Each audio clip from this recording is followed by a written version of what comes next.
The Adventures of Father Brown.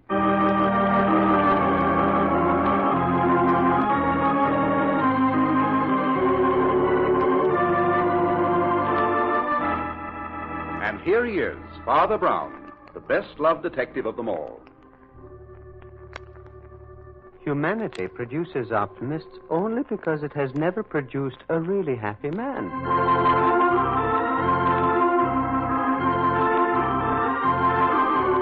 From the masterful and exciting pages of G.K. Chesterton comes that fascinating human being, Father Brown, played by Carl Swenson.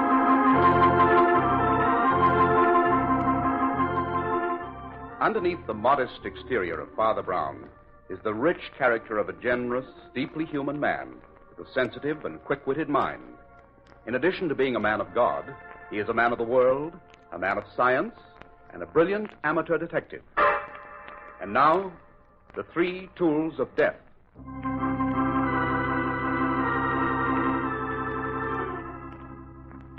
Facing the afterglow of a beautiful summer sunset, Father Brown sits alone in the study of his modest parish house. He is half dozing when Nora, his housekeeper, enters. Father Brown. Father Brown. No. Yes, Nora? What time is it? Time for your tea. Here it is, nice and hot. Ah, thank you. Just set it there, please. Were you asleep? Oh, I was in between, Nora, just in between. A beautiful state of being, I assure you. Half out of this world and half in. It's a good thing young Father Peter took over your duties for a day. I told him... There's somebody at the door. Don't worry, I'll take care of that. No. Oh, good evening, Nora. Is Father Brown in? I'm sorry, Flambeau, but he's rested. No, Nora. You know Flambeau's always welcome. Tell him to come in. Oh, all right. Come in, Flambeau. Have a cup of tea. No, thanks, Father. I'm all upset. A friend of mine is in trouble. Oh. Will you come with me to Oakville? My car's outside. Here. No, not so fast. Get your breath. Sit down. Father, you've heard of Aaron Armstrong, the philanthropist and lecturer? Oh, Armstrong. The author of those bestsellers on how to be happy, etc. Had such a tremendous following? Yes, Father, that's the one. Oh, yes. I've read his books. And I attended one of his lectures once in which he offered his followers an easy road to happiness. Or heaven, as he called it. That's the guy, Father. Yes. As I remember, he apparently based his teachings on one of the Proverbs of Solomon. A merry heart doeth good like medicine, but a broken spirit drieth the bones. Uh-huh. Yes. He believed in giving up all the physical appetites, smoking, overeating, and drinking. Oh, yes, and above all, he believed in being cheerful. He dealt with the drink problem with an enormous gaiety. Well, he's dead. What? His body was discovered early this morning.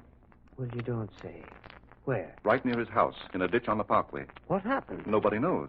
But according to the police, it looks like murder. Did you say his house is close to the parkway? Yes, on an embankment just above it.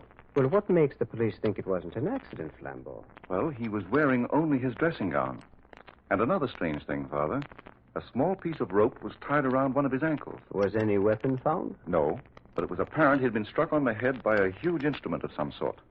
Cuts and bruises on his body showed signs of a struggle. Well, who put you on the case? Oh, no one. The dead man's secretary, Robert Royce, is an old friend of mine.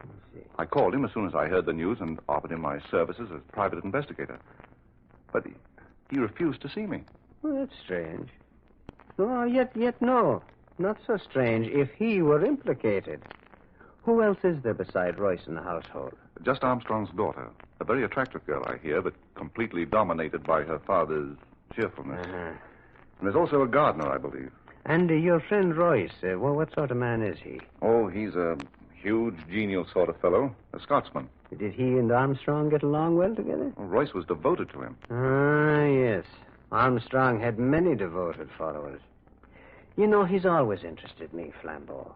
It puzzled me, in fact. Puzzled you? Yes. When first I heard him lecture, I remember thinking that he had a troublesome road ahead. I believe that somewhere in his life you'll find the secret of his death. But, Father, according to the papers, he lived as he preached. Oh, yes, I know, Flambeau. The old fellow's optimism was phenomenal.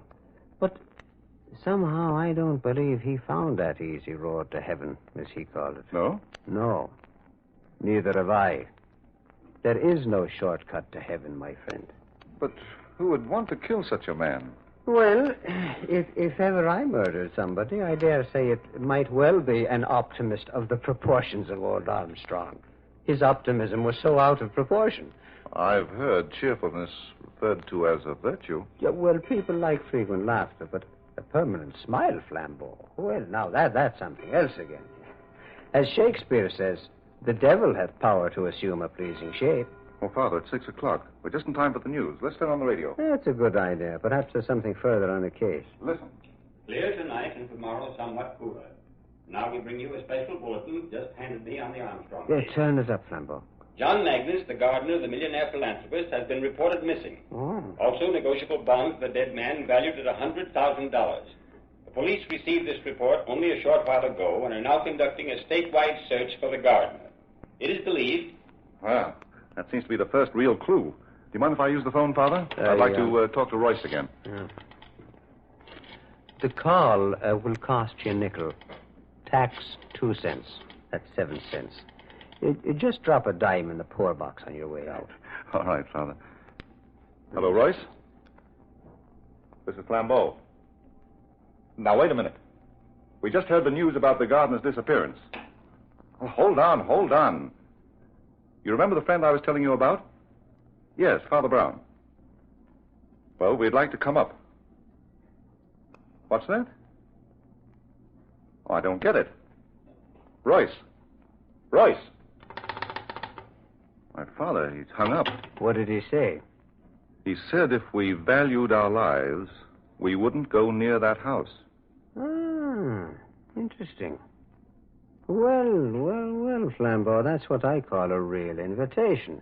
Come on, my friend, let's go.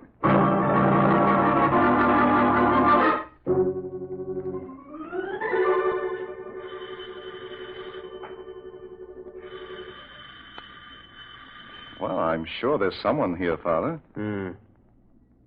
Ring again, Flambeau. Here's someone now.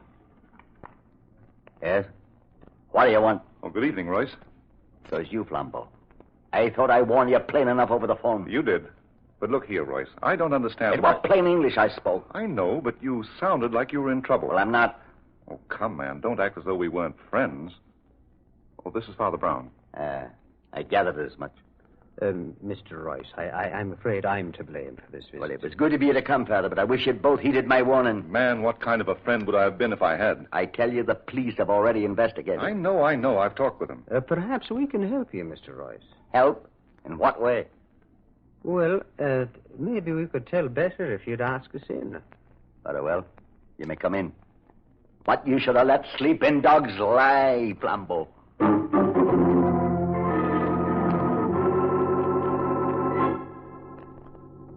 Well, Royce, I must confess I can't find anything here in Armstrong's room that tells us very much. And just what did you expect to find? Mr. Royce. Yes? What do you make of the gardener's disappearance? Magnus is a fool, maybe a thief, but he never killed Mr. Armstrong. I'm sure it was the deed of a madman. I see. My. Well, I would never have expected those to be there. Father, what are you looking at? That pair of socks over there thrown under the bureau. Oh, they should be in the bureau drawer. Here, I'll put them away. Wait. May I have a look at those bureau drawers, Mr. Royce? What for? And I'd just like to look. What are you searching for? And I'll take a peep at that closet, too, if you don't mind. Well, now that's funny. What, Father? Everything looked so neat when we came in. Mr. Armstrong was always very particular. Everything is in order on the surface. But underneath, things look different. What things? Well, in the closet, his socks are stuffed in the hangers with his suits. And in the bureau drawers, under those beautifully laid-out shirts... Yes? A whole lot of ginger spilled from a box. Why do you have to go on with this? The police went over the room very thoroughly. The room, perhaps. But they seem to have missed this piece of rope. Look here. I found it caught in the vine just below the ledge of the window. Well, it couldn't have been there this morning, or the police would have found it. Well, I just saw the wind blow an end of it out from under the vine. Royce, maybe you can tell me how this piece of rope got there. What has that got to do with the case? You know perfectly well a piece of rope was tied around the leg of the dead man. That rope in your hand was left from fixing the windows. Well, now, I'm just wondering. Wondering what, Father? Well, let me take a look out of that window. Why? For a very good reason. The police haven't yet established why the dead man was found on the parkway. No, that isn't it. The window isn't high enough from the ground for him to have fallen, or been pushed, or to have jumped. Right. And not high enough for his body to have rolled down the embankment to the parkway. Mr. Royce, isn't there another floor to this house? There's only an attic. Robert? That's Miss Armstrong. She's been much upset since her father's death. Oh, yes, of course. You'll have to excuse me for a moment. Certainly. Father, I don't like the look of things. This rope I found in the vine was cut with a sharp instrument. The rope found on Armstrong's ankle was also cut with a sharp instrument. And did you notice the cut on Royce's knuckle? Yes, I did, Flambeau. But, I haven't noticed any geniality. He's hardly the person you described to me. Yes, I know, Father. Didn't like him. Nevertheless, it seems to fit his unshaven appearance. It's the first time I've ever seen him that way, either. You're worried about your friend's innocence, aren't you? Well, I know how the mind of a thief works, Father. I was once a thief myself. But murder... You think he's capable of murder? Well, the answer to that one is more up your alley, Father. Well, in any event, he's hiding something. But I think there is a secret in this house more important than his, and I'm very anxious to find out what it is. Now, first, look at the stains on the wall. And you felt the dust on the banisters as we came up. Well? Well, but the question fairly screams at us, Flambeau. What question? Why are there no servants in this house? Well, Armstrong certainly had plenty of money. He could afford them. There could only be one reason. If the old man himself had something to hide. Father, you mean you think Armstrong... Well, Miss Armstrong's in the drawing room downstairs. She'd like to talk to you, Father Brown. If you will, please follow me.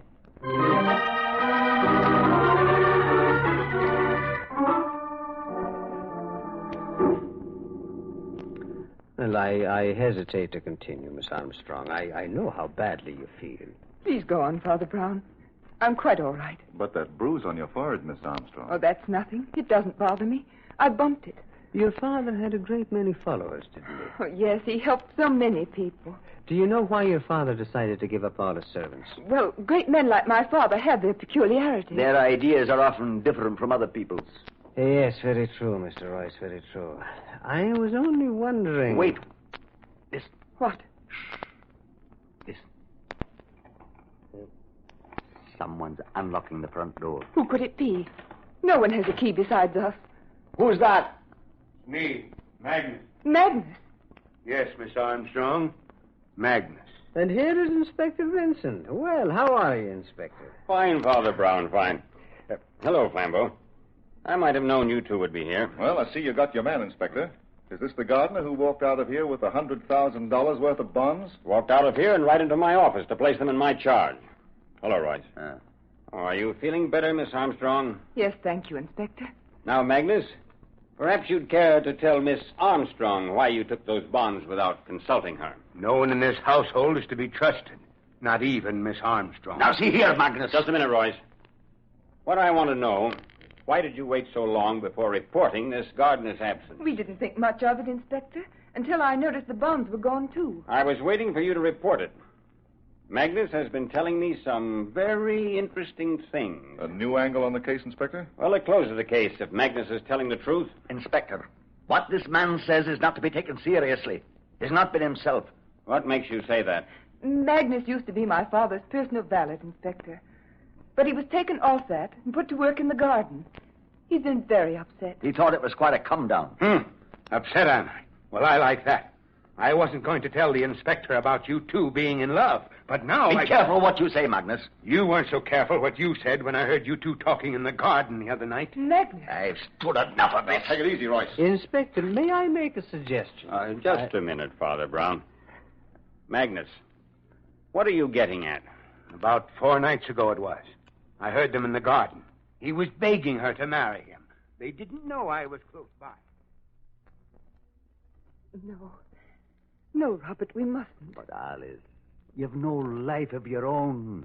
Let's face your father now. Let's tell him how much we love each other. Oh, but Robert, we must wait. We really ought to. I know how important you are to his work, but what about us? Our life? We can't go on waiting forever. Oh, but Robert, it won't be forever. Oh, darling, you know I love you.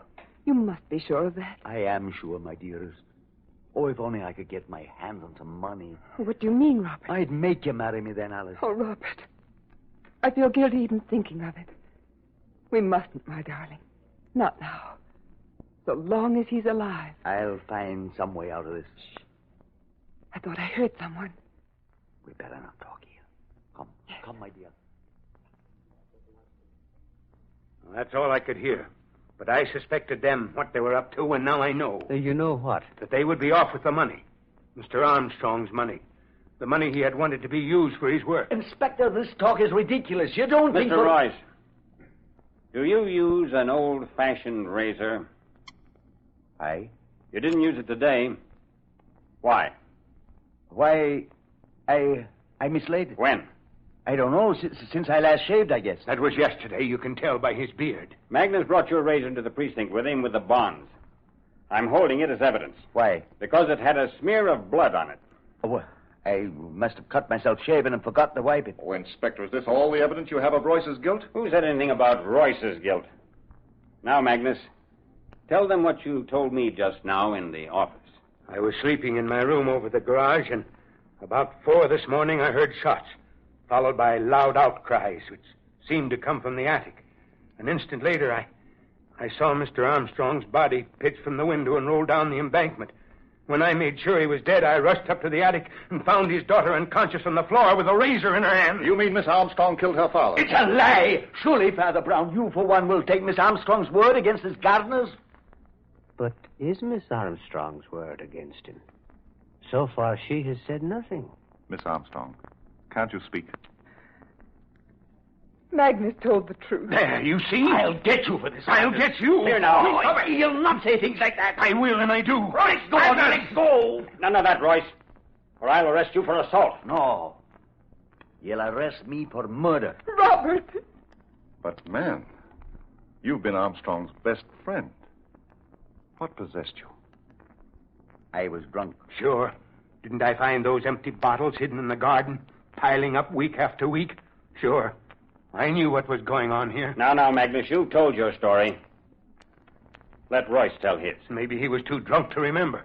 Miss Armstrong did not pick up the razor to attack, but to defend her father from me.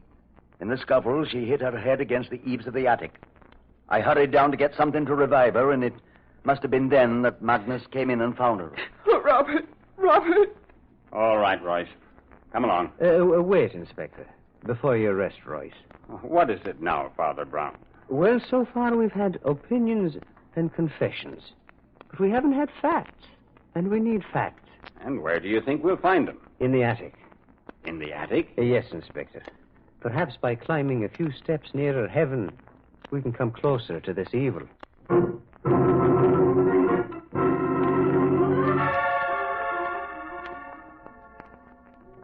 But, Father, I can't figure out what you expect to find in this attic.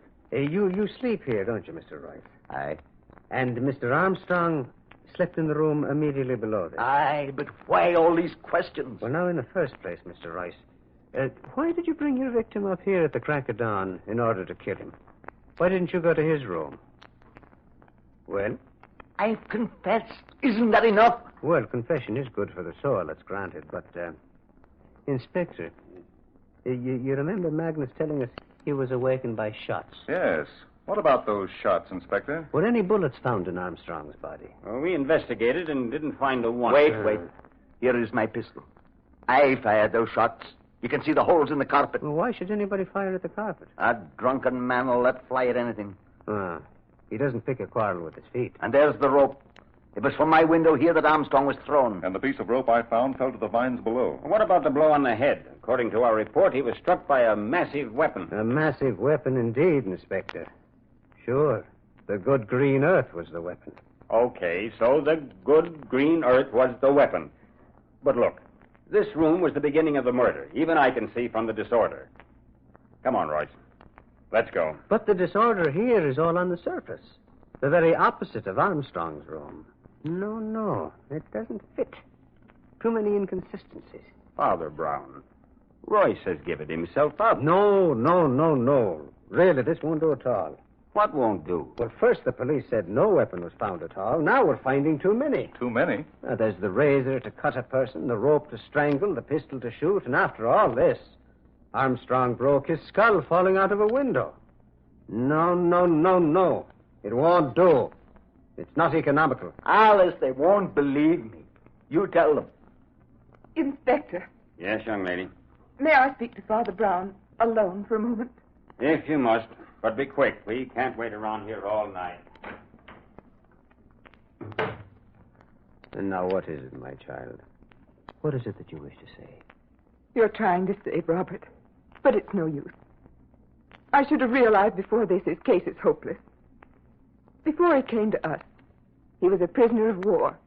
He had some shocking experiences. Well, you think that was the reason for his drinking? Yes, he wasn't himself at times. We thought he was getting over it, but...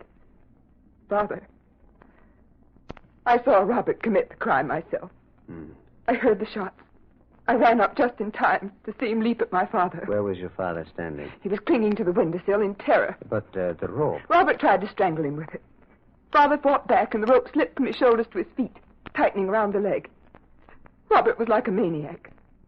I snatched the razor from the floor and managed to cut the rope before he pushed me against the Miss eaves. Armstrong, what we see with our eyes is sometimes farthest from the truth. Now, you thought that you saw a man about to commit murder. What you actually saw was two men struggling, and then you lost consciousness. But Father Brown... I want you to go downstairs, my dear. I don't understand. Go on now, please. Do as I say. Very well. Thank you, my dear. Well, Father Brown, I've seen and heard enough to convince me. Unless you know something pretty startling, I'm taking Royce down and booking him. If you don't mind, Inspector, I'd like to talk to Royce a bit before you do. What about, Father? Oh, where's Alice? She's out of earshot, Mr. Royce. So why don't you tell us about it now? Tell you about what? I see. Well, then I'll tell you, Inspector. Those 3 tools of death were not used to kill Armstrong, but to save him. Save him? Father, I don't get this. Save him from what? From himself. At the time old Armstrong died, he was a suicidal maniac. No, Royce, you weren't drinking. No? No, and you were the only one who knew what lurked behind old Armstrong's laughter. No. Yes, you knew that behind that merry mask was the mind of an atheist. No. A man who knew nothing of God. He didn't realize until it was too late that human beings need something to worship greater than themselves. I warned Flambeau not to bring you here, Father. I was afraid it might come to this. Well, man, what harm is there in the truth now? Alice must never know. Why? Why shouldn't she be told that you weren't the enemy her father feared? Shall I name the enemy, Royce? All right, Father Brown. You win. This morning, Armstrong was determined to do away with himself. He knew I kept my service pistol in my dresser. And when he heard me go down to the kitchen early at dawn, he left his room and came up here. And you came in and accidentally surprised him. I got the pistol out of his hand, but in the struggle I had no time to unload, so I fired at the carpet. Then he found my razor and tried to slash himself. I snatched it from him and flung it to the floor. I ran after him with a rope to tie him up. And it was then that the unlucky girl ran in, and misunderstanding the struggle. She tried to cut her father free with a razor. She cut the rope, slashing my knuckle just as I pushed her, and he went crashing into eternity out of that window. But, Father Brown, you spoke of an enemy old man Armstrong feared. I did, yes. You mean the enemy was in this room with him at the same time as Royce? Yes. Who was it? The sin. The very thing Armstrong was so vehement against. You mean alcohol? It was his worst enemy. The moment I saw the ginger in one of the bureau drawers downstairs, I suspected it was the futile effort of a man who was trying to give up drinking. Isn't that right, Royce? Yes, Father Brown. Armstrong was living a lie, and it preyed on his mind. And he feared his public might find him out. Aye. The more despondent he got, the darker visions he had of failing his followers. The people who looked to him for guidance. So fearful was he of anyone prying into his secret that he hid from his friends and got rid of all his servants. And you were the only one he could confide in. Aye. He didn't understand your loyalty, did he? No, but it was for her sake, you see. And so you kept the knowledge of his spells to yourself, letting his daughter believe it was you, the result of the war. Aye. Well, Royce, I can't imagine why you didn't speak up before. Don't you see? It was because she must never know. Never know what? Why, that she killed her own father. I see. By trying to free him. My son, I think she should know. After all, it was only an accident. And accidents, no matter how tragic, do not poison life like sins. I think you should both be happier now. Surely, 2 private lives are worth more than the public reputation of Aaron Armstrong.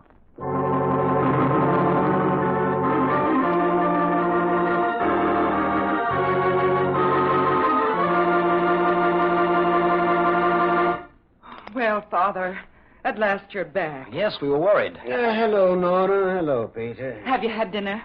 No, I don't think I have. Oh, that's a shame. I'd better go fix you something right away. Ah, my.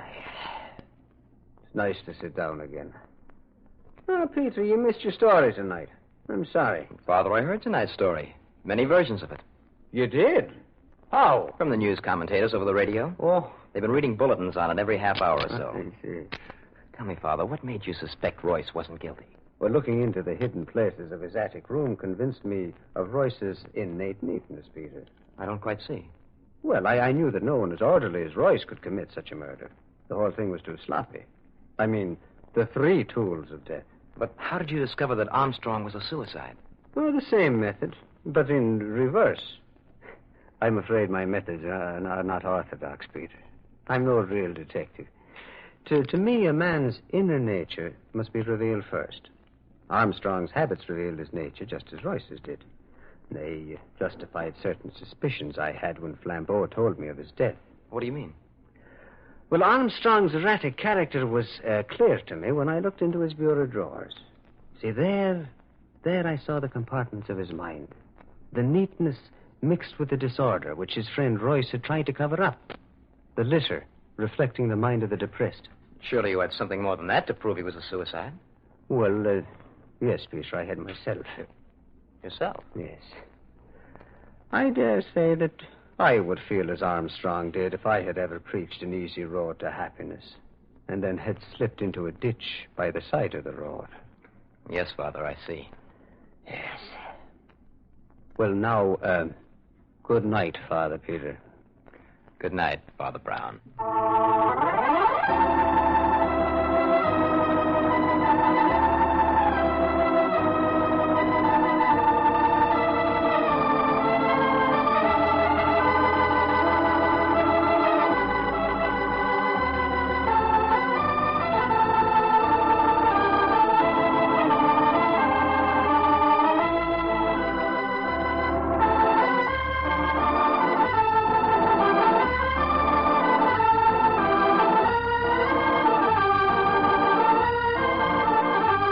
You've been listening to The Adventures of Father Brown, with Carl Swenson as Father Brown. Father Brown's adventure tonight was called The 3 Tools of Death. The character of Father Brown was created by G.K. Chesterton in the detective novels called The Adventures of Father Brown. This is the Armed Forces Radio Service.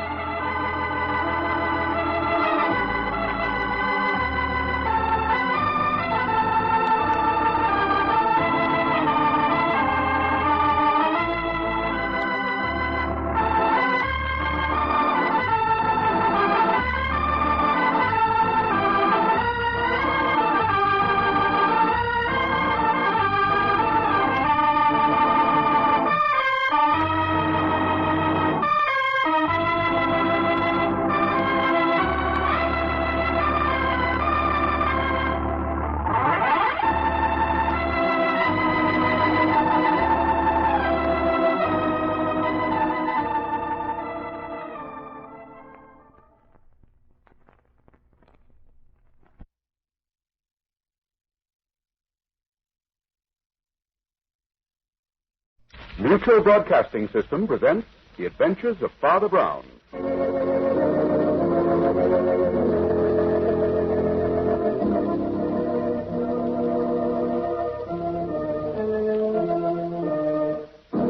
From the exciting pages of G.K. Chesterton comes the best-loved detective of them all, Father Brown, played by Carl Swenson.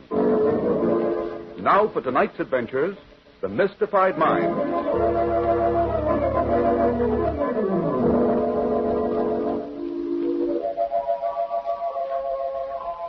It is just after lunch on a hot August afternoon, and Father Brown sits at his desk in the study of his modest parish house. He's deep in his notebooks and monthly records. Father Brown doesn't look up at the sound of the doorbell. Nora, the housekeeper, comes along the corridor past the study door.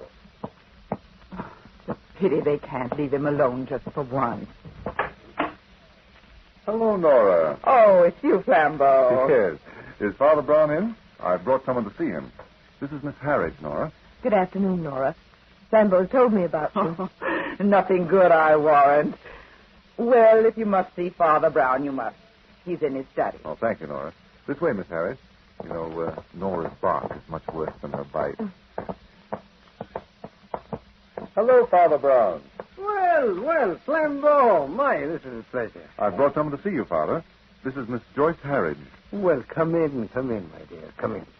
Pull up that comfortable chair for Miss Harris, Flambeau. I'm afraid we're disturbing you, Father. One of man's greatest pleasures is to be disturbed at his work. There, sit down, my dear. Thank you, Father. Miss Harridge has brought me a case, Father, which I think is more up your alley than mine. Oh. The fact is, we're on our way now to talk to a murderer in his cell. Oh. And what makes you think, Miss Harris, that this man you call a murderer is not guilty? Why, how do you know I think that, Father? Well, because Flambeau is a detective. And the only use a man charged with murder has for a detective is to prove his innocence. Well, you've hit the nail on the head, Father. But I'm afraid there isn't much I can do. It looks like an open and shut case. You know, I have never understood the meaning of that phrase, Flambeau. To be both open and shut is a paradox.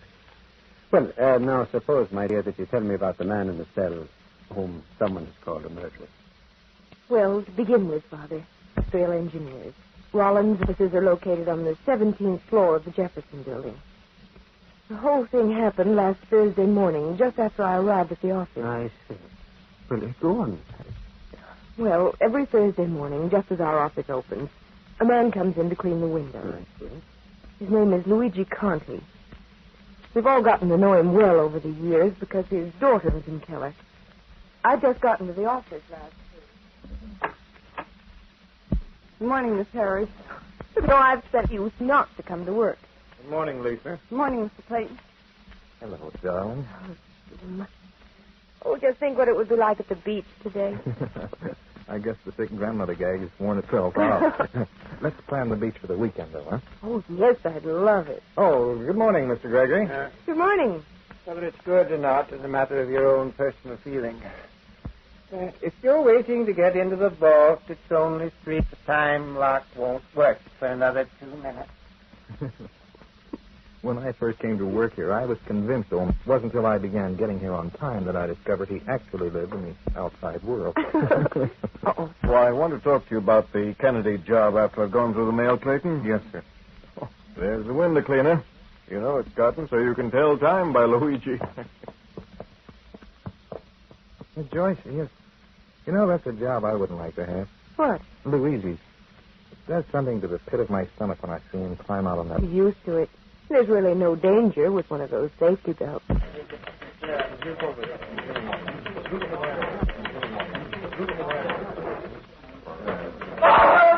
window cleaner! He's fallen! It's Luigi. One side of his belt gave way. Just hanging there. Mr. Rowley, help him. Mr. Rowley! Quick, Gregory! Fallen all the way to the street. Papa! Papa! Don't look, Lisa. You mustn't look, my dear. Dreadful accident. Accident!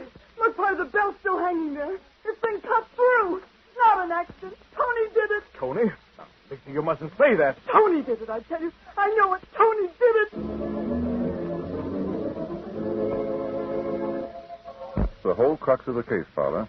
It was murder, all right, because Luigi's safety belt had been cut through with a razor blade. Oh, my. So that the minute he threw his weight against it, it gave way.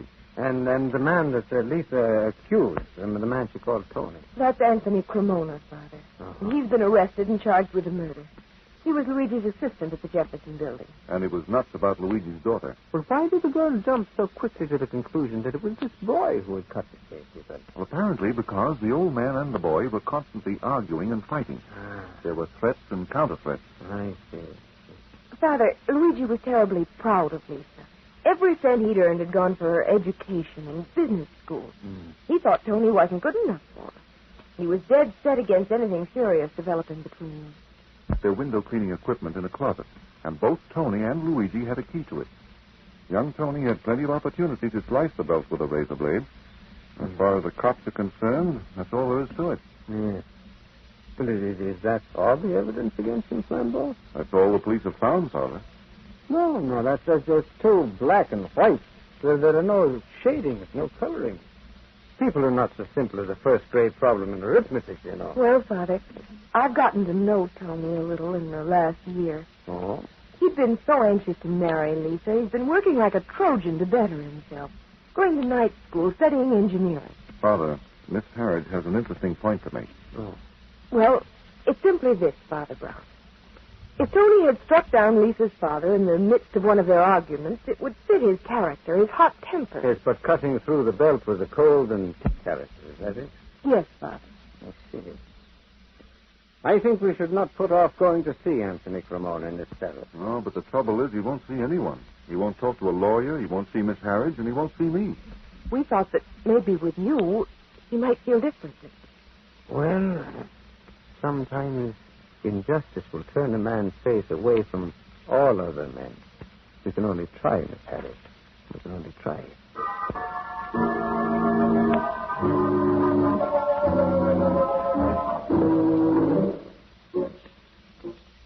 Cremona cell is at the end of this block, Father. Oh, thank you, Sarge. Flambeau, would you and Miss Harris wait here? Yes, Father Brown.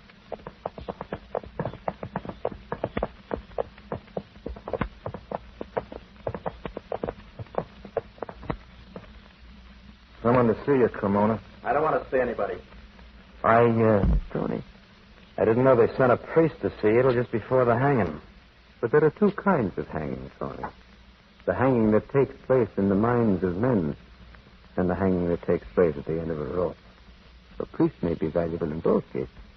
Well, I can't stop you from talking to me if you want to. You may open the cell door for me, Sergeant. Holler when you want to get out, Father. All right, thank you. Now, look, if this is some kind of a trick to get me to change my story. Since I haven't heard your story, Tony, why should I ask you to change it? Well, maybe it don't sound like much. Can't change the truth. And who is it that doesn't believe it? The police? Lisa. You know something, Father? The minute it happened, the very minute it happened, Lisa shouted out my name. Yes, but you had threatened her father, hadn't you, Tony? Sure, I threatened him. He was a stubborn, narrow-minded old fool. But I had a suit of clothes from a fine tailor and plenty of dough in my pocket. He'd have thought I was the right guy. Yes, Tony? Father, Lisa hasn't even been to see me. She hasn't given me a chance. You think she'd at least hear my side of it, wouldn't you? Well, what is your side of it, my son? I never touched Luigi's safety belt. Kept our stuff in the same closet, but I never touched his belt. Yes, go on, Tony. If I was going to murder Luigi, I wouldn't have been satisfied with cutting just one side of his belt. No? No. But the belt should have held him up, even when one side gave way. It was an accident the other side of the belt didn't hold.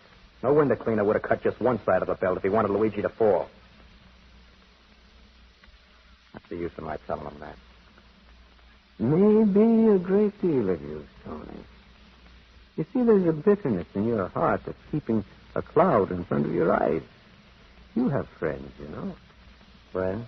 Oh, well, it's Miss Harris, the policeman. Miss Flambeau, the detective hired to clear you this charge. And there's me, Tony. Do you mean that, Father? Yes. You really mean it? What's the first thing? Well, then, if you see Lisa, will you tell her? Will you tell her there are still people that don't go around accusing a man without giving him a hearing?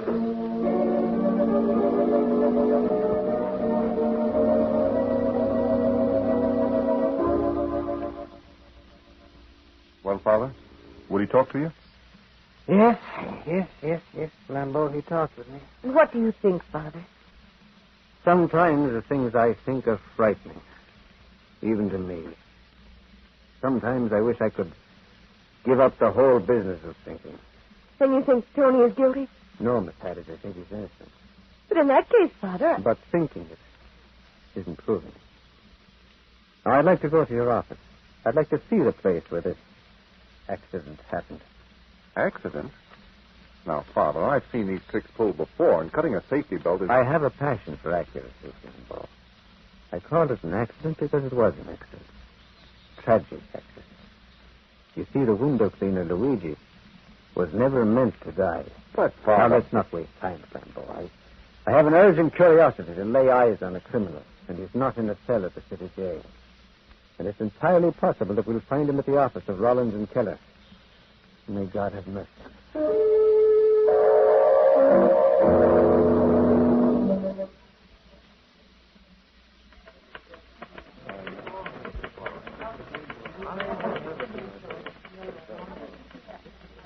And this is the office where it happened, eh, Miss Haddis? Yes, Father. There's only this one large drafting room and Mr. Rollins' private office. I see. That's the vault that you spoke of. Yes, it is. Old Gregory sits there by the wicket, and nobody goes in or out of the vault without being checked by it. Oh, what's so valuable in the vault? Oh, chiefly blueprints. We do a lot of work for the government.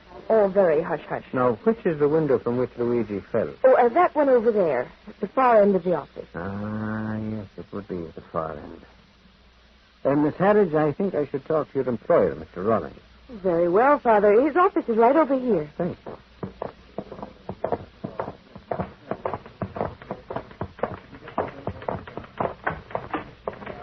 Pardon me, Mr. Rollins. What? Oh, come in. Mr. Rollins, this is Father Brown and Flambeau. They'd like to talk to you for a moment. Come in. Well, if you'll excuse me, I'll get back to my drawing board. Yes, Miss Harris. Well, gentlemen, what can I do for you? So we've come about the window cleaner who was murdered. On the contrary, Mr. Rollins, we've come about the vault that was robbed. Well, gentlemen, make up your minds. I'm sorry to have to tell you that valuable designs or blueprints are missing from your vault. I don't know what this is all about, gentlemen, but I can assure you there's nothing missing from the vault. You see, it works on a time mechanism. It opens at 5 minutes past 9 in the morning and closes at 5 minutes to 5 at night. All day long, Gregory sits outside the gate, and nothing can be taken without his knowing it. I trust Gregory with anything I have. With your money, Mr. Rollins? With more than that, Father Brown. There are secrets in that vault that money could not buy back. Well, I only hope that whatever was stolen is still missing. Oh, really, Father? First you tell me I've been robbed, and then you wish me bad luck on top of it. Now, if I worked in your office and someone offered me a great deal of money for one of the blueprints in your vault, this is what I do. I take the blueprint, have it photostated, and then return it to the vault. And if I was lucky enough to get back in time, you'd never know you'd been betrayed, Mr. Rollins. That would be a way to do it. Father, look in the vault, Mr. Rollins. Don't let anyone know what you're looking for. And if you find anything missing, come back and tell me, but no one else. This is really ridiculous. Look, Mr. Rollins. All right. I will look. Will you gentlemen wait here? Oh, thank you.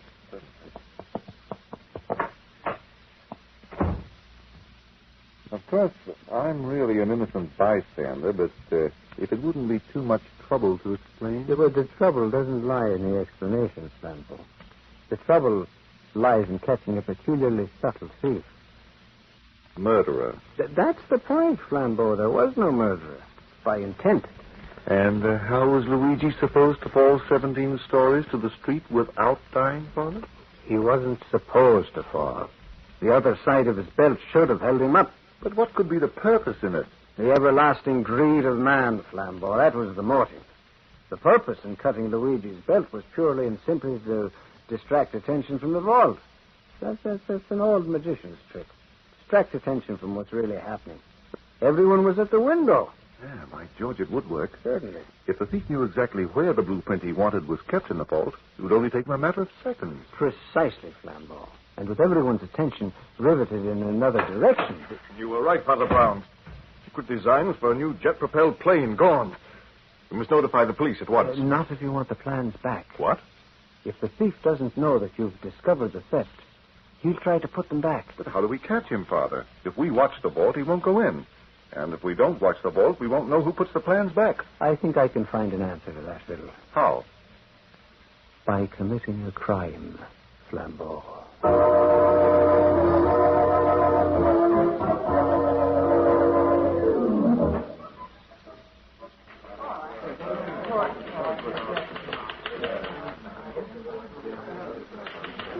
What are you doing here, Father Brown? Oh, I'm just sitting on this bench, Miss Harridge.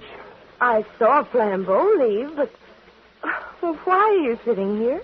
Well, you see, to understand why a criminal acts as he does, one must know exactly how he feels. One must, so to speak, get inside of him, understand his every thought. And when I've done this, when I've reached the point of committing the crime myself, then I know who the criminal is. Oh, well, that sounds complicated. Understanding the human mind is the most complicated of all sciences, Miss Harridge. Now, take yourself, for example. Your interest in young Tony Cremona. Is it just ordinary human kindness? Or is it personal and intimate? It's just that he's a nice boy who's being blamed for something I don't think he did. I see. And is there no one else here who feels the same as you? I know Jim Clayton. I'd like to talk to this Mr. Clayton of yours, may I? Yes, I'll call him. Jim? Jim? Yes? Jim, this is Father Brown. Oh, hello, Father. How do you do? Joyce has been telling me that you feel the same way as we do about Tony Cremona. Well, unfortunately, just feeling something will not help him. Yes, I know. The trouble is, there aren't any clues that point in any other direction. That's what makes it such a clever crime. But just because a man points in a certain direction, Mr. Clayton, doesn't mean that we must walk in that direction. So I am stubbornly walking in all the other directions, if you see what I mean.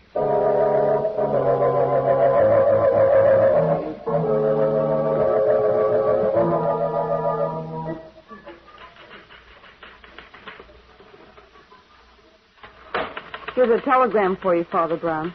But the telegram? Well, now, that's odd. It's very odd. Advise you leave office of Rollins and Keller and don't come back. Well. Father Brown. Yes? I'm Lisa Conte. I know why you're here. Oh, do you now? Because I don't know why you're here, Lisa. I work here. What else should I be? Well, you might be in a cell at the city jail, talking to a nice young man who's eating out his heart because of you. Talking to a murderer, you mean? And where is your authority for judging, Lisa? Even a court of law will listen to young Tony's story. He threatened to kill Papa. He did it. They hang him, I'll stand and watch it and be glad. Then you should be happy now, Lisa. Because you've already done the only hanging that'll cause him any pain. But, Father Brown, I tell you... A person who will not listen even to a lie cannot have much to tell anyone, Lisa. Because what can she know? That's either true or false. Tell me, who delivered this telegram? Oh, it was delivered by a regular messenger, Father. Oh, I see. Here, read it. What? It's a threat against you, Father Brown. Do you think the police allowed Tony to send me that telegram from his cell in the city jail? No. They tell me, Lisa, that it's possible to visit the jail at any time, day or night.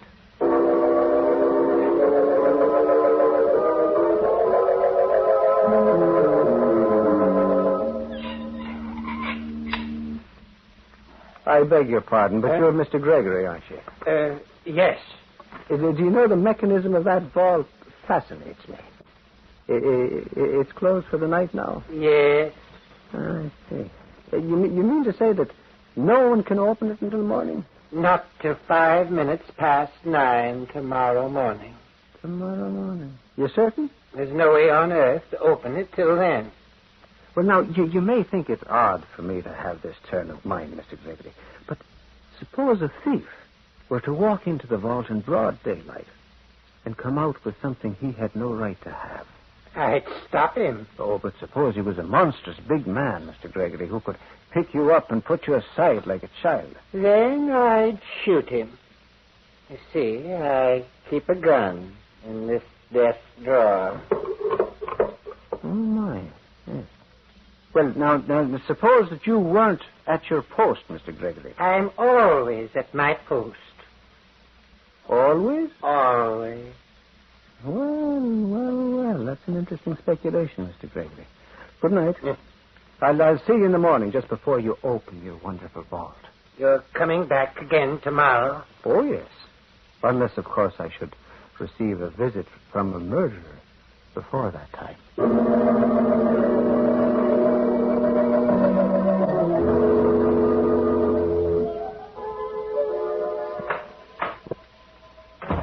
Oh, there you are, Father. I thought you were never going to get home. Telegram, Flambeau.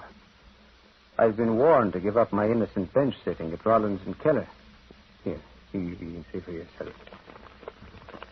Oh, so that's the way the wind blows. Well, at any rate, it's a wind, Flambeau, but I'm frank to say that I don't know from what direction it blows. Oh, excuse me, Flambeau. Father Brown speaking. Okay, then listen. Who is this? Never mind who it is. The boy won't hang if you mind your own business. What? Well, what's that? You got the telegram? Yes, I got it. Did you send it? Never mind who sent it. It's good advice. Now, you stay away from Rollins and Keller, you understand? Stay away. Hello? Hello? Well, now, we seem to be getting warm, Flambeau. That was another warning to stay away from Rollins and Keller. Oh? What are you going to do? Return, of course. Tomorrow. But, Father, the thief won't put the plans back while you're watching the vault. He'll put them back tomorrow morning, Flambeau. Well, what makes you think so? That's not a matter of thinking. I know it. And I know when, Flambeau. He'll put the plans back in the vault at exactly 10 minutes past 9.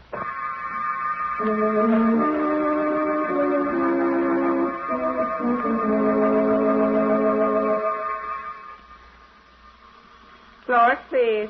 17, please. Oh, what's the matter, Father? You look worried. We've drawn this a touch fine, Flambeau. It's already 1 minute past 9. Unless the elevator breaks down. Don't even think such a thought, Flambeau. Don't even think. 17. Well, we made it.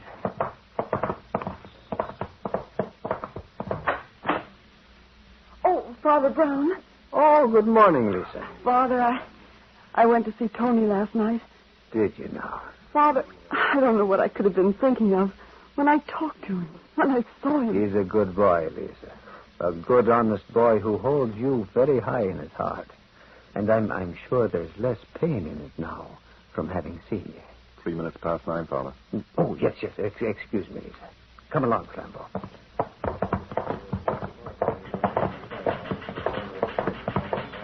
Good morning, Father Brown. Good morning, Miss Harris. Good morning, Mr. Clayton. Hello, Father. I hope to be here in time to see the vault mechanism. Well, you've hit it right on the nose, Father. There's Gregory standing by now. I see you did come back. Yes, I came back, Mr. Gregory.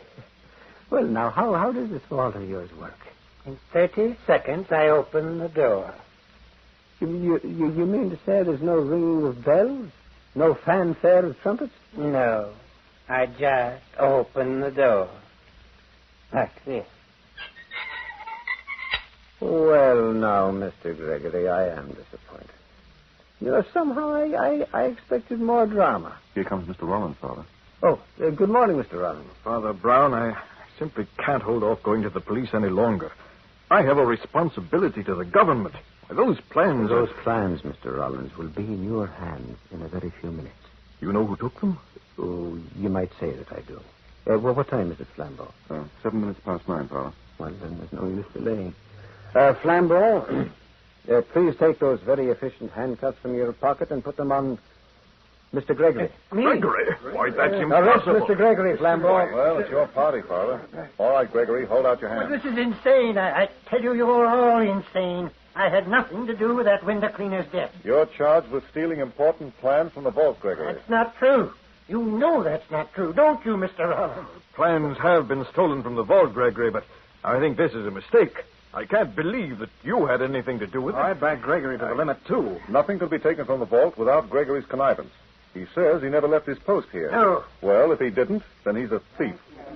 Come along, Gregory. Now, really, Father Brown, Gregory's been with us 30 years. There's no doubt about it. Gregory's on the level. Well, maybe he is. Father Brown says to copy my copy.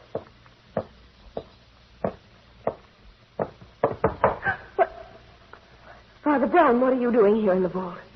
Waiting, Miss Harris. Waiting for you to bring back the plan.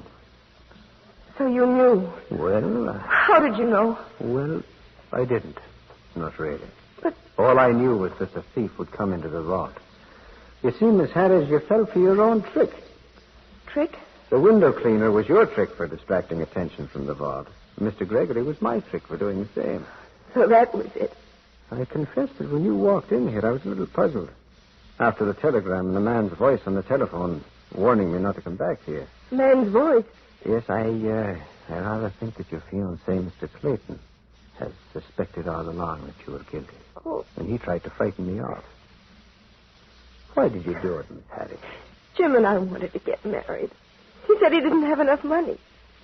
Then I was offered a big sum to steal one of the blueprints for just a few hours, just long enough for it to be photostated. Then I could put it back and no one would be the wiser. I see. But everything went wrong. First Luigi was killed. Oh, Father, I swear I never meant that to happen. Yes, but it did happen. And then when Tony was arrested, you went to Flambeau. I wish I knew why. I wish I knew why I went to Flambeau in the first place. Because no person is all bad or all good. You knew that Tony was innocent, and the goodness in you forced you to do something to help him. It's a strange twist that you must now forfeit your freedom, perhaps your life, only because you were not all bad. Oh, help me, Father. Please help me. Yes. Yes, I'll help you. But we must begin by facing the music. Come along, Miss Harris.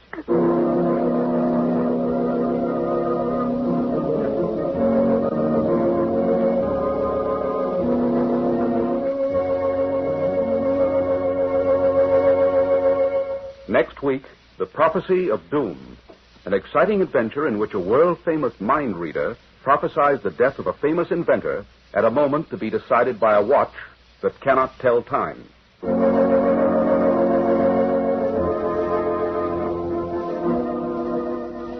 The Adventures of Father Brown, based on the stories by G.K. Chesterton, was produced by Francis Sherling Oliver and directed by William M. Sweets.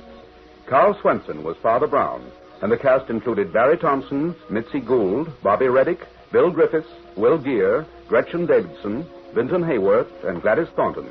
The script was by Judson Phillips, and the music by Bill Wurgis. John Stanley speaking.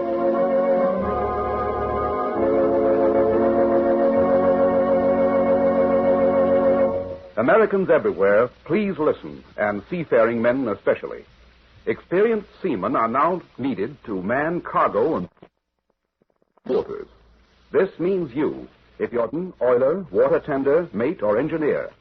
Every available man of the sea is needed to keep every fighting man at the front well supplied. Join the Merchant Marine as soon as possible.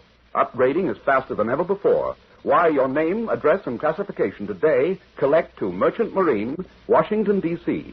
Standby pay begins immediately upon acceptance. This announcement from the Warshipping Administration is brought to you as a public service. This is the Mutual Broadcasting System. Well, now it's 8:30, and time for Saturday Night Theater. To hell with her. Calm down, Matthew. I'm just angry at the unfairness of Don't it. wave your arms about. Those kids at soccer practice, they're watching us. Does it matter? I'm giving them a drama lesson in half an hour. It matters. Jenny, I'm sorry. It's just her selfishness. It gets to me.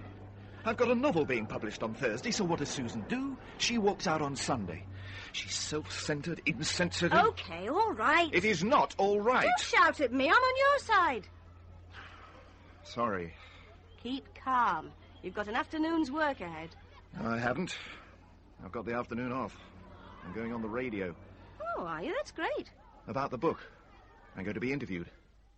I'm not sure about this, John. Well, it's a trick one, my love. I did warn you. I think... Go on, girl. Have a go. Let rip, my love. I think... Is it Victor? Victor the giraffe. You got it. At last, we got a winner of our Silly Things quiz. Janice of Hales Owen, congratas, my love. A Radio Heart of England T-shirt will be winging its way towards your eager little bod, together with a Radio Heart of England surprise package of Silly Things. Terrific. Great excitement, Matthew, eh? Oh, yes. Great. Yeah, he's still here, gang. Our art spot guest from the world of culture and grey matter and all that. Matthew Bradford. He's a flippin' genius, is Matthew. Teaches English at, where is it?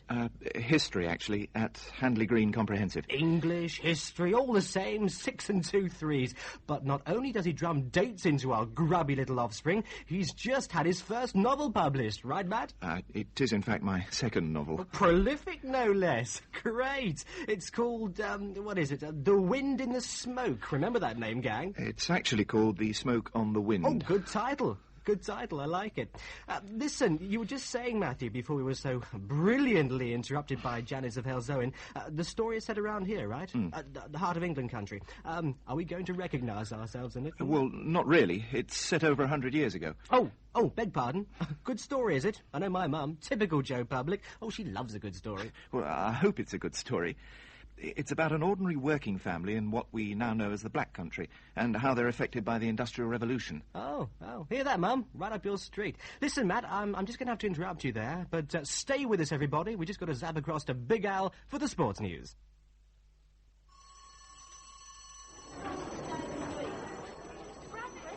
Hello, Claire. What is it? Look what I got yesterday. It is you, isn't it? Will you sign it? The Smoke on the Wind. Yes, that's me. You didn't actually buy it, did you? Oh, it was cheap. Third of the original price. Oh, was it? Yeah, look. My mum said it was you because a few months ago she heard you talking about it on the radio. Third of the price. It's been remaindered. Typical. They don't tell you anything. Oh, put Claire Bennett with kind regards and the date. What's remaindered actually mean? Well, the publishers didn't sell quite as many millions as they'd hoped, so they're flogging it off cheap. There you are. Oh. That's the only copy I've ever autographed. Worth a fortune. Now, if you'll excuse me, I'm off for a cup of tea. Is it bad, then, this remaindering business? Well, it's disappointing. The second one's always more difficult than the first, you see. If that goes okay, then you've got a chance of carrying on, actually developing a career as a novelist. Well, I thought you were quite pleased. I suppose I was hoping for a bit of a breakthrough. It may not be too late. No, it's had it. It's got lost. No, I blame the publishers, really. I mean, all this takeover business, just at the moment when my book came out. Everybody forgot about it. No publicity. I even had to ring up the papers and the radio stations myself. Oh, I didn't realise that. You see, I thought with these Americans taking over, the Vulture Press, I thought, aha, now we'll get a bit of razzmatazz, a bit of transatlantic hype. But no, I don't suppose they even knew they got the book out till they looked in the accounts. And right away, they pulled the plugs on it. The bell's rung. Better get back to the The grindstone. point is, Jenny, where do I go from here? I mean, what's going to happen to the next one? They've had it months, unless they've already chucked it in the dustbin. Matthew, I am interested, really. But I've got 50 12-year-olds waiting to be acorns growing into oak trees. You're right. Let's go. Hey, I tell you what, come round for a meal. Come round tonight. Will that be all right? Yes, of course. Barry said to invite you round ages ago, when he heard about you and Susan. The lovely Susan. He's heard then, has he?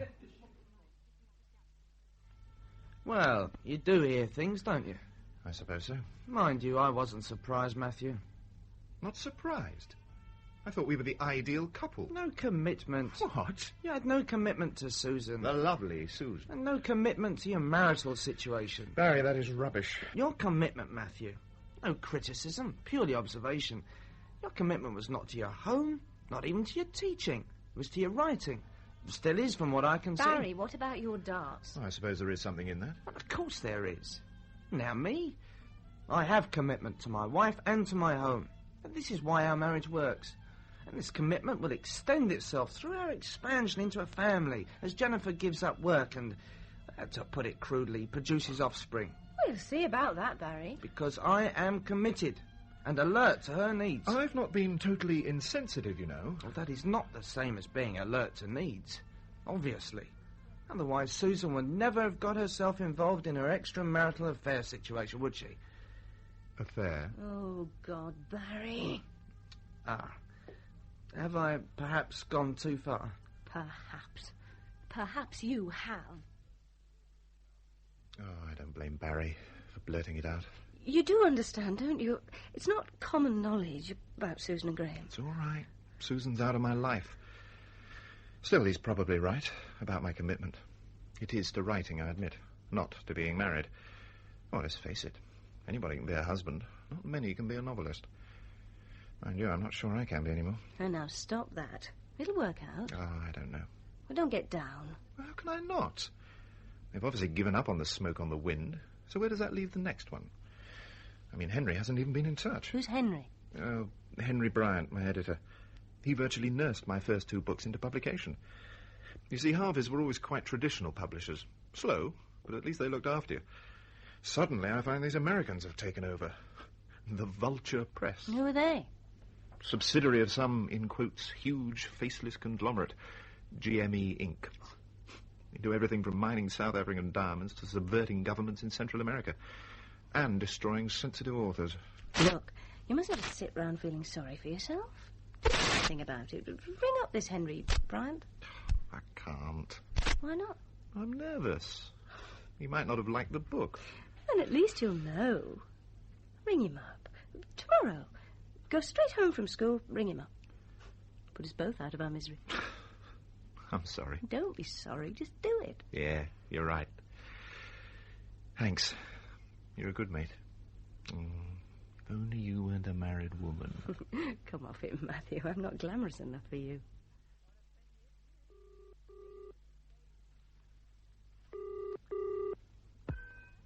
Global Marketing and Exchange, may I help you? Is that the Vulture Press? Will you hold? Thank you for holding. Hang on a minute. We apologize for keeping you waiting, but hope you will enjoy the music we are pleased to provide for your listening pleasure. What the hell is this? Thank you. Global Marketing and Exchange, may I help you? GME, is that? Yes. I want to speak to Henry Bryant. What division? I don't know. I'm sorry, we're unable to help. But he used to be with Harvey's. Vulture Press, I suppose. One moment. Oh, God. Thank you for holding. We apologize. Vulture Press, may I help you? Yes, thanks. I'm trying to get hold of Henry Bryant. I'm sorry, sir, we have no Henry Bryant. Well, you must have. He's an editor. An editor? Oh, in that case, sir, you require our creative division. I see. Well, thank you. Could you put me onto your creative division, please? I'm afraid you'll have to dial another number, sir. Oh, no, look, this is long distance. From outside London, please dial 01... Look, hang on, I haven't got a pencil. Let me just get one. I'll have to put you on hold, sir. One moment. Oh. Thank you for holding.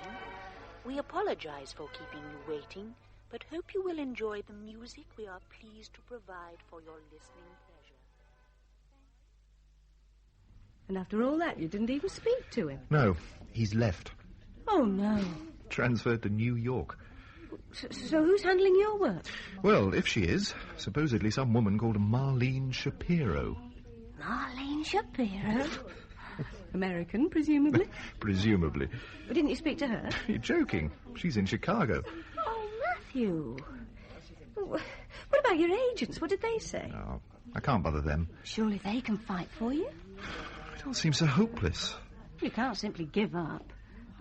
Look, it's the end of term next week. Go down to London, see them. Oh, it's not that easy. It is. Go on. Ring them up now. Make an appointment. I'll do it. What do they call it? All right, I'll do it. Tell you what, why don't you come down with me? Well, I'd love to. But I better not. Barry. Fair enough. Right, I'll go and make this appointment. I'm sorry, Matthew, that Muriel couldn't be here, because, of course, she knows your work. Oh, I'm sorry she's ill. Simply an operation. A whole lot's coming out, I believe. Oh, I had no idea. She'll be better off without. Never had much use for it all, as far as I could see. Poor old Muriel. Still, she'll be a new woman. What's left of her? Now then, to business. I don't actually know any of your scripts, Matthew. Novels. Well, novels, yes. Thought of turning them into screenplays at all? Oh, yes, I certainly have. But we've had no luck selling the rights. Yes. I must say, just glancing at these synopses, iron foundries, working-class characters, 19th century Wolverhampton, they've not got immediate appeal to the major studios, have they? They're not particularly meant to. Mind you, it's amazing what a spot of artistic ruthlessness can do. Translate your stories to, say, Detroit in perhaps the 50s, and suddenly you could be in the movie business. But, Dennis, I write a novel for itself. Not as the first draft of a Hollywood film. Don't worry. You've got time to learn. Muriel has never suggested that... Mr. Foster. Ah, Ruth. What news? I've looked everywhere. We really have had no word back from Vulture about Mr. Bradford, but I have It's been nearly 10 months. 10 months? Oh, that's too much. What's it called, by the way? This latest one?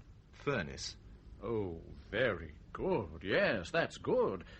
What's it about? An industrial confrontation in a smelting works. Oh, I see. In 19th century Wolverhampton? More Tipton, really. Mr. Foster, I must answer that. I just wanted to tell you I have actually sent some short stories by Mr. Bradford to Miss Shapiro. You see, Matthew, we are fighting for you. It was in response to a general request for material. But subtly. Well, that is something, I suppose. They want to do an anthology of horror stories. There you are. Progress. I've never written horror stories. None of mine would be suitable for that sort of... Don't worry. It'll all come out in the wash. I dare say I'll be having a word with Marlene Shapiro, and I'm sure Muriel will, just as soon as she's back on her feet. If they've left her any feet, that is. So what do we do now? We wait and see. But don't forget, we're with you all the way. You are not alone. Well, that's something, isn't it? Except it's not true. Of course it is. I am alone. Rubbish. At the very least, you know your agents are on your side. No, they're not. They're on their own side. What are they actually going to do? Nothing. All I know is I'm isolated. You're not. I've no contact with my publisher, no real support from my agents, and no wife. You've got friends. Oh, colleagues, acquaintances, yes. I don't know if you've noticed, but a marriage breakup can seriously damage a social life. When Susan left, I got the stereo. She got the friends. This is self-pity. This is honesty. I spent 36 years trying to put a life together, Jenny, and what happens? It just starts falling apart. Isolated? Of course I'm bloody isolated. You? Who are you saying this to? What? Well, can't you see? I'm with you. I know that. Obviously, it doesn't seem like much. Oh, don't get it wrong, I Jenny. may not have Susan's looks or wonderful imagination, come but on. I am interested in you. I even believe in you. I listen, I care, I try and help. If that's not being a friend, I don't know what is. I know that, and I appreciate it. It doesn't sound like it. Well, that's why I can talk to you like this, freely. I don't mean to be churlish. I'm just letting go with what I feel. Look, have another drink, then I'll take you for something to eat. I can't. I have to cook dinner for Barry. Jenny, you're not a servant. But I tell you what, he's away all day Thursday. You could give me lunch then, if you like. Yes. Okay. Right. See you in here Thursday, 12:30? Yeah. See you Thursday.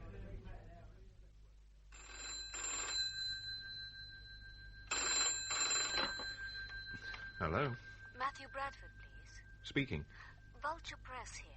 This is Ellen from Marlene Shapiro's office. Oh, really? Miss Shapiro wants to meet with you. When can you get down to London? Anytime, really. Good. Can you be here at 11:30 a.m. on Thursday? Thursday? Yes, I'm free on Thursday. That's fine. Good. Thursday the 24th at 11:30. We'll leave a visitor's pass on reception. Thank you. Ellen, I want to devote a significant portion of my pre-lunch schedule to Matthew for in-depth discussion and analysis. So don't disturb us, okay? Certainly. Unless it's some bronzed, hulking beach bum offering to screw me tonight. Okay? No way, Marlene. I keep him for myself. Matthew. Furnace. Nervous? I am a bit. You've read it? It has been read. My readers have synopsized it, and I've studied their analysis in correlation with the sales charts of your earlier fictions. I've come up with some pretty specific conclusions. Oh, yes? It's no good to us, Matthew. No good? To us. Its market potential is comprehensively minimal. Iron melting. Smelting. The British Midlands, 1850. We've got all that in Dickens. Now, the report says no reader relevance, little character identification, stimulus. Well, this is clearly why your previous fictions went down the toilet. But they didn't. Harveys were quite pleased. Quite pleased is not good enough for us, Matthew. If one of our products is not making significant market inroads, it's more value to us as pulp. Now, I'll be frank. You want me to be frank. Well, I'll tell you straight. Forget about writing this kind of fiction. It's doomed. I see you're a history teacher. Well, it reads like you're a history teacher. The buying public want a storyteller. But you don't know how it reads. You haven't even actually read it. Matthew, I studied the reports. Yeah, but the writing, it might be brilliant for all you know. The actual writing. Who gives one? What kind of identity image could we create out of that? The story's zilch, but you'll love the placing of the semicolons. Forget it. But that was over a year's work. I can't just forget it. And it works. I know it. Furnace is a good novel. I know it. You teach kids, right? What? Yes, I do. And you've had 2 fictions published? Yes. Matthew, if those fictions had been correctly conceived, created, and marketed, you should never need to see another kid, let alone teach one. Okay. I've told you the bad news. Describe to me your reactions. My reactions? Yes. Describe them. Well, what do you expect? I feel shattered, numb. Okay. Now, this is the low point. You have experienced the depths, Matthew. From now on, experiences improve. If that's what you want. I'm sorry, you're losing me. Let's have lunch. Lunch? Ellen, cancel the canal. It was never my idea to send you those short stories. They're early works, and in any case, they're not horror stories. Each one's a little psychological exploration. I read one of your stories, Matthew. You mean you read a synopsis? No, I read the story. I thought you only read reports. When I'm given a green for go 80% analysis response, I read the story. And when I read the story you've titled A Family Business, I immediately saw that it had something. But it's not a horror story. It wouldn't fit into your anthology. Yeah, sure, forget that. I'll tell you what it has. Potential. Potential? In itself, it's nothing. But if that's what you want, it could be something. Really something. Well, I don't know. It is what it is. But it's not yet what it could be. Do you want power? Power? What sort of power? Power over your own life. Power not to have to work slavery hours to subsidize your art. Power to decide what you want to do. Power that will melt women with your strength and have them grasp at your ankles. Oh, come on. You sound like a Harold Robbins novel. Not far out, Matthew. I was quoting a paragraph I created for Linda Reston's Hollywood and Gomorrah. 5.5 million paperback sales in the U.S. alone. So now Linda has that power. One huge blockbuster and her life is set free. So is her talent. And she can write more best-selling fictions as she chooses, or she can play at being Marcel Proust. But she now has the power to choose. So what are you saying? Do you want that power? Really want it? I suppose everybody does, in their own way. I'm talking about you. Okay. Yes. Right. Well, Matthew, a family business can give you that power. It's a 30-page story. Well, sure, that's the first thing you got wrong. It should be 10 times that, 20. Tell me the concept. The concept? The idea behind the story. Well, as I remember, it's about a big, powerful, wealthy family. Very well known, always in the public eye, but behind that and in secret, the men of the family all suffer from this hereditary psychological quirk. And really the story is about the devastating effects of this quirk on the current young heir to the family fortune. That's not what the story's about. Yes, it is. It's an exploration of a fortunate young man's mind in a kind of extremity of misfortune. You haven't told me what the quirk is. Oh, you've read it. Tell me. All right. The quirk is that each of the males of the family occasionally vanishes for a night and commits a sadistic sex murder. Right. Jack the Ripper. Well, that's it. The story was set off by the theory that Jack the Ripper was in fact one of the royal dukes. Clarence, I think it was. Doesn't matter. But that's your story. Secret murders, all hushed up, sordid, violent sexuality, set against the continuing saga of a wealthy, privileged family throughout the generations. It is simply beautiful. Forget the psychology. Think of the thrills. It really has got the lot. And I want you to write it as a full-length fiction, 625 pages. I don't really think that's the sort of... More money than you've ever imagined, Matthew. 8-figure sales worldwide, I guarantee. Power, freedom, forever. Well, I'm a bit taken aback. That aspect is very tempting. You bet it's tempting. And you'll never come up with another concept of that international viability in the rest of your life. Oh, that could be true. Oh, I know the sort of book you've got in mind. One of those big, blockbusting sagas. With the most brilliant twist ever. Just the sort of book I hate and despise. Oh, it may sound pompous, but I do believe in the integrity of the English novel, the great tradition. That's what I want to work in. Not have my name on some money-spinning bestseller with a big-breasted nude on the cover. So you write it under a pseudonym? Oh, I don't know. Now, I very much doubt whether I could even do it. Not how you'd want. My mind just doesn't work like that. Maybe not, but my mind does. I don't think I could write what's needed. You could. If I told you what was needed, you could write it. And I'd sure tell you. On the other hand...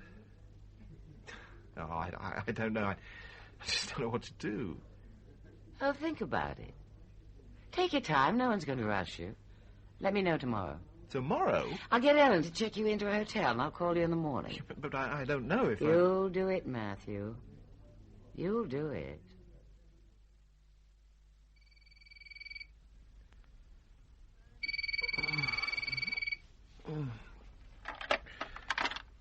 Yes? Hello? Morning, Matthew. Sleep well? Fine. What time is it? Must have overslept. Hang on. It's only 5:30. That's right. Bath, shave, meet me for breakfast at the Connaught at 7. Oh, God. What is all this? My success method, Matthew. By the way, I got our title. Our title? Yeah. It drives hard home on what's going to be our major selling posture. Now, hear this. We'll call it The Fatal Flaw. The Fatal Flaw? But that's flaw. F-L-A-W. Yes, I gathered. It's a title I've been looking to use for quite a while. But you can't just impose a title. Good titles are money in the bank, Matthew, and I've had this one fully market analyzed. Look, Marlene, I haven't necessarily decided to go along with all this, you know. Oh, you will. You will. Matthew, there's no doubt in my mind you've made absolutely the right decision. Well, I hope so, Dennis. I think so. I know so. Absolutely no question. I'm very excited about this deal. You've hit lucky with Marlene Shapiro. Shouldn't we talk to Muriel about it? Oh, no. Not in her condition. And with the figures involved, it's more appropriate that I should handle this one. You do realize, do you, that we're getting an absolutely incredible advance for a first novel? But it's not my first novel. No, quite. But it is Matt Brand's first novel. Matt Brand? Good international name. Any foreigner in any airport bookstore in the world should manage to get his tongue round that. Matt Brand. Excellent. Dennis, am I Matt Brand? I thought all this had been agreed. A pseudonym. Oh, we hadn't mentioned it, but... Oh, quite. Good. Well, I think we can allow ourselves a moment of celebration. Would you care for a small crème de menthe to speed Matt Brand successfully on his way?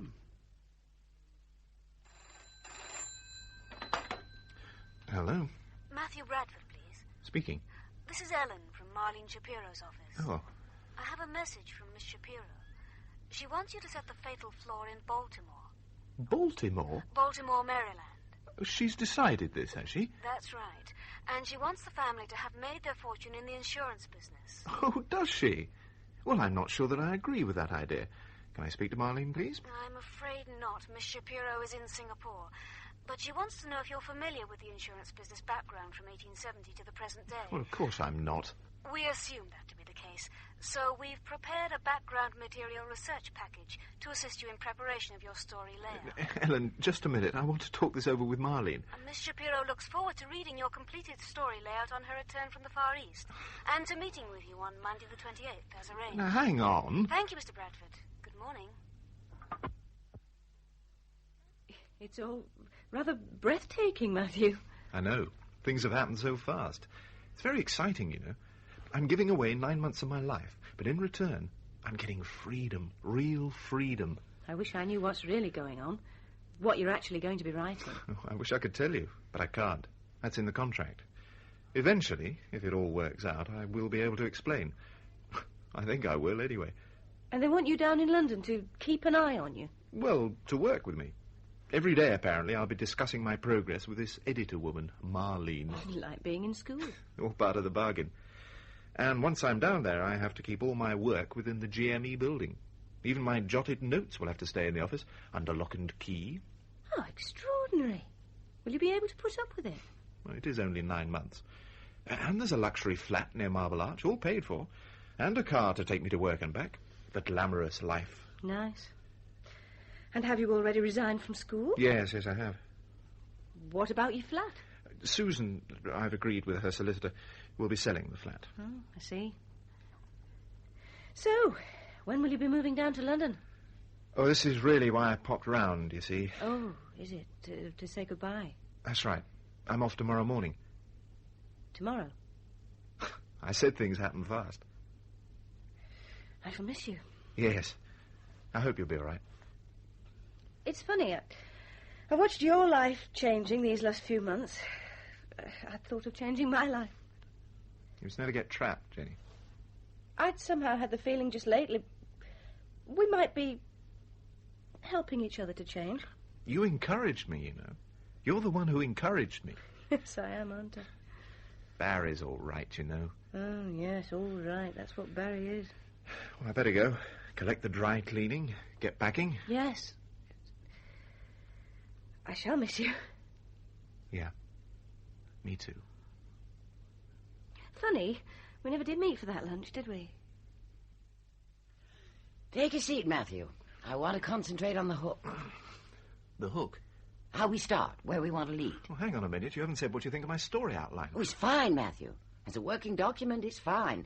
It contains some useful points of reference. It was a big leap for me, you know, to move the whole story from England to Baltimore, to shift the Turner family business into insurance from department stores. But you did it, which is good.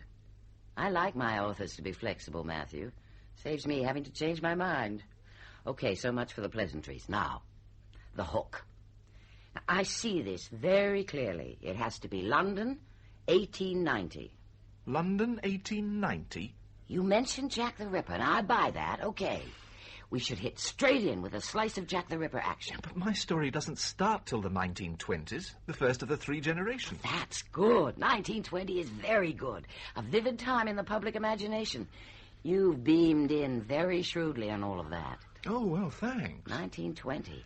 That is excellent. But not for the hook. If that's where we set the story... Let me just explain what we're looking for in this segment of the fiction. Well, the reader's attention, obviously. Right. We have to grab it. The attention of our potential purchasing unit. Oh, sorry, purchasing unit. He's the fish. Our opening chapter is the bait. It has to grab him so he can't let go, and he buys. That's why we call it the hook. He's bought the fiction, even though all the other chapters could be a pile of junk. With me? I can't be that cynical, but I do see the point. This is good. Now, the fatal flaw is going to tempt him with a hint of mystery, seduce him with a throb of sexual overtone, and then grab him with a sudden act of violence. The purchasing unit is hooked and he buys. Is that it? You got it. For a teacher, you learned fast. The eyes stared up remorselessly at the heavily breathing figure, but they were dead eyes. There was a sudden gleam of light as the figure slipped the blade silently beneath his cape. A scurry of leaves... Silent and deadly. What? Slip the blade silent and deadly beneath his... whatever you said. And the sudden gleam of light, that should be diamond-like. You sure? Why not? This is an upmarket murderer. Go on.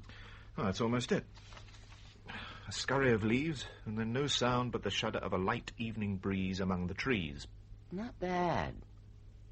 Yeah, that's not bad. Seems like rubbish to me, Marlene. God, it's so calculated. That girl, she shouldn't be wearing a corset. Maybe no underwear at all. This is 1890. Which makes it more exciting. Yeah. We should have our little Foxy. She likes to feel the sensuous play of silk on her naked skin. I can't write soft-core porn. Oh, don't worry. I'll heighten those elements. Okay, you've done a good job. We have the beginnings of an opening. Leave it with me. I'll make some notes for your rewrite. So now, we cut ahead to your 1920s. But look, now we've set up this whole Victorian London thing, I think we should explore it. There's a whole theme here of the differences between the public and private behaviour of the Victorian upper-middle classes. I mean, maybe this hypocrisy is what contributed to the warping of this man's mind, bringing out the hereditary thing in the Turner family. I mean, actually, this is just a thought, but maybe there's something in the social climate of every generation which sets off this quirk, their fatal flaw. Interesting notion, Matthew. You should turn it into a thesis. But it would lend the book a sort of psychological complexity. Who gives one? We're here to thrill people, not train them for university degrees. Okay, chapter 2. Oh, for God's sake. We need to meet a beautiful young woman at this point. We'll focus in on the girl Mary. Mary. Oh, we'll change that. Mary's no great beauty. She's an intellectual. No, she's a young woman of beauty and privilege, and she loves to screw, but hygienically. Presumably this is in Baltimore, is it? That's right. Well, shouldn't we establish Baltimore? Sure. We do that in 2 words at the top of the chapter. Now get this down. Baltimore, Maryland. There, it's established. See, we got to get into the girl. We need to have the women identifying. Money, privilege, old Boston family, I guess. Ivy League background. We'll get you research material and all of that. Helen said you wanted a word with me. That's right. It's been bugging me. I'm in Vienna till Tuesday, and I want to leave this with you. Now, listen. Noir Dupont. Noir Dupont? The name Turner for our family. It bothers me. It has no resonance. But Noir Dupont. But it flows. It feels like aristocracy. It's French. It means black of the bridge. Well, why not? But it's nonsense. Why would anyone be called black of the bridge? Why would an Anglo-American family have a French name? Well, it came over with the Conqueror, I guess. Yeah. Gives the whole fiction that kind of intangible, classy feel that sells a product. Well, we're moving along, Matthew, which is good. But now I realize we have developed a problem. A dialogue problem. The dialogue? But compared with most of the competition, surely the dialogue's rather good. All my characters talk as individuals. This is our problem. But I'm trying to make the dialogue real speech. Right. And the hang-up with real speech is you can't communicate with it. It's not international. We have to use dialogue simply to get across the next piece of information. So it has to be instantly understood in English, plus we got to be able to translate it. Like here. Now, Jack says, New York, some view. Now, you think that's okay? Well, it's nothing special. But it's colloquial. What he should say is something like, I am impressed. I can see an immense distance across the whole city of New York, which is spread out like a carpet below me. Arlene, that is flat, long-winded, and unreal. It may be flat, long-winded, and unreal, but it'll make sense in Portuguese. Don't tell us how beautiful her apartment was, Matthew. The public don't want your poetic descriptions. They want to know what's in it. You've got the Bloomingdale's catalog for that year. List some products. Onyx table lamps, jade napkin rings. Oh, the movie premiere. Excellent. Ben-Hur, right on target. But who's at the party? Who's at Sardi's? Have them bump into Douglas Fairbanks. They sit next to Gloria Swanson. Invent a little plausible gossip, Matthew. You're going to like Ziggy, Matthew. He's going to help us a lot. Oh, good. What with? The gangster connections, the East Coast underworld.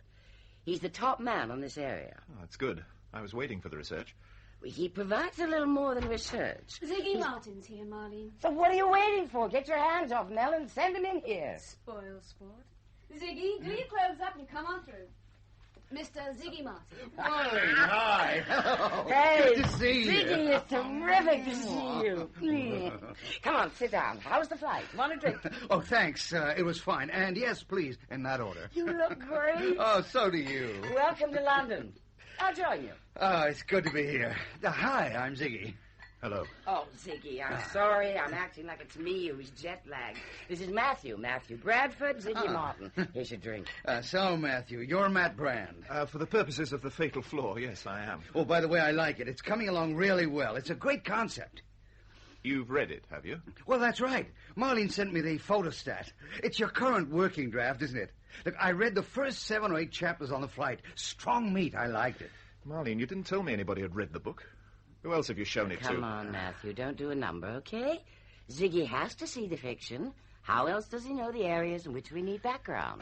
Oh, I'm sorry. Writer's paranoia. I know it. Of course, you have to see the work before you know what research material to supply. As I mentioned to you, Matthew, it's rather more than simply a question of research. Oh, I'm sorry. What do you mean? Ziggy's a background writer. That's right. He specializes in the gangster world. The mafia, prohibition, the this, the that of the whole 20s and 30s era. He's the top guy. Yes, but what do you actually do? Well, this is quite a normal modus operandi. Look, He's what I do write is... the sections of the Fatal Flaw that relate to the contemporary underworld, the gangster scenes. Write them? For God's sake, what do you imagine a background writer does? He writes background. Right, that's it. Sit down. You've gone too far, Marlene. I won't stand for it. Sit down, Matthew. I'm not a difficult bloke. Heaven knows I've gone along with you. I've cooperated. Ziggy, pour me a drink. I don't want a drink. All I want is some respect. I've taken a lot, Marlene. You've ridden roughshod over my feelings and my judgments, but I've accepted it. But as far as you're concerned, it turns out I'm just a factory hand. You don't need me for this bit of the assembly process, so you push me aside and bring in someone else. Well, that's it. I'm not going on. I've still got some pride left. Oh, you can sue me if you like, but I've had it.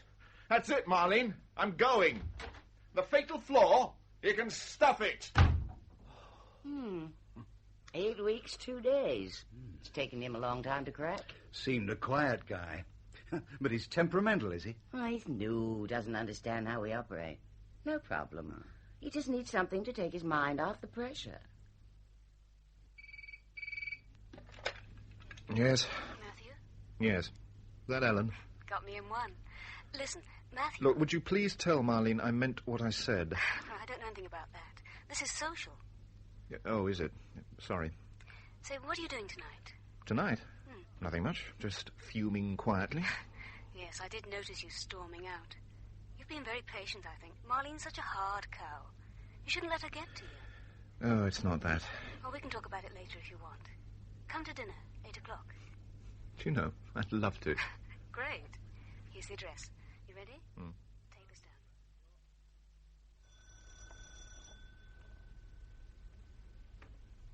down.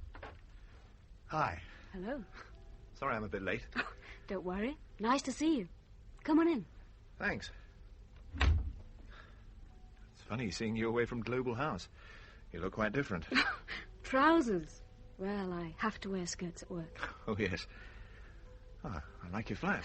It's not mine, actually. It's, we're guests tonight. This is Julie's flat. Julie? Hello, you must be Matthew. I'm Julie. This is Julie. Hello. It's nice of you to ask me. Bit of a blind date, really. My pleasure. Do you work at GME? No, not really. Come on through. You know Ziggy, don't you?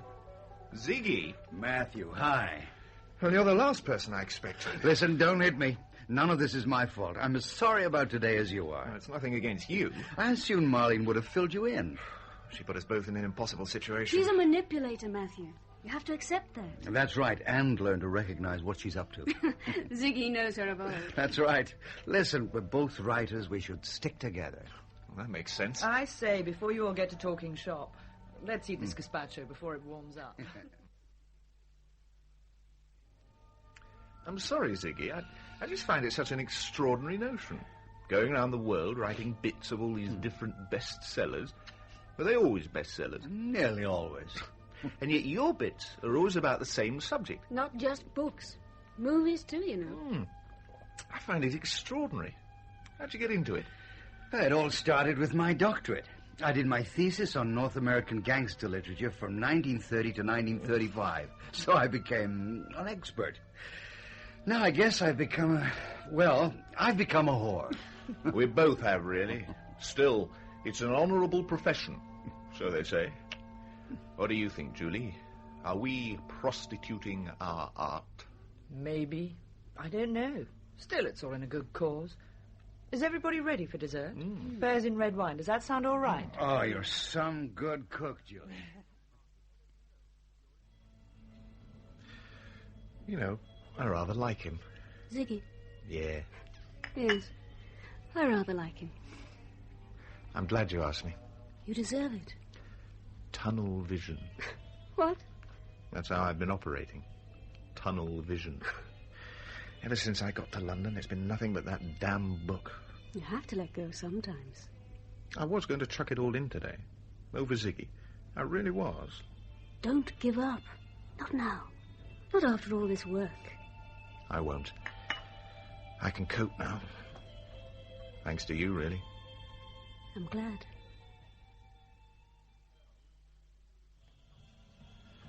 Matthew. Hmm? Matthew? More coffee? What? Oh, Julie, sorry. Have I been asleep? A while, yes. Oh, God, I'm sorry. Where's Ellen? Maybe I could take her home. She's gone. Oh, has she? She's taken Ziggy back with her. Ziggy? They're old friends. Old friends? That sort of old friends? Right. So it goes. Oh, I'd better push off. No, don't. There's no need. You could stay here. Here? With me. Would you like me to stay? With you? That is the idea. You'd better have coffee first. Yes, I think I better had. By the way, how do you like it? White, please. No sugar. No, Matthew. Not the coffee.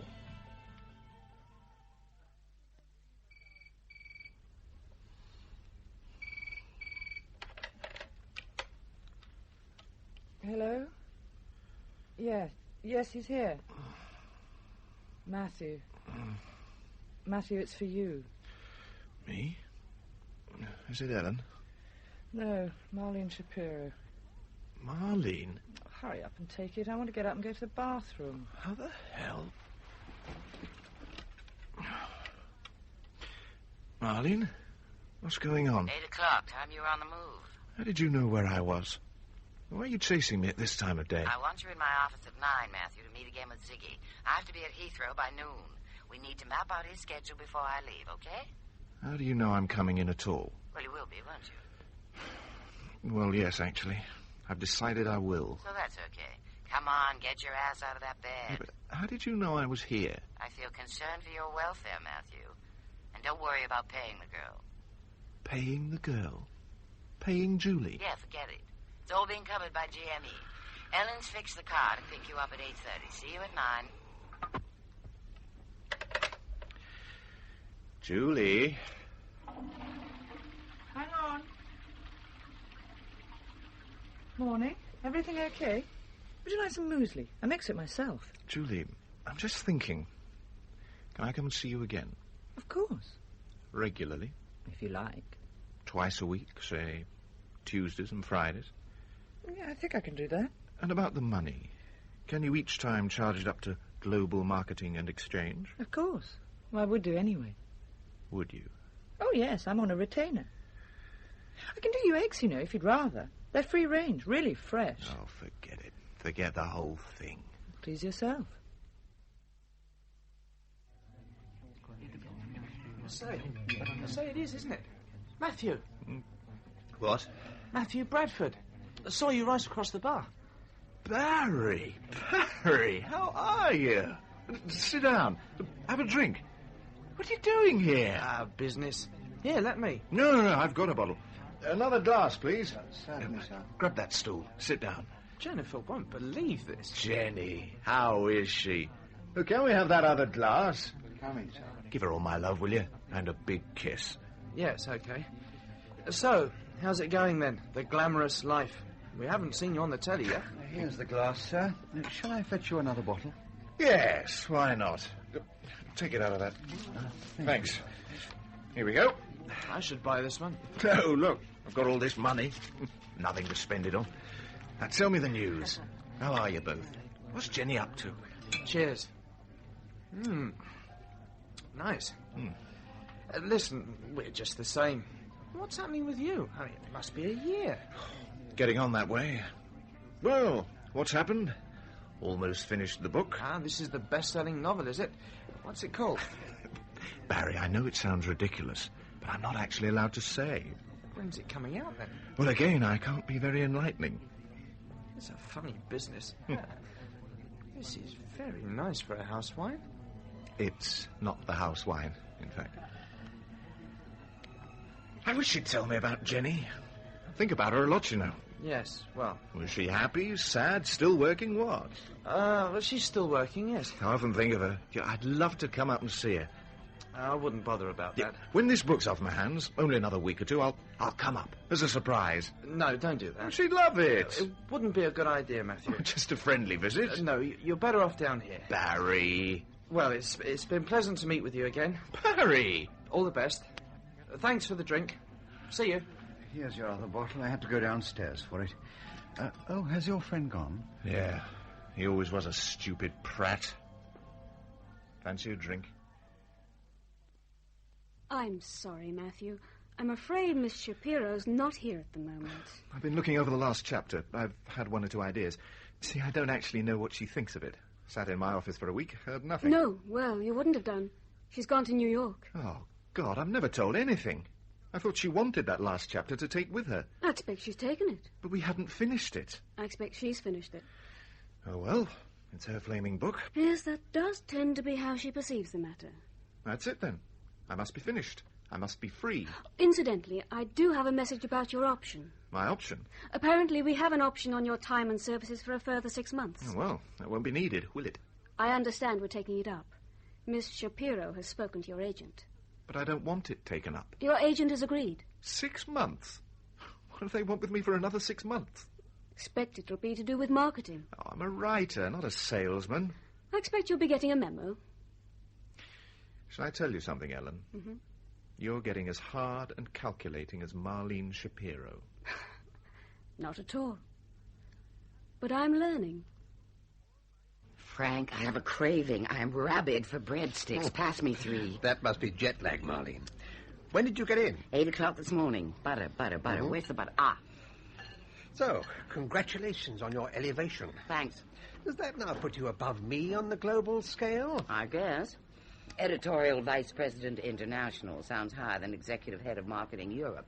Wouldn't you say? It has more of a global ring to it. Plus, I get stock with my job. How about you? I'm afraid not. I must admit, with the reorganization subsequent upon the merger... The takeover, yeah. Oh, yes, I can't help feeling that I've been shunted somewhat into a backwater. Well, I'd say your situation can be pretty much what you make of it. It's a matter of asserting yourself. What you need is to originate some huge success. You need a winner. Well, quite. To make them sit up and take notice. But unfortunately, the major projects do seem to emerge from across the water. True. Except the fatal flaw. Ah, the fatal flaw. High hopes, I understand. 10 million sales, no problem. But I want us to double that. That would be a tremendous project. You want to handle it? I'd certainly like to. If we're talking in those kind of figures, I definitely would. You've got to be ruthless. It could be your winner, but you'd have to fight your corner like a tiger. The hungry young fighter all over again, eh? Right. I got the ideas, I got the sums. I need a hungry fighter to make them work. Marlene, I think you've got one. Here's to it, Frank.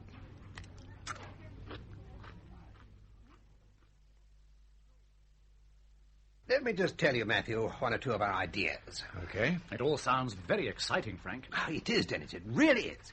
It's going to do us all a lot of good. So we must all pull together. Go on, then. One of your ideas. Fine. Good. Now, your family in the book, the Noir Duponts. The Noir Duponts. Marvellous name. Says it all. On the principle that, A, everybody loves to read true revelations, and B, we all love a mystery. We are going to put it subtly about in the media that the Noir Duponts are based on a real, famous and respected New England family who suffer from a comparable fatal flaw. I think that is tremendous. The sales potential of notoriety, you see. Everybody will want to identify this family of secret murderers. Is it the Rockefellers? Is it the Kennedys? So, everybody will want to buy the book. Simple, really. Tremendous. It stinks. Yes. yes. We thought you might feel that way. Keep me out of all this, Dennis.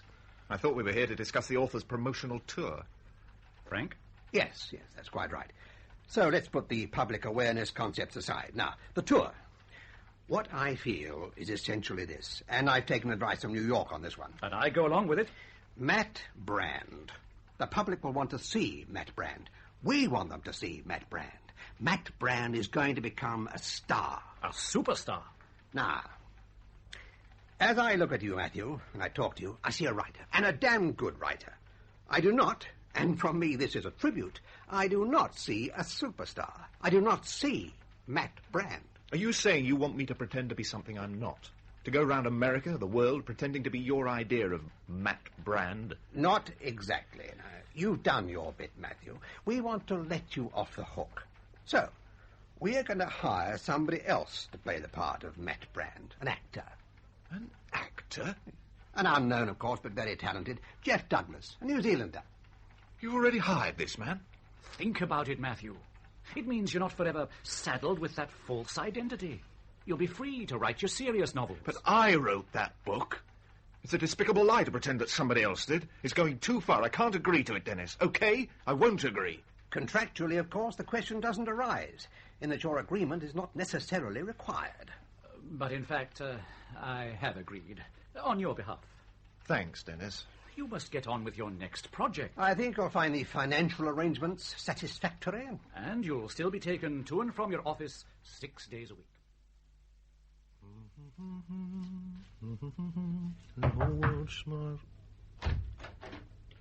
Morning. Del Ransom, Internal Security. Carry on. Just ignore me. Internal Security? What are you doing? Individual personnel supervision duty. I'm your bodyguard, pal. Didn't they tell you? Bodyguard? Is this a joke? Typical. Memos take days to get round, don't they? Why they can't just pick up the phone and tell you what's what straight out, I don't know. You fancy a mint? I'm sorry, I don't understand. Why should I need a bodyguard? Oh, it's the death threats, innit? Smoker's breath. Filthy habit. What death threats? Typical. I have to do their work as well, don't I? This book you've just got coming out in the States, right? The Fatal Flaw? Yeah, that's the one. I didn't know it was coming out yet. Oh, you are in the dark, ain't you? It's a bit controversial, am I right? Blows the lid off some murky secrets, so they say. Must have got on someone's nose. Anyway, they put the black spot on you. It's just a novel, a thriller. Why would it make anyone want to kill me? I don't believe it. Well, could be nutters. Could be someone thinking they've got hold of something. These days, there's always someone ready to blow your brains out for a few grand. Me, for instance. Then they should have told me. And they should have told me the book was out. Don't blame me. I'm just here to keep an eye on you. I'm going to find out what's going on. Excuse me. Hang on. I'm not supposed to let you out of my sight. So, we'll expect you at 11:30 on Tuesday the 14th. Thank you. Okay. Where's Marlene? Good afternoon, Mr. Bradford. I'm afraid Miss Shapiro is in Australia. Hell! Look, Ellen, what's going on? I've just been told by some bodyguard bloke that my book's already out in America. Is that true? I imagine you should have a word with marketing. You know. Come on, tell me. The Fatal Flaw. Yes, of course. Didn't you receive the memo concerning the U.S. launch? You didn't send me any memo. Don't give me that. Have you been drinking? That's my business. What about these so-called death threats? I should call security. I don't want to call security. Oh, you're here, are you? Don't you do that to me again, pal. Here he is. Look, this is my bodyguard. Del Ransom, Internal Security. In that case, Mr. Ransom, would you kindly escort Mr. Bradford back to his office? Sorry about this, Gal. He shut the lift doors on me, didn't he? I may be under contract to this lot, but I'm a free man, free to go where I choose. Of course you are. But you are not free to go there without me. Get it? And if you try and give me the old slip, I may be forced to fracture the occasional bone. Are you with me? I thought you were supposed to be protecting me. Sometimes one has to be cruel to be kind. Now, if you... Ellen, switch off your vibrator and get me the file on Bosco Radansky. You said she was in Australia. Talking to Australia. You lying bitch. Right, I'm going to have this out. Don't go in there, Matthew. I've had enough. Oh, Lord. Here, cut it out! Hey? God, let go! Just if you don't go in there, Matthew, eh? That hurts. What say I take you home and we watch a bit of snooker on the old box? Del? Del, where are you? You all right, my son? You've been in kit for hours. Sleeping it off, were you? What have you been up to? Been out, and I. Down the old airline office. Look at this, then, eh? See those tickets? It is going to be great, my son. Barbados? The beach, the sea, the crumpet. Oh, we are going to blow our minds. What is all this? Courtesy of GME, innit? 6 weeks in the sun. We leave on the 2nd of next month. They're sending us to Barbados? Well, why not? They reckon you're going to be safer out there. Your enemies, whoever they are, ain't going to be looking for you out in the old Caribbean, are they? I don't believe any of this, Del. I don't believe I've got enemies. Oh, yeah. You've got enemies, all right. Yeah, you've definitely got enemies. Gonna go get some ice. I'll bet I know what's going on.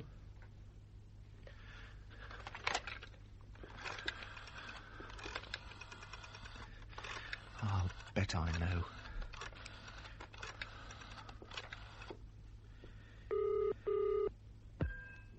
Global Marketing and Exchange, may I help you? I want the Vulture Press, please. Marketing division. One moment. Thank you for holding. We apologize. Marketing, may I help you? Mr. Hegarty's office, please. One moment. Frank Haggerty's office, may I help you? Yes, hello. I'm from the Daily Mirror, the books page. I was wondering if you have a publication date on The Fatal Flaw by Matt Brand. Yes, I have it right here. Let me see. The Fatal Flaw will be published in about 3 weeks' time, on the 12th of next month. The 12th. Thank you so much. Goodbye. Goodbye. Del? You finished all the vodka. You greedy pig. Sorry, Del. I'm afraid we won't be going to Barbados. What? You shouldn't have told me. Because now I'm going to be alert 24 hours a day. You relax for a moment and I will cause trouble.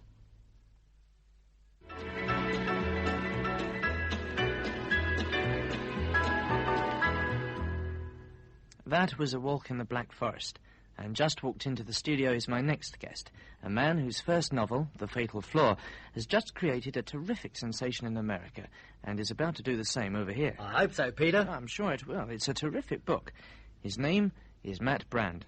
Welcome to the show, Matt. It's my pleasure to be here. A hot foot from a book signing session, is that right? It certainly is, Peter. I must say we've been thrilled with the crowds that have come out to meet us in the stores. An awful lot of people are purchasing the book. It's very exciting. Well, it's not surprising. We're all trying to spot the guilty family. Oh, I appreciate that, Peter. In fact, I understand that in the States, books are actually being written about my book, you know. They're putting forward theories as to which family the Noir Duponts are actually based upon. Ah, so it is true. They are based on a real family, are they? Some of whose members are, in fact, secret sex murderers. That's not for me to say, Peter, but I can confess that in the 3 years I've spent researching the book throughout the eastern states of America, I did turn up some pretty hair-raising stories. But obviously I can't give you any more clues than I put in the book. Well, it's tantalizing. That's true, Peter. But we'll come back to The Fatal Flaw in a minute, because you have a pretty colourful background yourself, Matt. Isn't that right? That's absolutely true, Peter. My grandfather out in New Zealand was what you'd call a shepherd. He worked with sheep. But my grandmother, she was a Maori and a very great herbal doctor. Thank you so much, Mr. Brand. It's for my daughter. Could you sign it to Virginia? My pleasure. I did enjoy hearing you on the wireless this morning. What a fascinating line. Oh, that's very kind. You must listen to Desert Island Discs. I'm on that next week. I certainly Thank will. you. Thank Next, you. please. Afternoon, sir. Who can I sign this book to? I'd like you to sign it to Matt Brand. Matt Brand? Well, that's a coincidence. No, it isn't. I am Matt Brand, and I wrote that book. I beg your pardon? You heard. I wrote The Fatal Flaw. Excuse me, sir. I wrote that book, not you. Sorry, boys. Slight problem here. You're an imposter. You're a liar. Come on, mate. Get moving. You're just an actor. I know your name. Come on, sir. We don't want any trouble, do we? Your name's Jeff Douglas.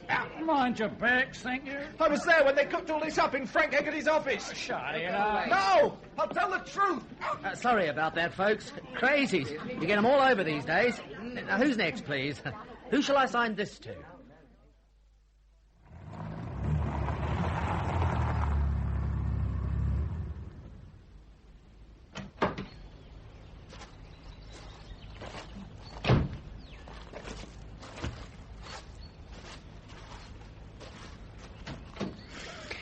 Come on, Matthew. Let's go for walkies. If you like. Yeah, I do like. Come on.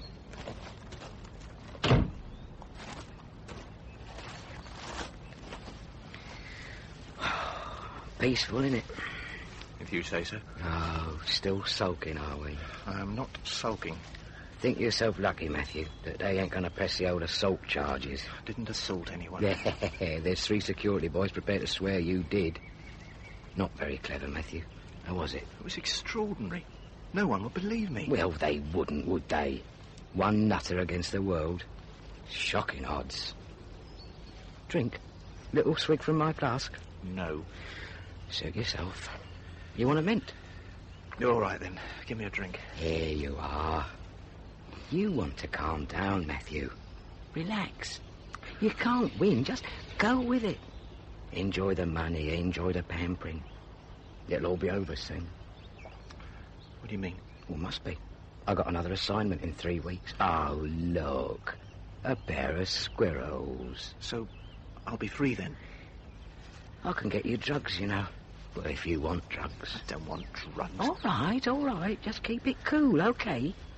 And don't cause me no more trouble. There's a love. I wouldn't want to have to use the ultimate sanction, now would I? Ultimate sanction? What's that supposed to mean? Oh, don't be naive, my son. That book of yours making them a fortune, innit? And you can bet they'll be making another 6 fortunes out of film rights, so they won't stand for you blowing it all, will they? Not when it'd only cost them a few grand to have me apply the ultimate sanction. Lonely round here, eh? Do you mean what I think you mean? You act a bit dodgy. It's down to me to top you, innit? So the only death threat is from you? I suppose so. You see this shooter? Oh, God. Well, is it worth making me do that? Not for 3 weeks. You'd use it, would you? On me? I would. Oh, I can't stand this. I'm going. Oh, don't be stupid. I'm going, Del. I could just pick you off. I don't care anymore. It's easy to me, pal. You wouldn't fire that, Del. You know me too well. You reckon? Yes, I do. I'll see you, Del. I warned you. Del, don't. Oh, poor old squirrel.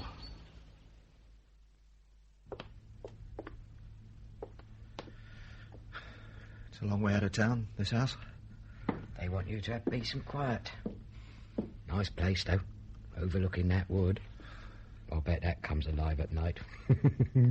Into the old voyeurism, are you? Why move me out of Marble Arch? I don't get it. Well, they want to use it, don't they? Want you out of their property and into your own. This is theirs, surely, not mine. Don't your agent tell you nothing? They've bought you this place out your earnings, haven't they? Cool. You live in a dream world. I don't believe this. Well, you better start believing it, mate. You're on your own now. I'm off my old pal. Is that it, then? Yep, I'm away. Well, take it easy. And don't get naughty. Am I being watched? They don't trust me on my own, do they? There's no problem. You can't do any harm now. Can't I? I want people to know who I am. Oh, come off it, Matthew. No one's going to believe you, are they? Not by now. Excuse me, madam. I see you're carrying a copy of The Fatal Flaw. Yes, I'm off up to Edinburgh to see my daughter. I like something hefty to read on the train. I'd simply like to mention to Like you... it research, was there some kind of questionnaire? No, I just need to tell you that, actually, I am Matt Brand, the man who wrote that book. Oh, no, you're not. I've seen him on the television. You're nothing like him. I am Matt Brand. Anyway, he's Australian or something. He's an imposter. Is this a hoax? He is the hoax. Would you please let me pass? Will you listen? Will you try and make your tiny little brain understand? Take your hand off my arm. There's a policeman just over there, and if you don't let go, I shall call him.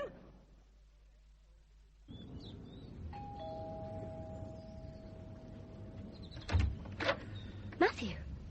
Hello, Jenny. I was just up here, so I thought I'd drop in. See if I could get a cup of tea. Hope you don't mind. I don't know. We'll come in. You shouldn't have done it, Jenny. It seemed the best thing. You shouldn't have given up work. It's what made you an individual. I wanted to. No, you didn't. Barry wanted you to. I took the decision. Anyway, we didn't have much choice. Why? Because you're pregnant. It's the best thing. You're giving up, Jenny. Don't give up. If you're so bothered about me, why haven't you been in touch? Over a year, nothing. Didn't seem appropriate. Appropriate. Oh, I thought you'd rather I kept out of your life. It didn't suit you, that's the truth. I had to cut myself off. You remember? To devote myself single-mindedly to winning freedom. And have you? I've made a lot of money and... I see you've bought my book. No. No, I looked for it, but I haven't seen it yet. There, on the bookshelf. The Fatal Flaw. You didn't write that. I did. Don't you see? That's why it was all such a secret. I was writing The Fatal Flaw under a pseudonym. I don't believe you. It's true.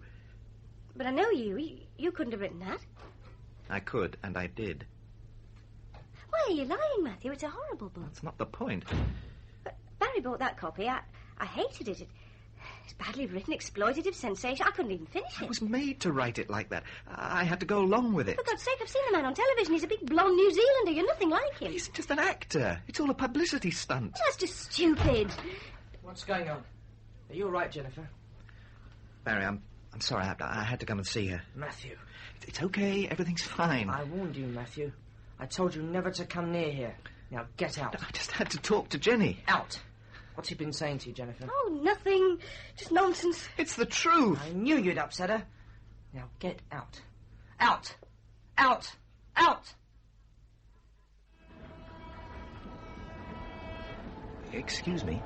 Sorry. I'm sorry to bother you. Can I just have a look at your magazine? I'm just in the middle of reading it. Something just caught my eye. Name on the front. Can I look? Only for a second. All right. Don't lose my place, though. It seems ridiculous, but... Well, the article you're reading says it's by Matt Brand. That's why I bought the magazine, actually. He wrote that book, The Fatal Flaw. Oh, I thought that was fantastic. I literally couldn't put it down. Have you read it? Oh, yes. I've read it. Thanks. I wonder what's going on. What the hell is going on? My dear Matthew, just relax. It's all perfectly straightforward. Drink your creme de menthe. But look at it. It's there. Published. Matt Brand. It's a blatant rip-off. I didn't write it. Quite. Matt Brand, however, did. I'm Matt Brand. Matt Brand is a limited company in which the Vulture Press has a major interest, and for which we operate as agents in cooperation with our American partners, and in which we also have a certain direct financial interest. The whole thing's a fraud on the public. Not at all. They get what they pay for. All right, then. This story. Who wrote this story? Some American writer, I understand. It doesn't really come into my territory.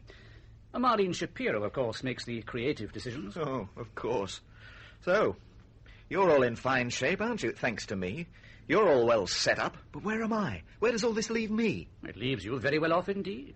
You could live for 10 years on what you've made out of The Fatal Flaw. How many people can say that? 10 years of freedom. What am I supposed to do with it? That's up to you. Isn't that the point of freedom?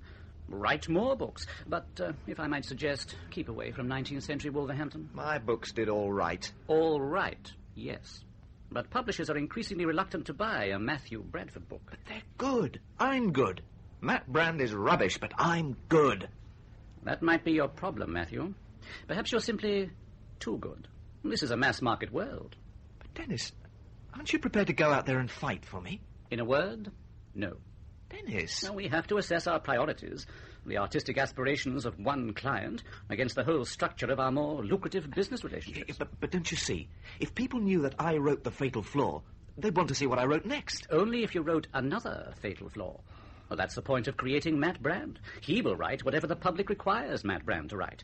It removes the element of human fallibility. I can't just accept this. I won't. Nonsense. Relax. Have another creme de menthe. I'm going to fight. I have to. I I've drawn up your schedule, Marlene. There. Madrid for 3 nights. I've spoken to Julio. He'll meet you at noon and take you back to his apartment as usual. Julio, I can't wait. Afraid you'll have to. You have a 2 o'clock meeting. 2 o'clock? That'll give us half an hour. Think I need more than half an hour? Matthew. Now, look, Marlene, I'm at the end of my tether. Hey, come on. What about a kiss for your old partner? It's been months. What? Oh, all right. I'm sorry. Have a drink. I've already had a drink. Well, have another drink. Excuse me. The thing is this. I don't quite know how to start. Look, Marlene, I've been cheated. Hey, drink this. To a great partnership. Marlene. Listen, why have you been avoiding me? I haven't been avoiding you. You know what's been going on. It's as though you've made me a non-person. We had so much to celebrate. Hell, I wanted to talk new ideas with you. I've been hidden away. I've been threatened. Have you eaten? God, I'm hungry. Let's go up the executive roof lounge. I'll buy you lunch. It's a good wine, isn't it? I couldn't understand what was going on. Don't apologize. I'm not. We've got to look to the future. Tell me your ideas. My ideas or Matt Brand Who ideas? gives one? Ideas are ideas. How the package comes later. It's difficult. Come on. You know what we look for. Sure. Sex, violence, superficial glamour. All those fine qualities that appeal to our potential purchasing units. Tell me a story, Matthew. I've got no stories. Matthew. You killed all my stories. Come on. Stories all around you. I can't see them anymore. I don't know how to look. Just see what catches your eye. I can't. Then seek out the commercial angle. That's it. That's just it. Seek out the angle. You can't see anything straight if you're looking for angles. That's logic. Geometric logic. Do I hear accusation in your voice, Matthew? Yes. I'm accusing you, Marlene Shapiro, I'm accusing you of killing me. You shouldn't shout these things. Shout? Shout? I had integrity and you killed that. I had identity. You killed that. I don't have identity. There's a man on television pretending to be me. He's going around the world saying he is me. Everyone believes him. And nobody believes that I am me. Jerry, yes, thank you. Don't talk to other people when I'm talking to you. You want coffee? Don't ignore me. You keep ignoring me. You keep pretending I'm not here. You pay me money not to be here. You give me houses so I don't exist anymore. Mind the table, okay? Rot the table. Fine, you just did. You don't want me to exist. You deny that I exist, and you've won. I don't exist. I do not exist. Hello. Are you waking up? I am awake. I have been awake for a while. Well done. Are you a nurse? Oh, yes. Are you hungry? I feel terribly tired. That'll be the drugs. Drugs? They're wearing off now.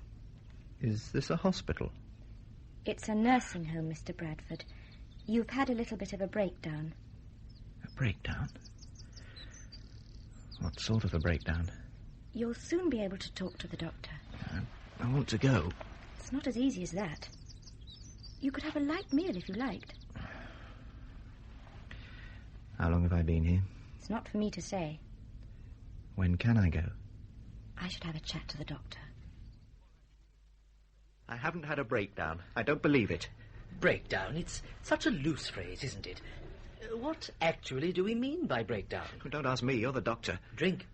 Alcohol. What do you mean? Well, that's what we're here for. Overdependence on alcohol. And let's face it, all dependence is overdependence, wouldn't you say? Well, now, that can lead to a crisis. And that's where we come in. So I'm drying out, am I? I do find layman's terms unhelpfully imprecise. Don't you? Yes. I see. It's all falling into place. Marlene Shapiro. She had me put in here, didn't she? Your wife signed the necessary papers, Mr. Bradford. Susan? In the most real sense, you have put yourself in here. Oh, Susan. Well, thank you for your help. Now I'd like to leave. Sorry. Rules. We have to be in a position to satisfy the committor before we can agree to a cessation of treatment. In that case, I should just walk out. Now, that is, in fact, physically impossible. Security, you see, it's one of the vital services our clients are paying for. Well, I'm not paying anymore, okay? So that's that. Funds are available, I'm told. Not from me. Perhaps not. But we have a contract to fulfill. Vulture Press. Is that it? GME?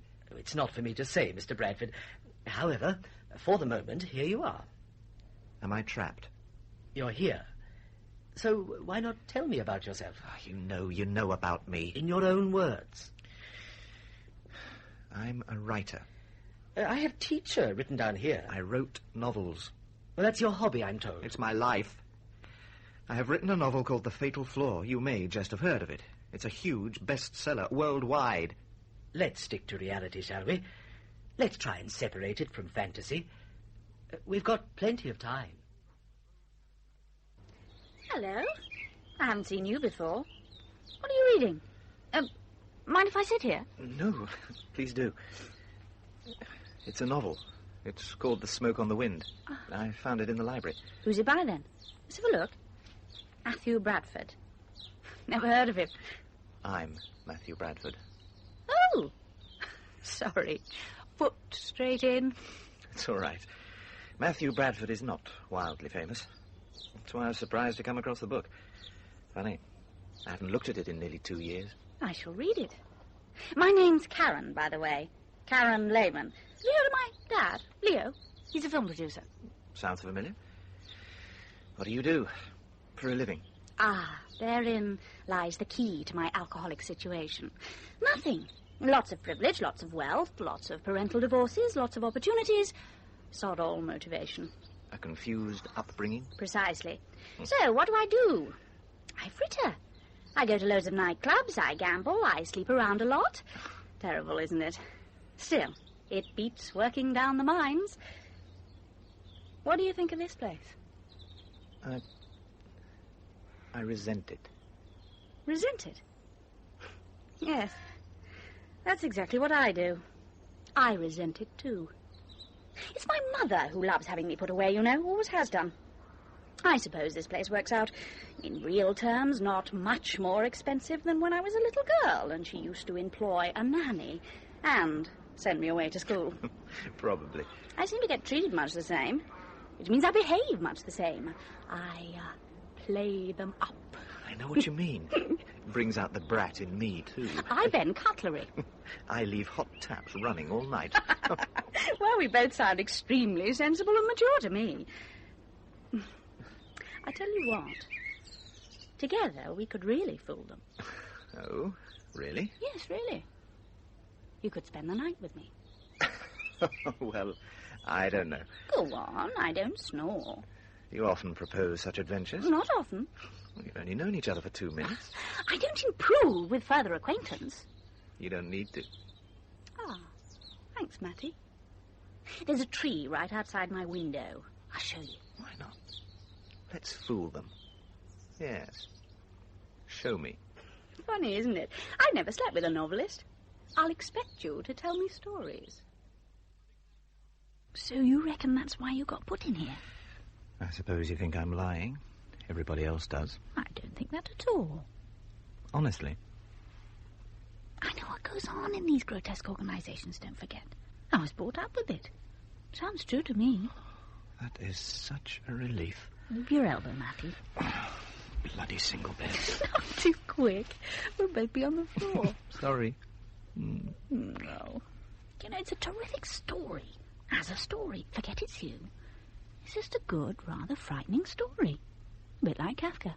That's what I thought. I hate Kafka, but this is good. I want to expose what goes on and get my own back. Maybe I'll put it in a book. And then who'd publish it? I wonder, what about my dad? I can just see it as a film. It's a psychological thriller. How about having your life story turned into a multi-million-dollar movie? A movie? A rather grand form of revenge. Well, let's try, you never know. Would you tell Dad, like you told me? Oh, yes, if you think he'd be interested. Let's go and see him. Fine. Just one slight problem. We are, to all intents and purposes, prisoners. We'll bribe our way out. Oh, yes. What with? They took all my cash. I've got everything we'll need. A tame male nurse and 500 quid. I smuggled it in under my wig. It's a good story, Matthew. It's contemporary. I have it in very sharp focus mentally. It's mostly through his eyes, the guy. I'm not sure just how we'd finish it. We need some clever twist. But it's got something. I can sense it. It would actually blow the lid off all these crooks, and that's what I want more than anything. But do you think it's commercial? Matthew, whenever I've made a successful picture, I've always had this feeling. An intuition about the story. This is very exciting. For me, too. OK, here's what we do. I've got your narrative on tape. If I may, I'll put it into outline form and produce a treatment. This helps finance up front. Hang on. Have you decided already to go ahead? A decision is yes or no, right? I'll think about it is no decision. Not only that, you might take it to someone else. You won't do that, will you? No, of course not. OK. I'll finance you to write up the story as a novel, because that's your skill, right? That is perfect. And you'd base the script on that? Assuming the book works out. I understand. One point, and this is vital. We keep the project under wraps, yes? We do not breathe a word to a soul. Piracy is everywhere. I know that. These people are gangsters. Go away, find the sun. Maybe the Seychelles. The Seychelles? And there you must work, quiet and secret. Do you want Karen with you? She's a terrific girl. OK. Her job is to make sure you write that book and write it well. Through my office, we'll fix you flights and accommodation. How about a villa? A villa in the Seychelles? It sounds unbelievably perfect. I want it perfect, because I want a good job from you. So, the deal is this. A year from today, you walk into this office and you lay down on that desk a completed typescript of your novelisation of your own story. Deal? Mr. Lehman, it's a deal. Good. Thank you. Thank you for believing me and for giving me back to myself. Don't forget now, a year from today. Dad, the Seychelles are just incredible. I see it. You look like natives. Mr. Lehman, as promised, 12 months to the day, here's the book. And on the exact right desk. Good fella. Oh, you look great. Doesn't he? I feel great. I feel the whole experience is purged. I want to show you something. Come on through to the viewing theatre. Oh, what are we going to see? And Dad, you don't want me anymore, do you, just at the moment? Not right now. I have the manuscript, so your job is done. Through here, Matthew. See you later, then. Bye, Matty. See you, Mallow. Goodbye. Now, I just want you to see what we can do, Matthew. It's not quite the final cut, but you'll get a pretty good idea. Oh, by the way, GME are thrilled. GME? Global? They financed the project. Roll it, Dave. A blockbuster. That's the word on it. What is the film? Oh, we don't yet have the title sequence completed, so we start in with the opening scene. The music is provisional, but I think you'll like it. Mozart. Oh, to hell with her. Calm down, man. I'm just angry at the unfairness of it. Don't wave your arms about. Those kids at soccer practice, they're watching us. Oh, does it matter? I'm giving them a I know driver that lesson sports in a field. half hour. You It filmed that at matters. Handley Janet. Green. Right. I'm sorry. It's just her selfishness gets to me. I've got a novel being published on Thursday. So It's what me does up Stella there. do? She That's walks out me. on Sunday. It rings true. She's self-centered, Good. insensitive. Okay, all right. It's not all right. Don't shout at me. I'm Oh, on that's your Jennifer. side. Yeah, we had to call her Sorry. Janet. Keep calm. You have an afternoon's work ahead. That's No, my life. no. We agreed. I didn't tell you. My book, I've only just I have written the it. afternoon off. You've cheated me. I'm going to be interviewed on the You'll radio. make a fortune. Yeah. It's about my book. You've stolen my life.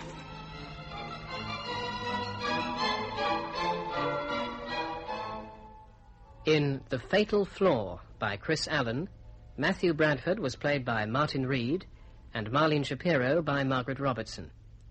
Jennifer was played by Rosalind Adams, Barry and the radio interviewer by Russell Keith Grant, Ellen and Claire by Jill Lidston, Dennis Foster by John Sampson, Ziggy Martin by Ronald Herdman, Del Ransom by Steve Hodson, Frank Hegarty and Leo Lehman by Alan Dudley. Matt Brand and the Doctor were played by Lewis Rowe, Karen and the Edinburgh Lady by Miranda Forbes, the Disc Jockey and the Film Matthew by Stephen Garlick, the Nurse and the Film Janet by Caroline Wilkins, Ruth and the Lady on the Train by Vanessa Knox-Moore, Julie and the Lady Shopper by Stella Forge. Other parts were played by members of the cast. The Fatal Flaw was directed by Christopher Venning. This drama, set in the 1970s, is all about the investigation of a murder.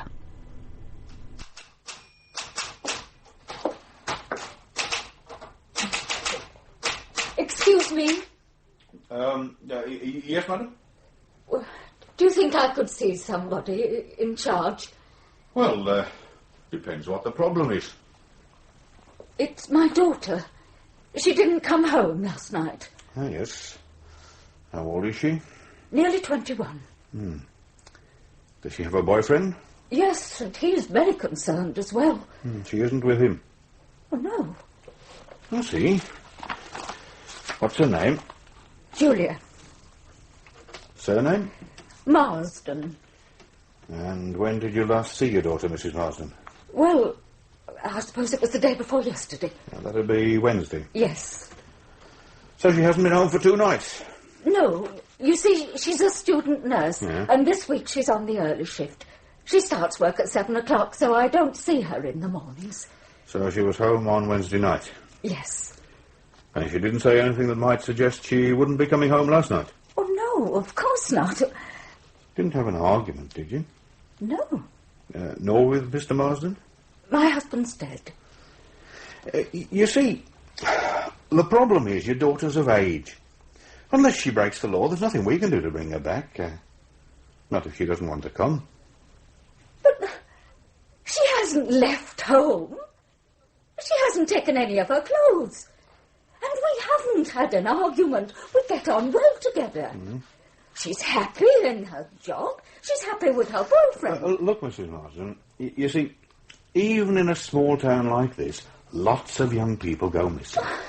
Most of them turn up again safe and sound. Believe me, there's nothing to worry about. But Julia wouldn't run off. She doesn't have reason to. Look, have you phoned the hospital? What?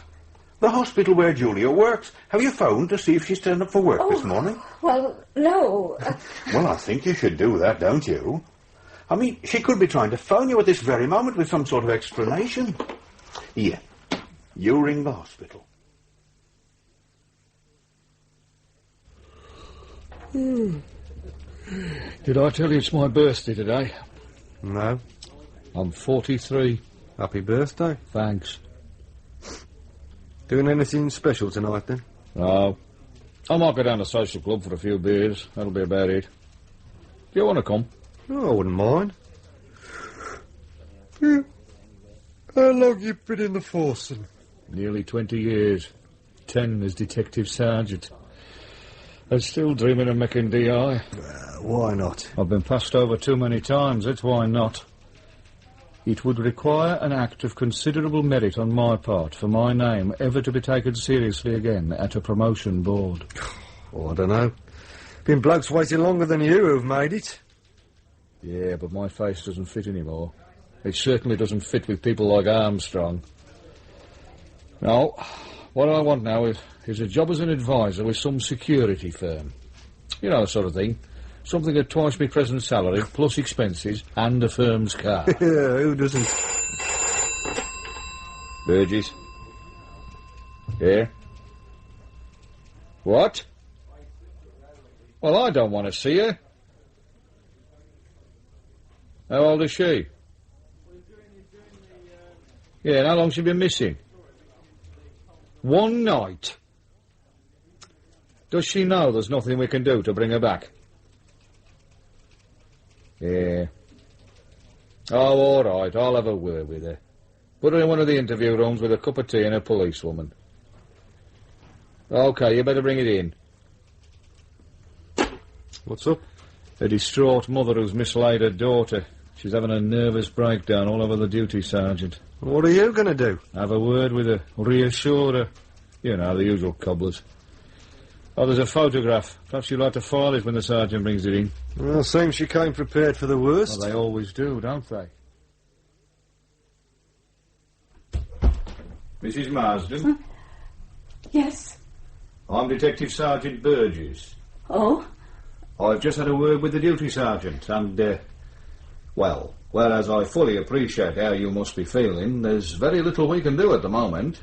Why not? Well, I'm sure the sergeant has already explained most of the reasons to you. Yes, but my daughter hasn't run away.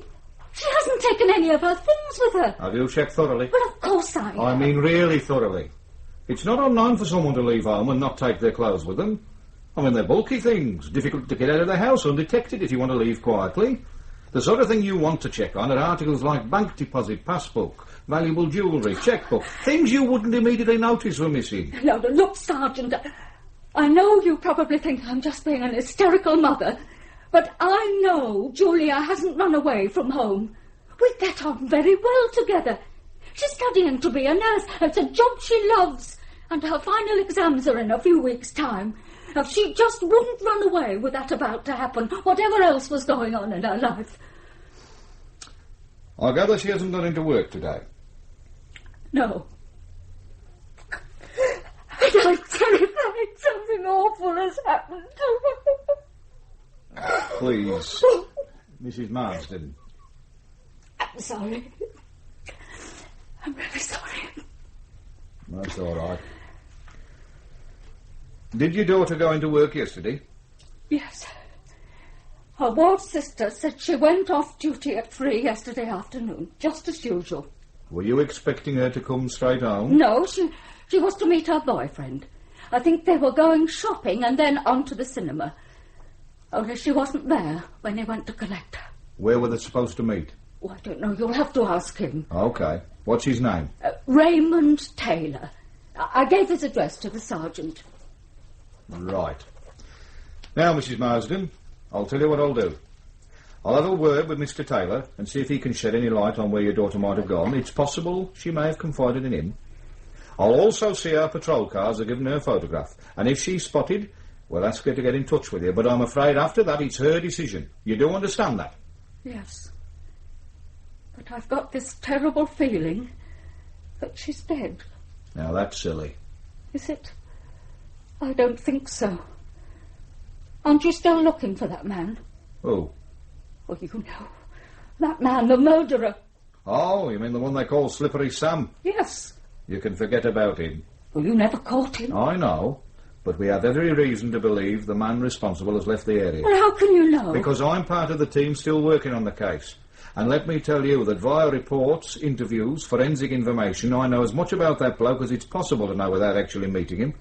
Believe me, Mrs. Marsden, he's gone. But he's already killed 3 women. The last one was 5 months ago. You've no need to worry about Slippery Sam. Well, why do you call him that? Well, that was the press. You know them, they like to put a handle on everything. And much to our embarrassment, we nearly grabbed him a couple of times. But he was lucky. He managed to slip away. I see. Now, don't worry about it, Mrs. Marsden. I'm sure Julia will turn up. All right? Thank you. I'll get a car to take you home. A policewoman can stay with you for a bit if you want. OK? Yes. Oh, don't worry. We'll be in touch soon. How did it go? I can't stand women crying. Were you able to reassure her? Oh, I doubt it. I think she's convinced Slippery Sam's got hold of her.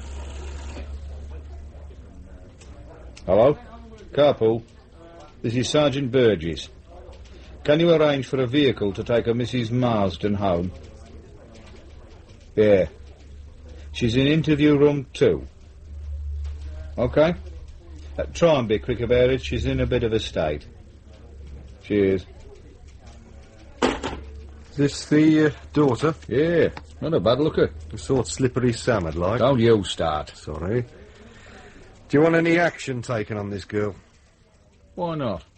We haven't got much else to do. Right. I'll get the photograph distributed then. Yeah. Might as well have a word with the boyfriend, too. Shall I come along?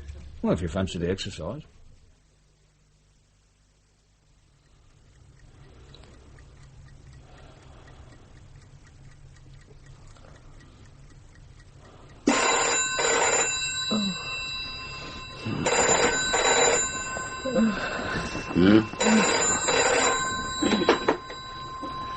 Hello. 5847. Oh, hello, Mum. Yes. Yes, I'm afraid we're still in bed. Pardon?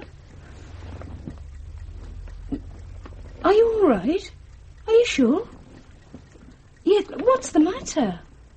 Oh, come on, Mum, tell me. Please. All right. Let me talk to Malcolm. I'll ring you back in a few minutes. Are you on your own? Why not ask Mrs. Fletcher to come in and keep you company? I'll call back in a little while. What was that about? Oh, I don't know. Well, what did she say?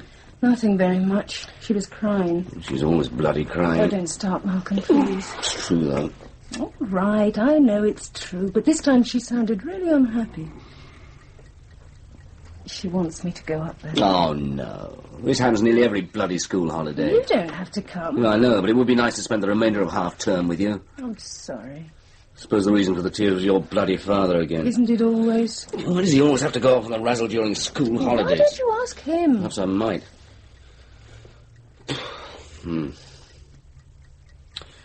But she really sounded unhappy. Yes. Oh, I suppose you'd better go. I think I should. I'll ring the station and see what time the trains are. Don't you want me to come with you? Of course I do. You know I don't cope very well with her on my own. But you don't have to come if you don't want to. Yeah, well, we'll take the car. I think it should be able to wheeze its way out there one more time.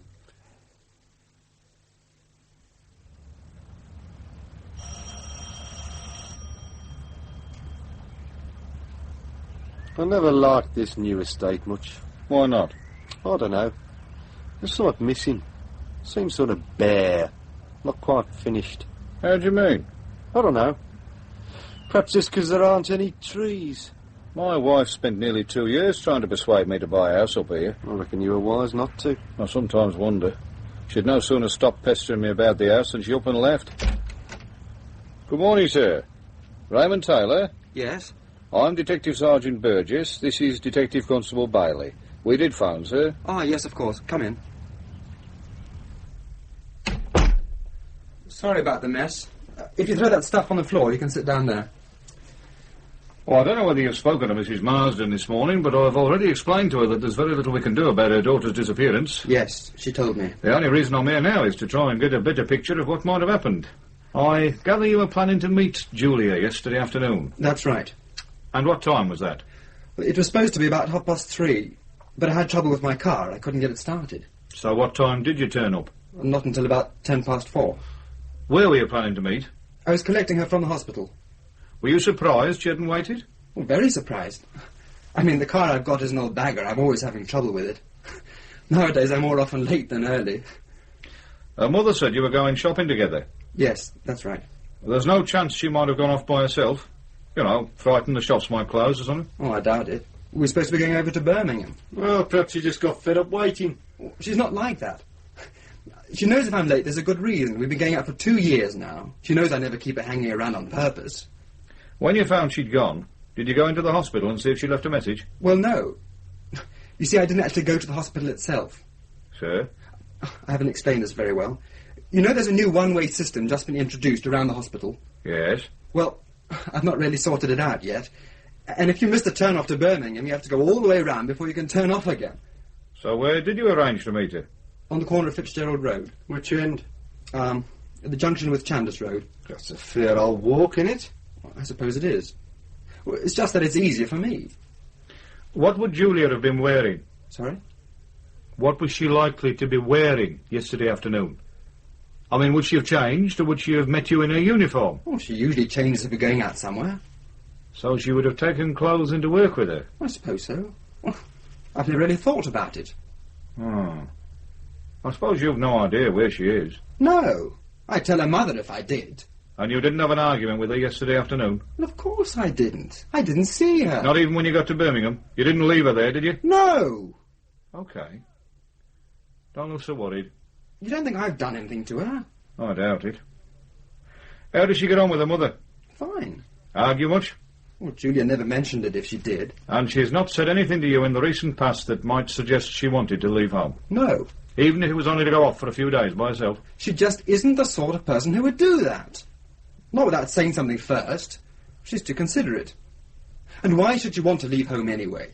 Well, ask her when we find her. Until then, thanks very much for your help. Well, what happens now? We'll keep an eye open for her. Don't worry. We'll let you know as soon as we learn something. Well, isn't there anything else you can do? I'm afraid not, sir.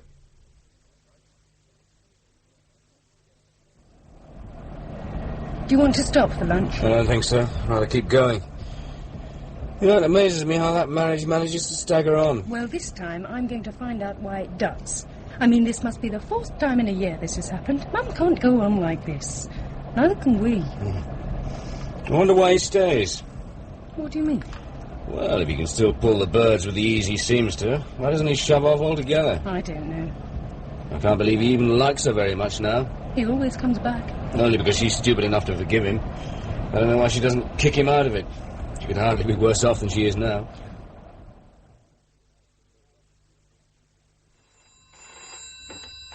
Burgess. Oh, hello, Mrs. Marsden. Have you? Was there anything missing? I see. Hang on, I'll just make a note. Jeans, navy blue polo neck sweater, plimsolls, and what? A black duffel coat. Nothing else? None of her personal effects? I see. What about a uniform? Yeah. OK. Well, many thanks, Miss... Sure, don't worry. We'll be in touch as soon as we learn anything. OK. Yeah, thank you, Mrs. Marsden. Yeah. Goodbye. God, that woman does go on. Well, you can't blame her. That still doesn't make it any easier to put up with. Is this what you might be wearing? Yeah. Black duffel coat, navy blue pullover, jeans and plimsolls. That'll make her really conspicuous. Especially the jeans and plimsolls. No personal effects missing. No. So let's hope she hurries up back. Well, if this is accurate, I think it unlikely Sam's got hold of her. What is it? Sighting of the said villain. Where? Madrid.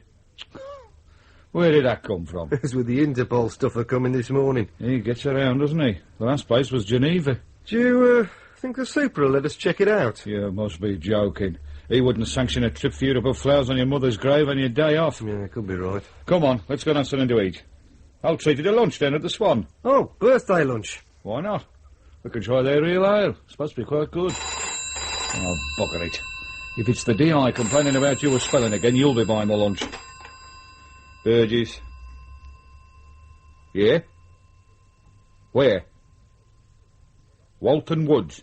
Have you told the Heavy Brigade? What about Mr. Armstrong? Right. No, I'm going straight up there. Now what? Someone's found a body at Walton Woods. It's cold. Why do these sort of things always happen just as you're about to go to lunch? If this is Sam's handiwork, you'll be bloody glad you missed it. Sutton? Yeah, Skip? Is the doc here yet? Yeah, he's up at the site. What's he like? As usual. Well, that's something to look forward to. The control van's been quick in getting here. Then our Lord and Master is in residence. We need not fear anything, except his breath. I don't think I've ever got that close to Armstrong. You're very wise. His breath's so bad, you wish he had a simple case of halitosis. Why does Armstrong cause you so much needle? He just gets up my nose. Do you know, he once called me an incompetent snotbag. He calls everybody that. It's part of his childish charm. I know, but when he said it to me, he meant it. You're too sensitive. I'm not. It's not without reason he keeps blocking my promotion. He meant it all right. And it wasn't until he started doing that I realised how bloody ambitious I was. Yeah, well, collar Sam, they'll probably make you chief superintendent. Collar him and I'll expect to be made bloody king. Hello, Doc. You don't look too cheerful. Neither will you be when you see the state the body's in. That bad, eh? That bad. Have you finished with it? Yes. Do you mind if we have a look? If you want.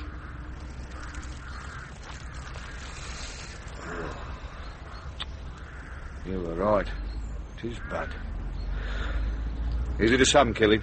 Without considerably more work, I can't tell you anything for certain. But I think so.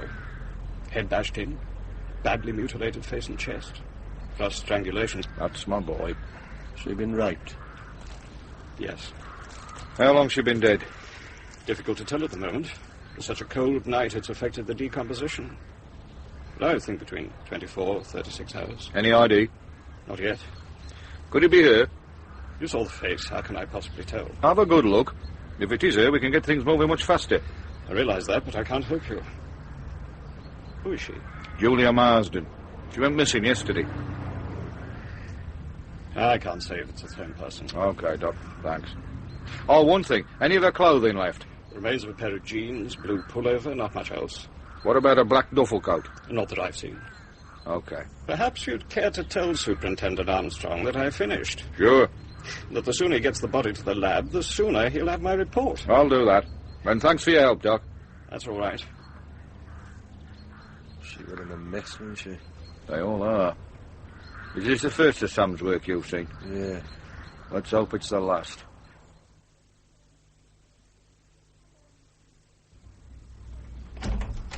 Hello, Mum. Jenny. Oh, it's really nice to see you, love. I'm so glad you could come. Hello, Maureen. Hello, Malcolm. Oh, you don't know how pleased I am you could both come. Come in, come in. Come into the sitting room. Would you like some tea? That would be nice. Shall I make it? No, you sit down. I'd rather make it. It gives me something to do. Well, all right, then. Do you know where everything is? I should do. I've been here often enough. Is he all right? Of course. Well, he seemed a bit strange. Oh, Malcolm's fine. You know what he's like. Don't worry about him. He's just a bit tired after the drive. Anyway, we're not here to discuss him. I know. And I'm sorry the way I phoned up this morning. Oh, it's all right, Mum. Don't you worry about it. Felt so unhappy. What's happened? The usual. Dad? Yes. I haven't seen him since Thursday evening. Do you know where he is? I've no idea. That's what's so worrying. I usually know what he's up to. How do you mean? Well, you know what he's like when he meets someone he takes a fancy to. Starts taking extra trouble about the way he looks, always changing his underwear, shaves twice a day, that sort of thing. That's usually followed by him staying out half the night, having to entertain clients, as he calls it. Then the inevitable trip that necessitates him having to go away for the weekend. I mean, it's pathetic to see him at work. It sounds bloody insulting. You're probably right. But anyway, this time there hasn't been anything. No hints, nothing. I've not got the faintest idea where he is. Have you tried to phone him at work? Well, that's the first thing I did, but he isn't there. The person I spoke to said he was on leave. And they didn't know where he'd gone? No. Have you spoken to the police? What could I say? My husband's gone on holiday and hasn't bothered to tell me where. They just laughed. It's possible he's had an accident. The police could at least check the hospitals for you. Oh, don't say that, Jenny. I think you should consider it. Kettle's on. Thank you. Well, this time that bastard of a father of mine has gone off without saying anything. That's nothing new. But Mum's got absolutely no idea where he's gone. I think we should phone the police. Why? He might have had an accident. Forget about it. He'll turn up when he's good and ready. He always does. I don't think we should bother the police, Jenny. I'll phone the hospital in a little while. Anyway, from the amount of police activity we saw as we drove into town, I doubt whether they'd give much consideration to looking for some overgrown schoolboy on the razzle. Oh, shut up, Malcolm. What do you mean? It's nothing. It's just that we saw a lot of police cars in a field as we came off the motorway. Oh, what were they doing? I don't know. It was probably nothing important. Well, it's nice to get a bit of warm.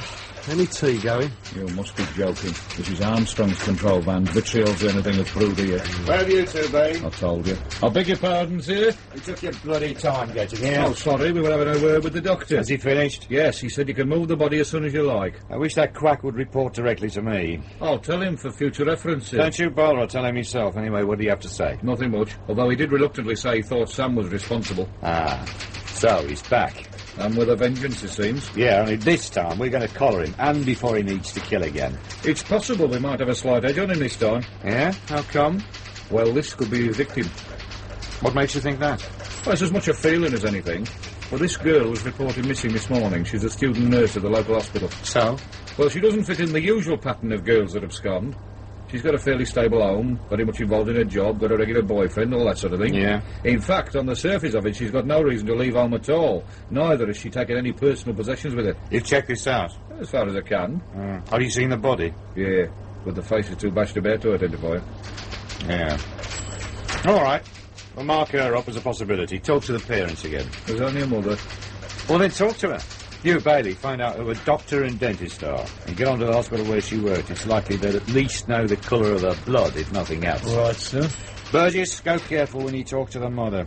We've had enough trouble with the bloody press without them accusing us of terrifying respectable old ladies into believing their daughters are dead.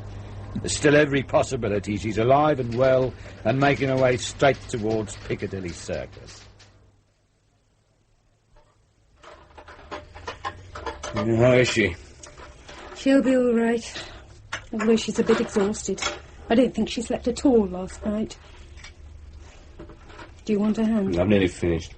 There's no need to dry up. Just let the stuff drain. I thought I might ring the doctor. At least he can give her something to help her sleep. Yeah. Oh, I hate that man. My bloody father. If only he knew the pain he caused. I must admit I'm a bit surprised she still reacts like this. I mean, this must be the 4th time he's gone off for a dirty weekend in a year. I know. But it's a bit different this time. There was none of the usual build-up. He's just upped and gone. Do you think he's left her? Oh, I don't know. Mum's convinced herself he hasn't. Amazes me how I can still pull the birds at his age. He may be 52, but as you well know, he looks 10 years younger, and he could charm the knickers off a nun if he wanted. I'm going to phone the doctor. All right, hey, when he gets here, I suggest you ask him for something for yourself.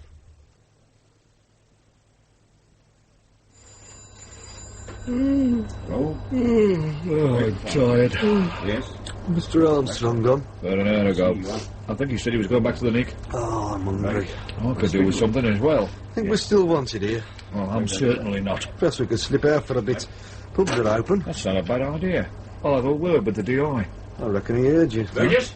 Yes, go. Just have Mr. Armstrong on the phone. He wants you back at the Nick at once. What so? He just identified the victim. Who is it? Seems you are right.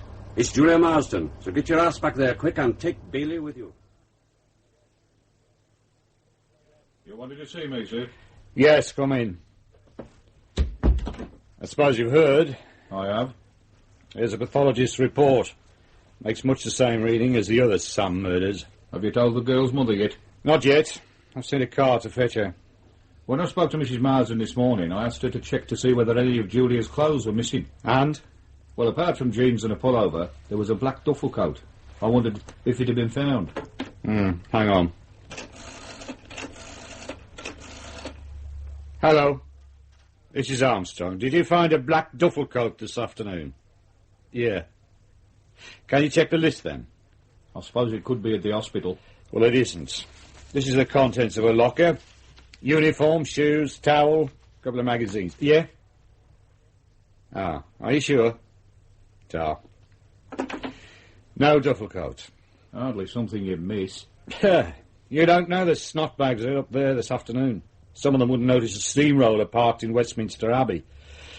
Look, Burgess, I know we've not got on too well in the past, but I'm prepared to forget about that. You responded well when Julia Marsden was reported missing. He looks good in a report when it's seen we've taken action from the very beginning. Keeps the press happy. Helps remove some of the tarnish from our somewhat green image. Right? Yes, sir. I gather you've already had a word with a boyfriend. I don't think we've anything to worry about there. Good. Now, look. I want you to lead one of the teams on this case. Select your own men if you want. But I want results. If Sam's on our patch this time, I want him. I don't want the press rechristening him Slippery Sam. Understood? Yes. But don't you let me down, Burgess. I'm putting my faith in you. You screw up on me and there'll be trouble. You work well and I'll make sure the right people hear about it. Because if we grab Sam, there'll be a lot of promotion handed out. You may well see Detective Inspector yet. I'll look forward to it. Good. And one more thing, don't forget I'm in charge of this case. As if I would. You're only leading your team. You get your nose stuck into something, you let me know. You try and rush off on your own, glory hunting. And I'll crush you. The glory's to be spread around on this case, not hogged. Understood? Of course. Good. Then we'll get on fine. Right, you let me know who you want in your team and I'll okay it. Right? Sure. There's a briefing tomorrow morning at 9. Should you have any bright thoughts during the night, let me hear them then. What are you looking at? There's a police car pulled up along the road. They're not coming here, are they?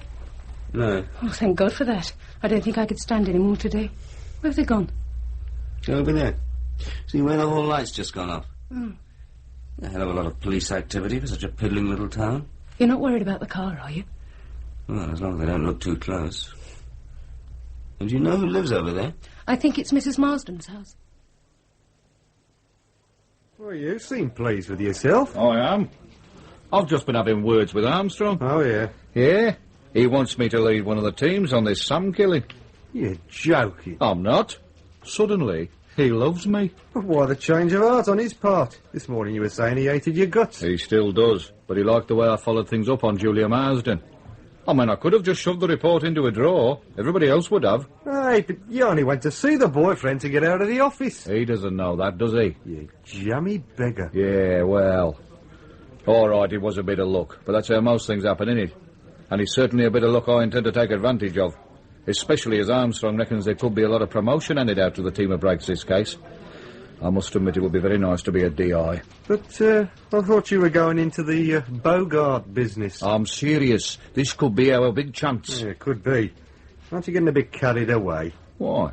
Well, we'd just be one team among many. What if Armstrong gives us the bum end of the case? There's not much chance for us if we spend all our time sweeping up after everyone else. Armstrong's desperate to break this case. It's been hanging over him for a year. So? So we'll be open to all suggestions. So what are you planning to wow him with? Remember the interview with the boyfriend? Yeah. Do you remember he was supposed to be meeting her on the corner of Fitzgerald and Chandos Road, and that he was late? So? Well, he gave the impression that Julia was the sort of woman who would have waited patiently for him. But she didn't. She went off. Yes, but after waiting how long? He was 40 minutes late. She could have waited anything up to a couple of minutes before he arrived. And you're hoping someone might have seen her? That's it. But more important, that someone might have seen Sam pick her up on that corner. After all, she got into the car somewhere. Yeah, that's true. So what I'm going to suggest to Armstrong in the morning is that my team knocks on the door of every house in the Fitzgerald Chandos Road area. Some nosy Parker might have seen what went on. You reckon Armstrong will let you handle it? Why not? Someone will have to. Why not the bloke who suggested it? What time's the briefing tomorrow? 9 o'clock. God, it's been a long day. How long do you think we'll have to stay? I don't know. I suppose we can't stay longer than Sunday. Depends what happens. Hey, just think. At this very moment, your dad is probably shacked up in some hotel, humping his current bird without a care in the world. Well, let's hope he stays with her this time. Do you think your mum will take him back? I don't know. She's pretty hurt. I think she realises things can't go on like this. Let's just hope he writes soon so we can all get on with our lives again. I'm nearly asleep. You feel all right? Gin and Valium is certainly a very good mix. Good night.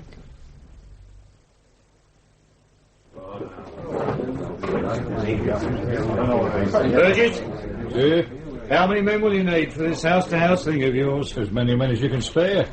The way things are going, you might be working alone. I need every man I can get hold of to search those woods again. The duffel coat's definitely missing. Mrs. Marsden's convinced it is, so I suppose we've got to do something about it. Did I have a session with her?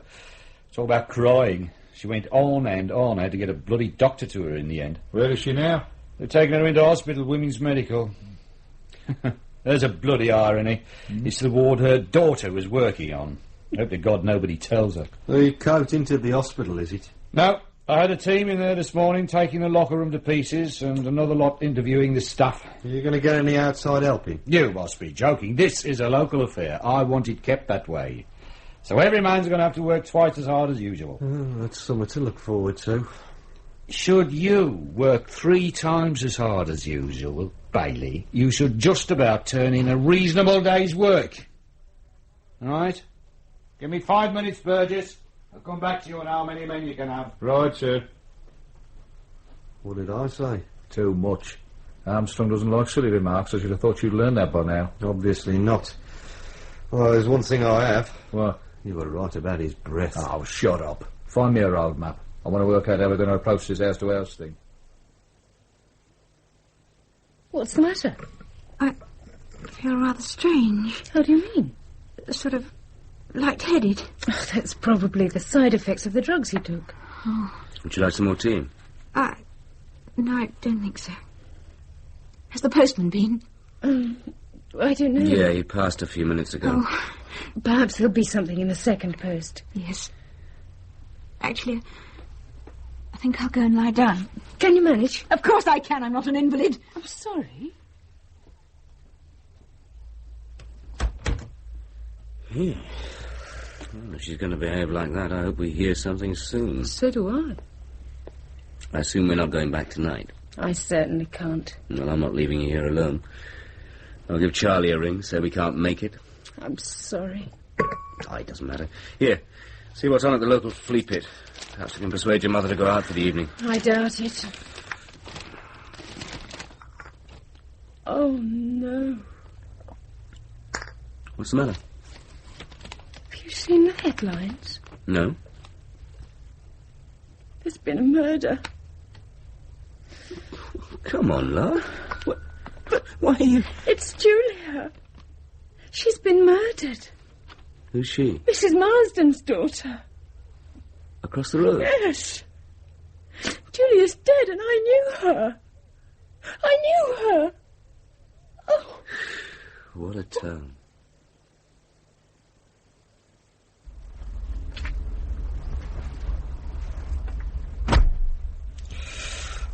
Oh, bloody hell.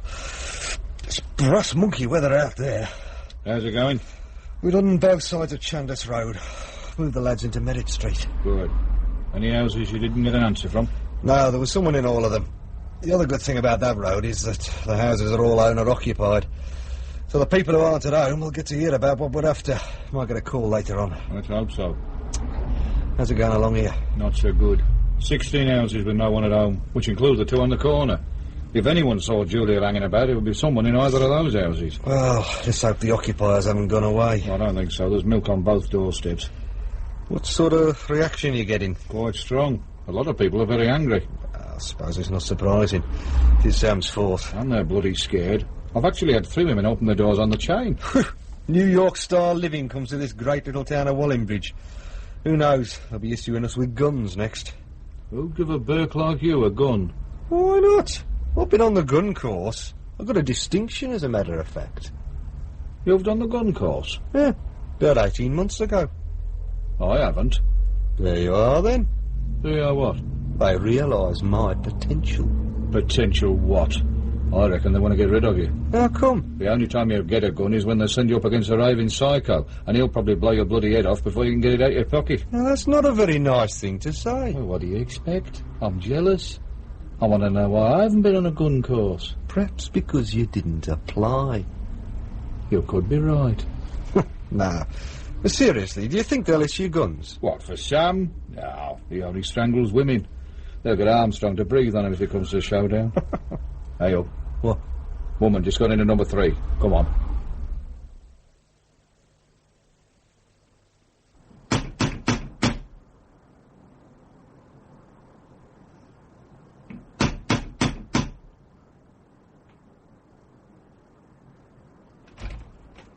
Yes? Good morning, madam. I'm Detective Sergeant Burgess. This is Detective Constable Bailey. We're making inquiries concerning the death of Julia Marsden. Julia Marsden? Do I know her? That's what we're hoping to find out. Oh, you'd better come in. Thank you. Would you mind wiping your feet thoroughly? I've just had the hall carpet shampooed. Oh. Sorry. Thank you. If you would like to come this way. Now, Julia Marsden. This is a photograph of her. No, I don't know her. Now, think carefully. You didn't by any chance see this person standing on the corner of Fitzgerald Road on Wednesday afternoon? No. You're quite sure? Positive. Although, now you come to mention it, I do recall a young woman. But it wasn't the girl in the photograph. What time was that? Oh, about 3:45. In fact, I remember her quite distinctly. And why is that? Oh, she looked so cold, as though she'd been waiting some time. I felt quite sorry for her. In fact, I must have stared because she noticed me looking and smiled. It was quite a charming smile. But you don't recognise the photograph as being the same girl you saw waiting? Oh, no. The girl in the photograph is far less attractive. Do you remember what she was wearing? No. Oh, yes. I recall she was wearing plimsolls. I remember that quite distinctly, as I consider them totally unsuitable footwear for such a cold day. That's all? You can't remember anything else she was wearing? Yes, I can. A duffel coat. I recall a duffel coat. I remember that because I thought the duffel coat so sensible and the plimsoll so foolish. Can you remember the colour? No. I think it was dark. Possibly dark blue or black. I can't remember for certain. But you're sure about the time you saw her? Oh, yes. How can you be so certain? Well, when I got in, I unpacked my shopping and made myself a cup of tea. I then took the tea upstairs to my bedroom and switched my radio on. And? Listened to the 4 o'clock news. Did you see the girl again? As a matter of fact, I did. When I was closing my curtains. When was that? It was after the news. Why is the time so important? The young lady in the photograph and the girl you saw waiting outside could well be the same person. Oh, I don't think so. The photographs can be deceptive. Why are you so interested in this person? Because she's been murdered. Good heavens. That's absolutely dreadful. When you saw her from the bedroom window, was she still alone? Yes. No, as a matter of fact, a car pulled up. I remember now. She walked over to the car, smiling. It was the same smile she'd given me. Such a pretty smile. But then she looked surprised and spoke for a minute or two to the driver. Did she get into the car? Yes, she did. And can you remember anything about the car? Oh, yes. It was a dark blue Cortina estate. You're that sure? Without a doubt. How come? My son-in-law has exactly the same make of car. I see. Look, Mrs... Meadows. Yeah, Mrs. Meadows. I think we should start getting some of this down on paper. Would you have any objection to coming down to the station to make a statement? Well, I don't think so.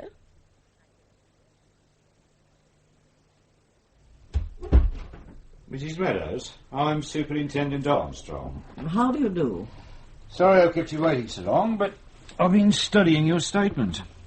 Very interesting document. You're a very observant woman. Thank you. There are just one or two things I'd like to go over with you again. Now, you still maintain that the girl you saw getting into the car and the young lady in the photograph are not the same person? Without a doubt. Then perhaps you'd like to look at these. Study them carefully. Now, do any of these photographs look like the girl you saw? Yes, that one. Any of the others? That one too. Thank you. And what about these other photographs? They're not of the same person, are they? No. Fortunately for us, you've recognised the two photographs we wanted you to. They're Julia Marsden.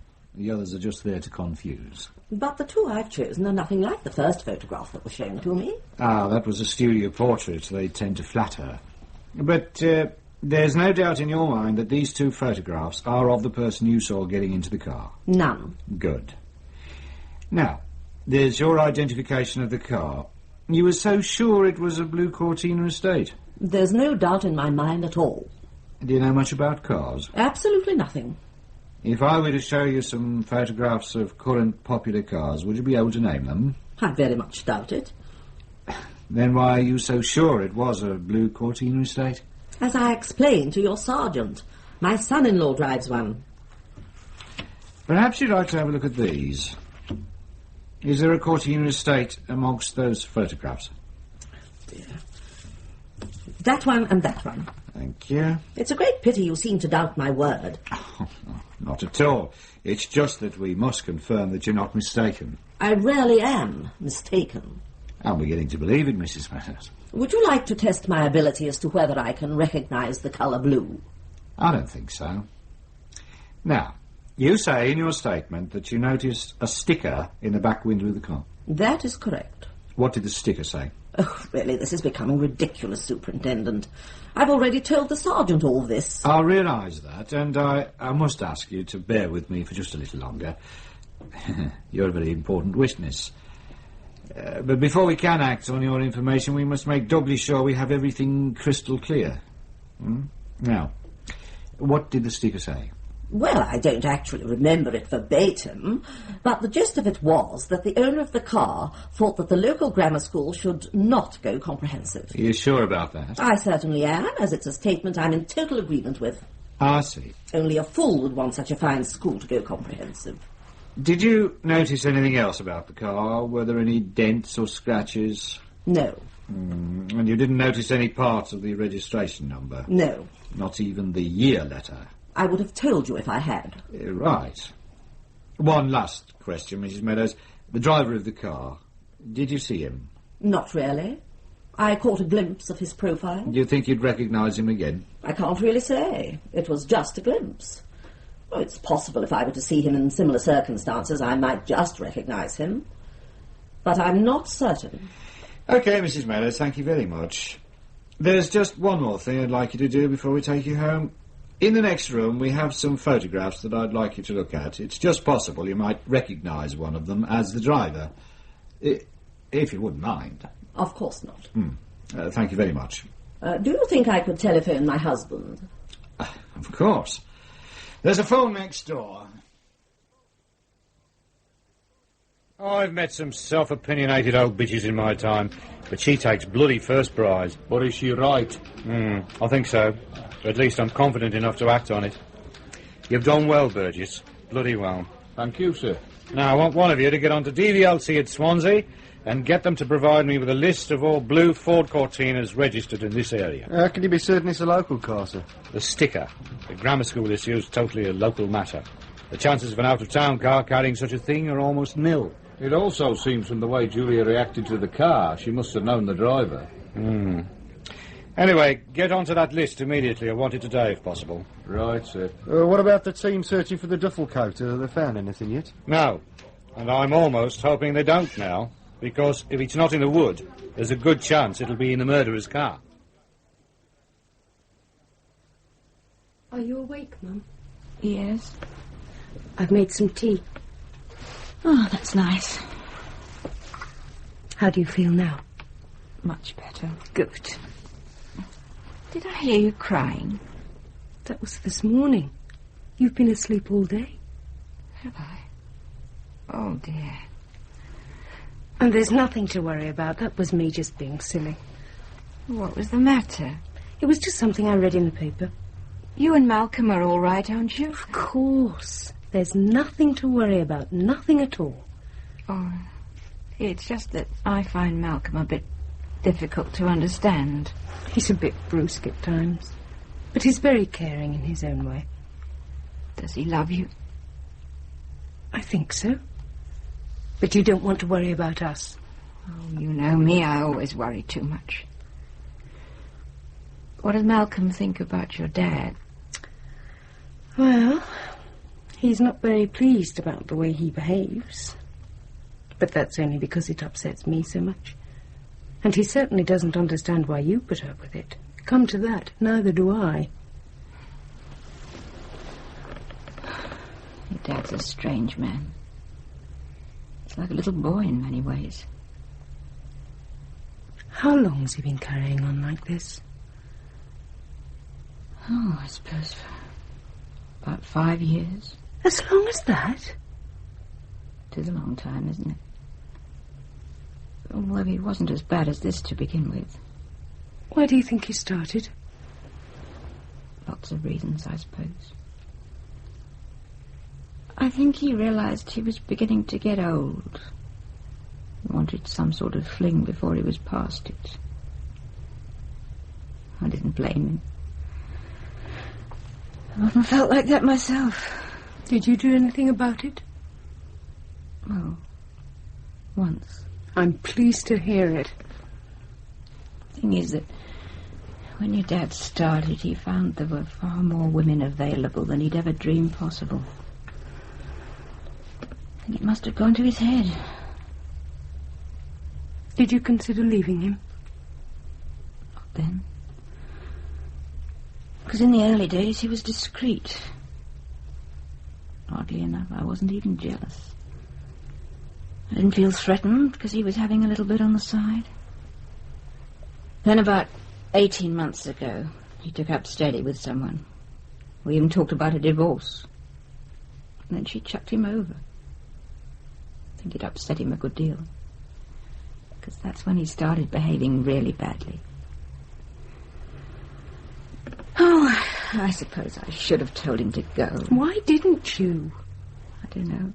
I think I was scared of being alone. Do you still love him? Not really. But we've been married for nearly 30 years. It's a long time. A lot of habit to throw away. But surely you realise it's getting out of hand now. I know. This is the 4th time in 12 months he's gone off like this. I realise that. But this is the first time he's actually gone without letting me know what was happening. And I'm worried about him. Do you think he's left you? I'm sure he would have said. I can't believe he'd go off without a word. If he comes back, are you going to let him stay? Yes. Why? Because he can't go on like this for much longer. The years are beginning to catch up with him. He'll have to stop soon. And then we'll be back together. I'd much rather enter old age with him than by myself. I'm so scared of being alone, Jenny. But that's pathetic, Mum. Don't you think I realise that? How do you spell necessity? You must ask me that twice a week. I keep forgetting, you know I've got no head for words. Just write need instead. I can't put that. Me bloody reports are short enough as it is. I mean, necessity has a certain ring about it. Needs a nothing word. I thought you said you had O-level English. I didn't say that. Then what have you got? Well, sort of doubtful CSE. Here you are. Necessity. Don't lose it. Any sign of that list from Swansea? No, sir. I doubt it'll come tonight. Lazy bastards probably knock off at 5. You might as well push off home as well. Right. Did they find the duffel coat, sir? No. It'll be a new development if Sam started nicking things from his victims. We'll see. I'm off then. Good night. Good night, sir. Cheerless bastard. For God's sake, Malcolm, stop staring out of the window. People are still leaving floral tributes at Mrs. Marsden's place. So what? It's the only way they've got of showing they care. I should save on the weeds and just leave them money. When Mrs. Marsden comes home from hospital and sees her front garden full of flowers, it will say considerably more than a pile of little envelopes containing money. Oh, you're so cynical at times. The woman has just had her only daughter murdered. If you can only make snide remarks about it, I suggest you shut up. I'm sorry. Oh, so am I. It's not only Mum being so unhappy that's depressing me. It's the whole atmosphere of this town. Having a murderer on the loose doesn't help much. It's not even that. I never liked the place, not even when I was a child. I think we should get Mum away from here for a while. If I can persuade her, how would you feel about letting her come to stay with us? I wouldn't mind. Well, as long as she's prepared to share the spare bedroom with the junk. I don't think that'll bother her. But more important, are you up to coping with it? I'll certainly be able to cope with her much better at home. Right, invite her. Ask her tomorrow, see what she says. All right. Sorry I'm late. I overslept. Yeah, you weren't the only one. Oh, this is just arrived. Oh, good. Let's hope it contains what we want. Have you seen Mr. Armstrong this morning? I passed by muttering something about a press conference. Oh, that'll set him up nicely for the day. Why does he hate the press so much? Because he's a good, honest, no-nonsense fascist. He thinks there's only one way to run the world, his way, with no questions asked. Journalists sometimes spoil that illusion. Oh, on computer, readouts, neat. Well, I'm more concerned about the work that thing means. How many Cortina estates are there in this area? I don't know. There doesn't seem to be as many as I thought there'd be. Is there a briefing this morning? Yeah, the DI's taken it. Well, I think we can give that a miss. We've got enough to do sorting this thing out. How are you going to divide it up? By areas, the most obvious way. Get a couple of the... Hang on. What's up? What's Mrs. Marsden's address? 29 Bridge Road. Well. There's a bit of luck. What? One of the characters listed here lives in Bridge Road. And what was it Mrs. Meadows said? Julia approached the car as though she knew the driver. Bloody hell. Ah, it's not going to be that easy, is it? It could be. It just could be. I know there was a reason why I woke up smiling this morning. I think that is definitely an address we'll check out ourselves. Right. Let's get the rest of this list divided up, collect ourselves a couple of uniform lads, and we'll be off. This is it? Bridge Road? Drive past the house. I want to have a look first. Right. You two in the back, take your helmets off. I don't want to advertise the fact with you. Well, there's the car. The house looks quiet. Well, we'll be expecting a mad axeman dancing naked on the lawn. Pull over.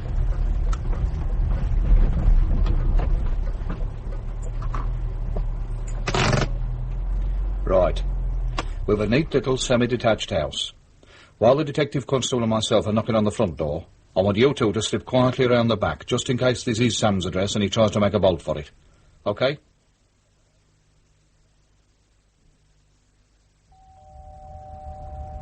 Well, the sticker's where it's supposed to be. That's a good beginning.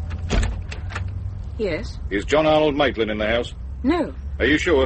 Of course I am. He's my husband. May we come in? Who are you? Police. But what on earth? This is Detective Constable Bailey. Do you mind if he has a look upstairs? What for? Don't worry, he isn't going to steal anything. Go careful. Right. What is it you want? Just a word with your husband. I told you, he isn't at home. What's in here? But it's the sitting room, but... Have a look. If you must. And that room? The kitchen. Do you mind if I let a couple of my friends in? Tell me what it is you want, please. Did you check the shed? Yes, sir. Good. You wait here. Do you have the right to charge into my house like this? I was under the impression you invited us. Not to rampage around it. Don't worry, we won't do any damage. Perhaps we could go into the sitting room. I shall see that your superior hears about this. What's your name? Burgess. Can you prove that? Certainly. What is it you want? Where's your husband, Mrs. Maitland? He isn't here. I know that, so where is he? Away. Where? I don't know. I mean, I'm not sure. He travels around so much. Is he usually away over weekends? Sometimes. He's a very busy man. And you don't know where he's gone? Not for certain. Well, he usually rings me to say where he's staying. But he hasn't let you know this time? Not yet. It's already Sunday. He can't think much of you. That's none of your business. Possibly not. How long's he been away? He went up on Thursday. Do you know when he's coming back? I'm not sure. Next week sometime. There's no one upstairs, Skip. OK. What's all this about? I'm sure you're not allowed to come into people's homes and behave the way you have. You invited us. Why do you want to see my husband? Has he done something wrong? We're not sure. We're conducting certain inquiries, and we would just like to talk to him. Why won't you tell me what it's about? Because we feel we should discuss the matter with him first. Then I've nothing more to say to you. Is the Blue Cortina estate parked outside your husband's? What of it? Does he own the car, or is it his firm's? I'm not saying anything else to you unless you prove you have the right to behave in the way you have. All right, I'll get a warrant. So please leave now. As you wish. And I tell you here and now, Detective Sergeant Burgess, I have every intention of reporting your behaviour. You have that right, madam. Go on, Bailey. Well, I screwed that up, didn't I? Armstrong will have my guts when he hears about this. Well, I suppose it was a bit rash charging in like that. I was so sure Sam would be there, you know what I mean? Had this very strong feeling. Well, you were wrong. That still remains to be seen. Did you look around when you were upstairs? Yeah. No duffel coat? I didn't see one. Well, there's got to be something I can give to Armstrong before that woman puts her foot in it. What about the car? Perhaps there's someone there. How do you suggest we get inside it? Or it could take it down the car pound. What is it? 4 years old. There's bound to be something wrong with it. Oh, it's parked round the wrong way for a start. Oh, I bet they really missed you when you left traffic division. Come on, let's get back to the nick and see what the others have come up with. Mom, we're home. Oh, thank God for that. What's the matter? I'm so glad you're back. What's happened? The police have been here. What did they want? To John. It was awful. They stormed in here like a gang of hooligans. Did they say why they wanted to talk to Dad? They wouldn't tell me anything. They just wanted to know where he was and when he'd be back. What did you tell them? He said he was away on business. That wasn't very sensible. What else could I tell them? I don't know where he is. Should have told them the truth. You weren't here. The sergeant in charge was like a stormtrooper. Didn't give me a chance to think. Well, you shouldn't have lied to him, though. I don't care. I'm going to report that man. He had no right to behave the way he did. It was awful. Oh, try and calm down, please, Mum. Out this morning? I'm sorry. We didn't know this would happen. Look, how long ago were the police here? Oh, I don't know. An hour, perhaps 2. Did they say they were coming back? They didn't say anything. What shall we do? Dunno. I suppose the best thing to do is just sit tight. See if they come back again. Oh, well, that's very useful. What else can we do? I don't see any point in ringing them. If they wouldn't tell Mum what this is about, they're hardly going to tell me. I want to report that Sergeant Burgess. I think we should wait. It's pointless aggravating them till we know what it's about. I shall remember this the next time you lecture me on personal freedom and civil liberties. Can't you see the effect this has had on Mum? I know, but I still think we should wait.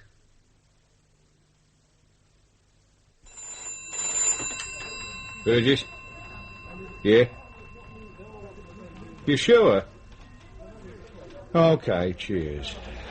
Records have got nothing on Maitland. What were you hoping for? Anything to justify what I did this morning. Mind you, the way the reports are going on these other cars, you may not need to. That's what I'm hoping for.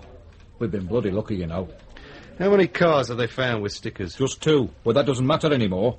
All the drivers interviewed so far have good, checkable alibis, and that's how I like it. Maitland is still suspect number 1. With only one more car to clear, I'm hoping it'll remain that way. Burgess? Yeah? You're absolutely sure? Great stuff. Let me have your report as soon as possible. That's it. Our man.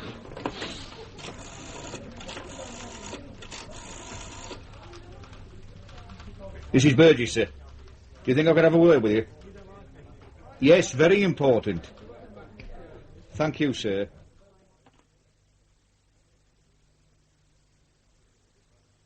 So you reckon this bloke is Sam? I think there's a good chance he is. And you think his wife doesn't know where he is? She says he's away on business, but I think it's just bluff. Mm-hmm. So what do you want to do? Well, I think we should find out what his car can tell us. Right. We'll also need a warrant. She wasn't any too cooperative when I saw her this morning. Well, I'll arrange that. I think I'd also like to have a word with her myself. A bit of rank might add some weight to the occasion.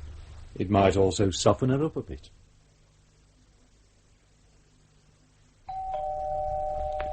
Oh, dear. Come on, Mum. It could be anybody. You can't live in fear of the doorbell for the rest of your life. It is the police. Seem to have come in force this time. 3 cars out there.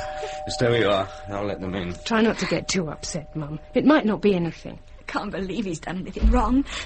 Certainly nothing that would justify all this. Let's hope it's all a mistake. This way.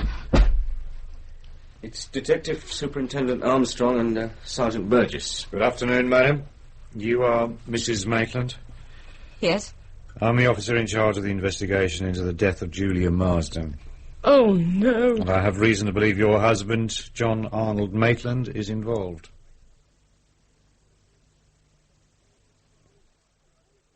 Right.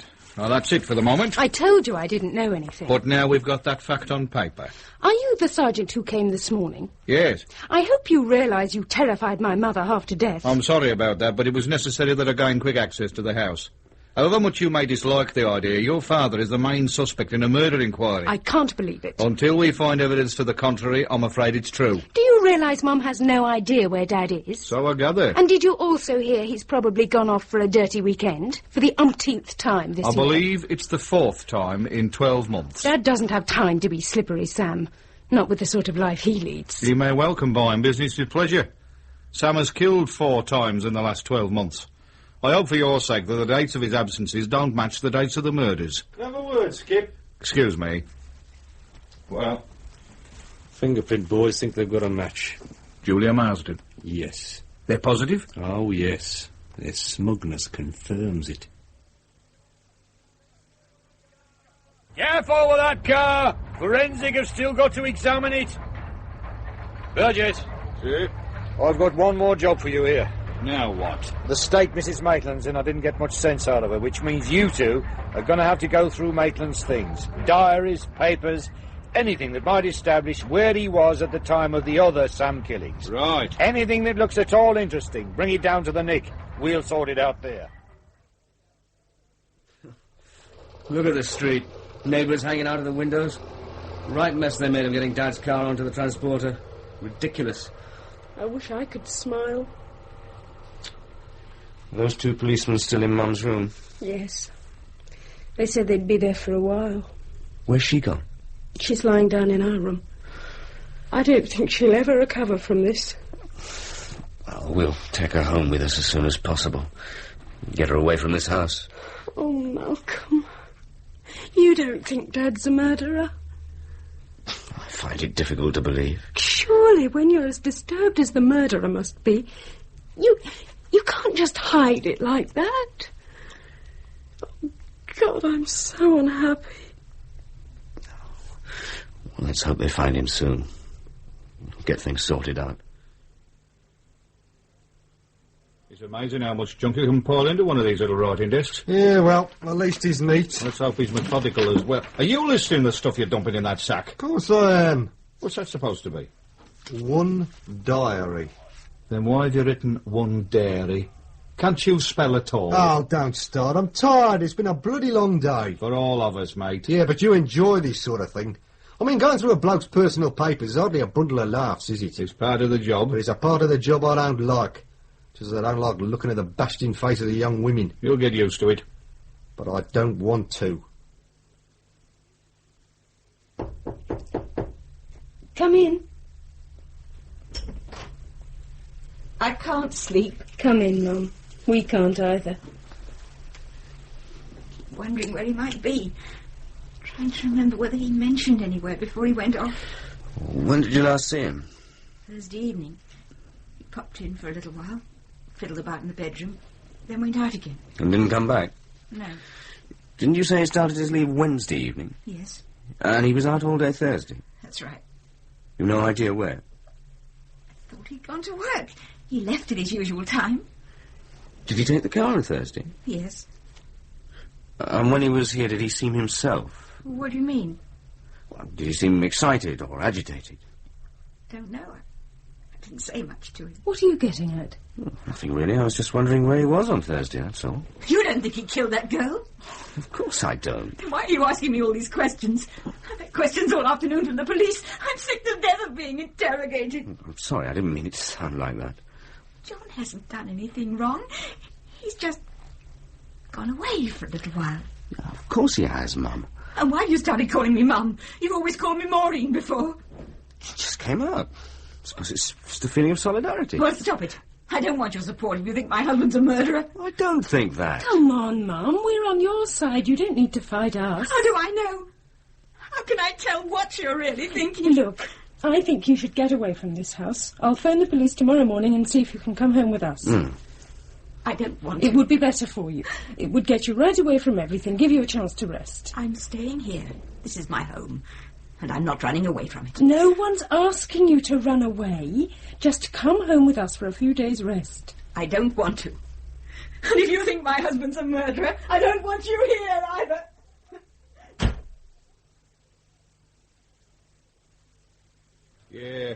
Yeah, sure, I understand, Mr. Freeman.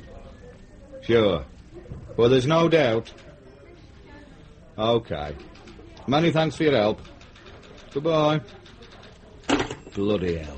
Yeah, what? That was Maitland's employer. He confirms the diary entries is correct. The week of the first killing, Maitland was in Edinburgh on some course. The week of the third killing, he was in Spain on holiday with his wife. Oh. And to cap it all, Maitland hasn't run off. He's only on bloody leave. Due back a week today. Seems we've boobed again. We've boobed? What was Armstrong doing, Mrs. Maitland, for 2 hours?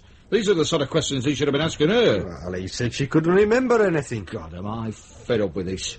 Bloody fed up. So we can't nail him for the other murders, so what? He murdered Julia Marsden.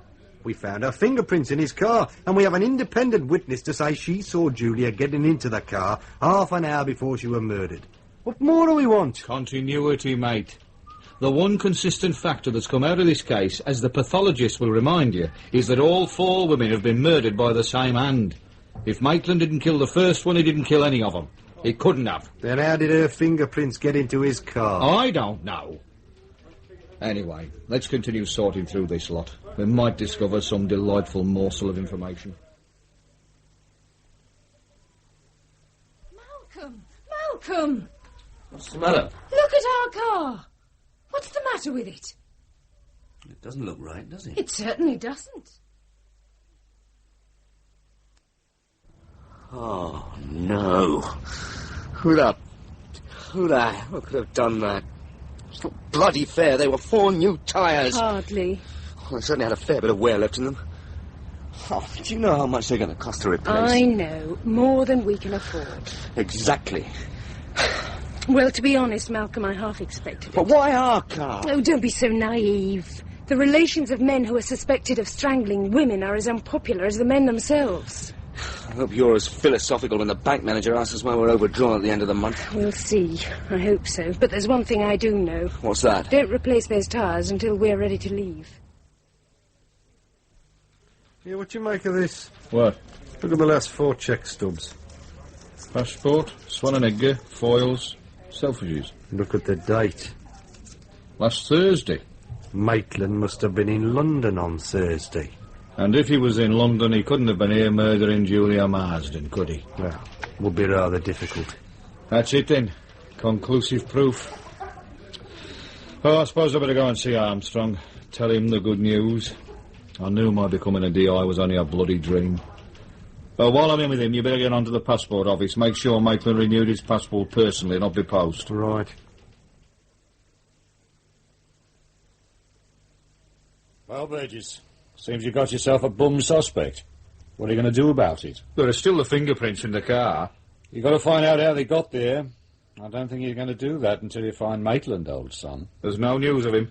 Not a whisper. Ugh. Now you've landed me with the unpleasant task of telling the Chief Constable that Maitland's in the clear. Can't you wait? What for? You seem to have conclusive proof Maitland couldn't possibly have committed any of the murders. No point in sticking my neck out by delaying things, is there? After all, nationwide murder hunt, very expensive.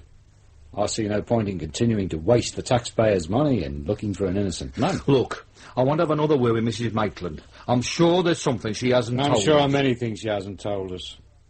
But it doesn't seem to matter now, does it? Well, there are still the fingerprints, plus the fact that someone had tried to wipe the passenger side of Maitland's car clean. There must have been a reason for that. You're a desperate man, Burgess. Well, what do you want? Well, can't she give me a couple of hours? Just let me talk to his wife again. I don't know. Your early promise has somewhat withered. 2 hours. That's all I'm asking for. All right, then, 2 hours, not a second more. And you let me know of any developments, any little thing at all. I promise. Oh, it's you again. Good morning, sir. Is Mrs. Maitland in? Yes. Have you seen what some yob's done to my car? I did notice. I suppose you're going to say there's nothing you can do about it? Oh, there's a great deal I can do about it. But I'll just give you a friendly warning and tell you to put your car in order as soon as possible. I'm sure you realise 4 defective tyres means 4 separate endorsements. Thanks a lot. Don't mention it, sir. Now, if I might come in and speak to your mother-in-law. Good morning, Mrs. Maitland. I'm happy to say I've got some good news. You found John? Not yet. But you'll be pleased to hear we've established that he couldn't have killed Julia Marsden or any of the other women. Oh, thank God for that. We've discovered he was in London on Thursday. There's no way he could have got back here in time. You don't know how relieved I am. But we still have one problem. Oh? Julia Marsden's fingerprints were found in your husband's car. Well, that's not surprising. He knew her. He could have given her a lift any time. We know she travelled in the car the day she died. How can you possibly know that? Because our forensic department says so, and they're not often wrong. They also say there's no doubt your husband's car was used by the murderer. The thing we now have to establish is who was the driver. But how would they have got hold of the car? Well, it's possible Mr. Maitland might have lent his car to a friend on Thursday. Well, I don't know, he could have. Hang on, though. If he did that, how would he have got to London? John wouldn't have taken the car to London. How do you know? He hated driving, and he certainly wouldn't use the car if there was a good train service. So where was the car on Thursday? I don't know. I suppose he took it to the station and left it there. Oh, I wish you'd told me this at our first meeting. I didn't know where he was on Thursday. Did he have anywhere specially parked his car? How do you mean? Well, it's all double yellow lines round there. He couldn't just park it outside the station. It would have got towed away. Well, he probably put it in the car park. That waste piece of ground near the station? I suppose so. He's certainly parked it there before. You sure? Of course I am. Thank you. Shouldn't you tell Armstrong what we're up to? He can get stuffed. I want to see what we turn up at the car park before I say anything to him. He won't like it. Then he'll have to lump it. When I told him the Maitland thing had collapsed, his whole manner changed. That bastard's only out for himself. He's not interested in supporting his officers. He only wants the glory they earn for him. He's still the super. So what? I'm only a fragile detective constable. Then you've got nothing to lose. But I can still be crushed from a great height. They certainly stacked the cars in this place. Do you notice they've all got their ignition keys in? I did. What do you two want? Police. Oh, yeah? You find any nicked cars here that got nothing to do with me? We only park them. Who are you? The manager. What's your name? Len Woods. Are you here all the time? Usually. Were you here last Thursday? I should think so. You better know so, mate. Yeah, I was here. So what? I'm interested in a blue Cortina estate that was parked here all day Thursday. How am I supposed to remember a car as common as that? This one was special. It got borrowed during the day. Oh, not from my side. This one did. And the bloke that borrowed it took a girl for a ride. So? And then he killed her. Remember anything now? No one took a car from this site. Have it your own way. Perhaps we should take you down the nick. You might remember better there. There's no need for that. I want to help. I'm pleased to hear it. All these cars have got their ignition keys in. Why? Well, look around you. There's no other way we get 100 cars on this site. We've got to pack them in as tight as we can. If the first car in wants to be first out, we've got to move a few to get at it. How close an eye do you keep on them? I noticed you too, didn't I? So how did the car I'm interested in get off? Well, I know the car left the site, and I know it was brought back. Who borrowed it? Look, you put me in a bit of a spot. I'll kick your bloody face in if you don't tell me. Well, I don't want to drop you, mate. Silly. Look, jerk, this is murder. It's not a case of nicking tyres or swapping engines. It's the big one. So if you don't open your gob and tell me who borrowed the car, I'll book you for obstruction, OK? All right, all right. Good. Look, this job doesn't pay very much. I mean, I'm all right, but the blokes who actually park the cars don't do well at all. So, to earn a bit extra cash, they clean customers' cars. So? Well, there's no water on the site. You've got to wash the car before you can polish it, you know. So where do you take them? The car wash in Craig Street. I mean, it's all legit, nothing underhand. The customers are grateful. Who took the Cortina out on Thursday? I'm not sure. I'll ask you one more time. Well, I think it was Charlie. What's his surname? Brown. Oh. The honest, straight-up Charlie Brown. And which one is Charlie Brown? He's not here today. Where is he? I suppose he's at home. He's sick. He hasn't been in since Friday. All right, Len. Where does he live? I don't know offhand. But I think I've got his address in the hut. You better have. Lead on, Len. We're right behind you.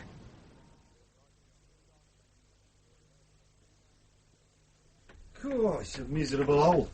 I don't reckon this staircase has seen a paintbrush this century. We'll complain to the landlord later. This is his room. OK. Ready when you are. We'll take it nice and gently this time.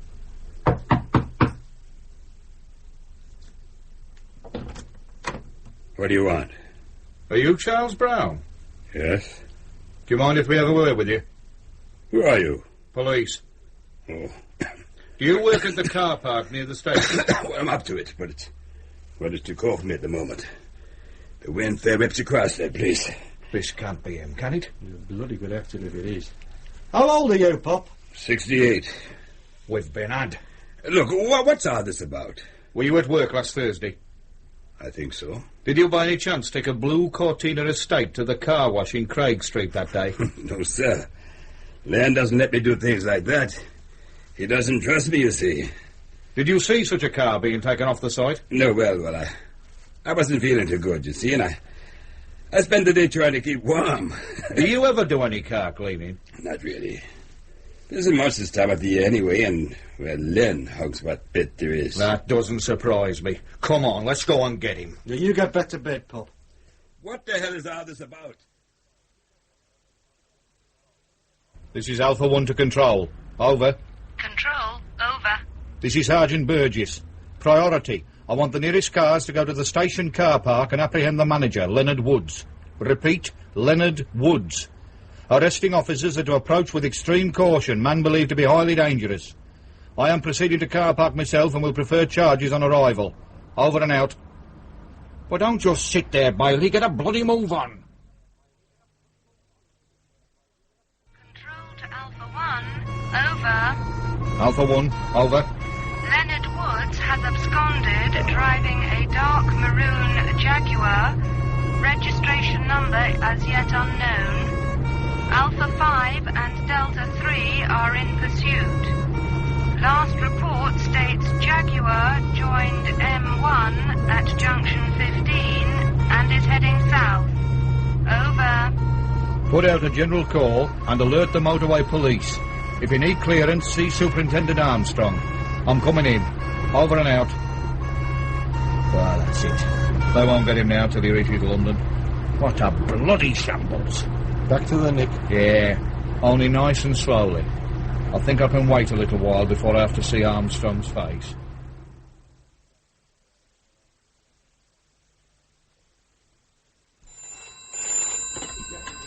Bailey. Just a moment. It's for you. Who is it? Radio room. Burgess? Yeah? Where? Oh, that's something. OK, keep me in touch. Cheers. Our cars have had to drop out of the chase. They couldn't keep up with him. The motorway police have had to take over surveillance. Well, that'll please our boys. At least he won't get away this time. Burgess? Yes, sir. Right away. Armstrong.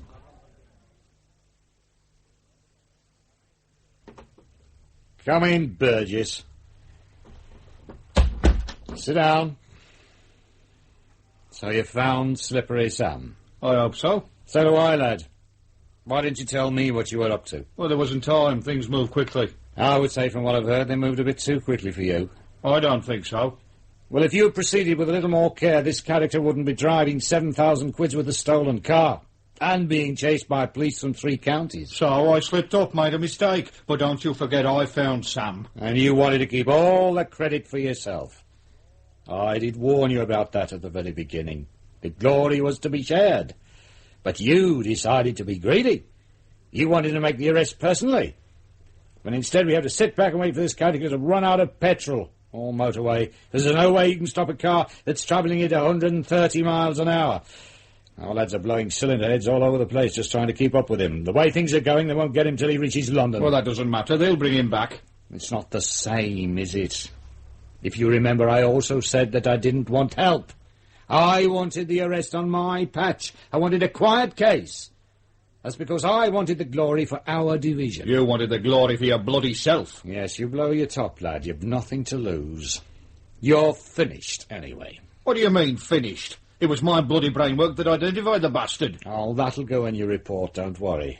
In fact, you get glowing words all the way, but you won't get any promotion. Detective Sergeant, you're finished. That's not fair. Now, look, lad, you can't take orders. You don't fit in. That's always been your trouble. You've always rubbed everybody up the wrong way. Rubbed you up the bloody wrong way, you mean? If you're not prepared to kiss your stinking feet, you don't get anywhere in this division. If you don't compromise, you don't get anywhere in life. I'm top boy. You're nothing. The basic facts that you've never learnt is that my whims are more important than your desires. Armstrong. Yes? When? I see. Thanks. They've got him. At least, what's left of him. He's crashed. Is he dead? Yes. Should you wish to transfer to another division, I won't block or comment on your application. This would be a good time to do it, lad. I suggest you take my advice, because I don't want you around me. Have you finished? You can go. Oh, 2 things that might interest you. What? We found the remains of the duffel coat. Woods had tried to burn it behind the shed he used as an office. I wonder why he took it. Well, we'll never know. Thanks to you, will we? And, this has just come through from the Rome police. It's about Maitland. Apparently he's on holiday there with a girlfriend. He had no idea what was going on until he saw an English newspaper a couple of hours ago. So he went and saw the local police to try and find out what was happening. Is he coming back? Yeah. When he's completed his holiday. There's no rush. Does his wife know where he is? No. I thought you could pop in and tell her. You. Make it your last duty on this case. Nice city, Rome. So I'm told. When's he coming back? Next week. Apparently he isn't alone. wants to finish his holiday. You're not going to sit around waiting for him, are you? No. Even I realise it's all over. He doesn't care anything about me. Come back with us, Mum. All right. For a little while. As long as you like. Can we leave today? Of course. I'll go and pack. Will she be all right? Who knows? Better hurry those new tyres along. You do that. Do you realise the only person who hasn't been touched by any of this is Dad? I know. Even that policeman seemed a bit cut up about something. But good old Dad just drifts along unhindered. Oh, my father. In the investigation of a murder by Eric Saywood, Detective Sergeant Burgess was played by Roger Hume, Detective Constable Bailey by Terry Malloy, Detective Superintendent Armstrong by Geoffrey Matthews, Jenny by Elizabeth Cassidy, Malcolm by Sean Barrett, and Mum by Isan Churchman, with Hilda Schroeder as Mrs. Marsden, Peggy Ashby as Mrs. Meadows, Michael Irwin as Raymond, Leonard Dixon as the Doctor, Earl Cameron as Charlie, Arnold Peters as Len Woods, and Hedley Nicklaus as the Desk Sergeant Ralph Lawton and the radio operator. The investigation of a murder was directed by Roger Pine.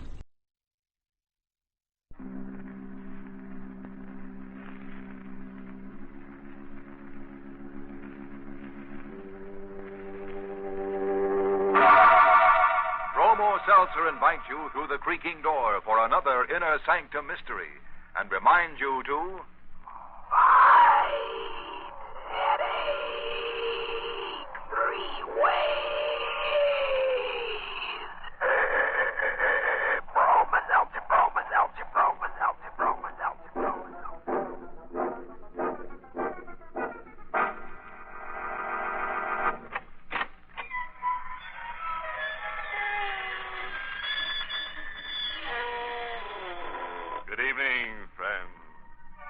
This is your host to welcome you through the creaking door into the Inner Sanctum.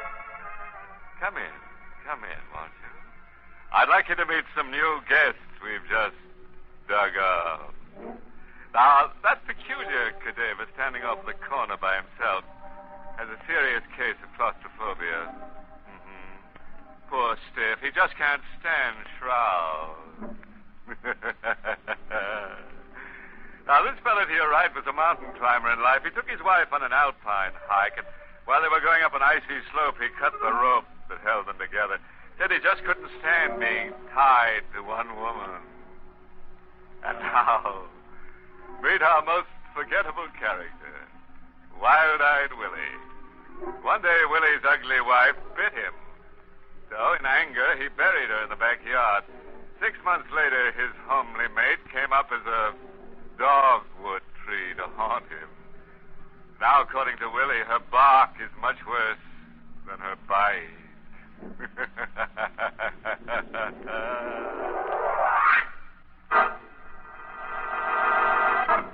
Tonight's Inner Sanctum mystery, The Vengeful Corpse, was written by Ed Adamson and Bob Sloan and stars Barbara Weeks in the role of Sarah with Carl Swenson as Paul.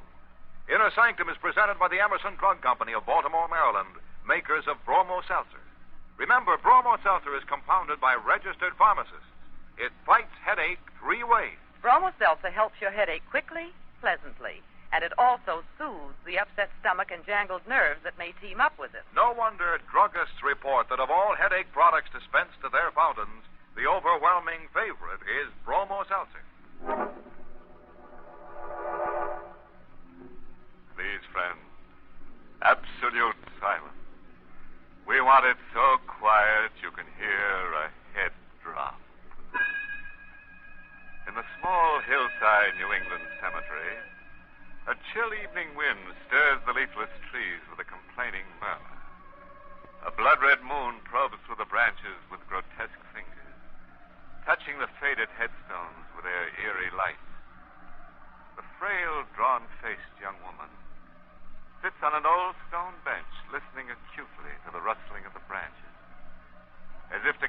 some word whisper of the dead, forgotten past. Sarah! Sarah! Sarah, where are you? Oh, Paul, I'm here, over here. Sarah, I've been looking all over for you. What are you doing out here, anyway? I was called out here, Paul. What? The wind. There was a voice on the wind, and it called me to come out here. That's just in your mind, darling. No voice called you. Yes, Paul, it did. I recognized the voice. You recognized it? Then whose voice was it, dear? It was old and tired and sort of cracked. And yet I could recognize it as my own voice. You heard your own voice? Yes, Paul. And it was strongest right here where I'm sitting now, among my family graves. Hello there! All that voice. Hello! It's just Mr. Griffin, the caretaker. I asked him to help me look for you. Oh, well, I see you found your wife all right, eh, Mr. Seaton? Yes, I found her, Mr. Griffin. I thought I saw Mrs. Seaton come to the graveyard here earlier. I didn't expect she'd still be... Well, what's wrong? What's the matter, Mr. Griffin? Just that I get sort of a funny kind of feeling every time I pass this grave here. What do you mean? What are you talking about? That grave, that one there, the one right next to you. Why? What's the matter with it? Well, ain't you noticed there's only one name on the headstone? The first name, Hester. That's strange. My family name is Randolph. Wasn't this woman a Randolph? Oh, you don't know the story? What story are you talking about? The kin who buried this Hester woman didn't think she deserved the family name, so they left it off the headstone. Why? Why didn't they give Hester her full name? Because they didn't want anybody to know who she was, I guess. You see, Hester was burned at the stake for witchcraft. Witchcraft? That's what they say. Mr. Griffin, my wife is an ill woman as it is. Let him go on, Paul. No, but Sarah... What else, Mr. Griffin? Well, that's all, Mrs. Seaton, except that Hester claimed at the stake that they were burning an innocent woman. She could be heard shouting it as the flames licked around her. She threatened with her last breath to get even someday. How could she get even? I don't know, but according to the story I heard, Hester said that this here town owed her the years of her life that they took away. Well, now, this is completely ridiculous. It's only a legend. Mr. Griffin, tell me, how many years ago did all this happen? Well, it's right here on the headstone, you see. Hester, a lost soul, born October 13th, 1759. Died... Good heavens. What's wrong? Look, Mrs. Seaton. The date of Hester's death. It's worn away.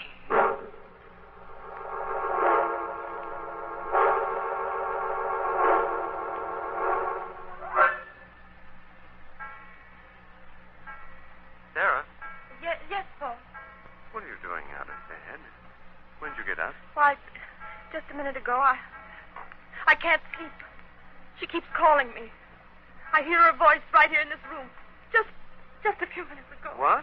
She was begging me to help her, telling me she never really lived and pleading with me to bring her back to life. No, Sarah. I thought I saw her. No, Sarah. Believe me. She was dressed in a black dress, and there was a large W on it. That's for witch. And in her hand, she held a flaming torch. I'm going to call the doctor, darling. This is not... Someone's at the door. All right, I'll see who it is. No, wait. I'll go. Good evening, Mrs. Seaton. Why, Judge Foster. I hope I didn't awaken you folks. I saw a light in the windows. Oh, that's all right, Judge. Come right in. Thank you. I'm sorry to bother you this time of the night, Mr. Seaton, but I was looking out of my window on the other side of the cemetery, and I thought I saw something or someone prowling around out there, and I wondered if they come over this way. Who was it? Oh, I don't know. Someone carrying a torch. A torch? Go on, Judge. Well, of course, it could be that my eyes were playing tricks on me. They're not so good. But as far as I could make out, it was a woman dressed in black. Paul. You saw this woman, Judge? You're sure? Well, I'm pretty sure I saw her. Of course, it's kind of dark out there, but it looked to me like there was something on the front of her dress. What do you mean? Well, there was the letter W. A big white letter W on it. It was Hester, just as No, Sarah. Hester? Who's Hester? Hester Randolph. That's who you saw. She was in this house, No, too. it must be a trick.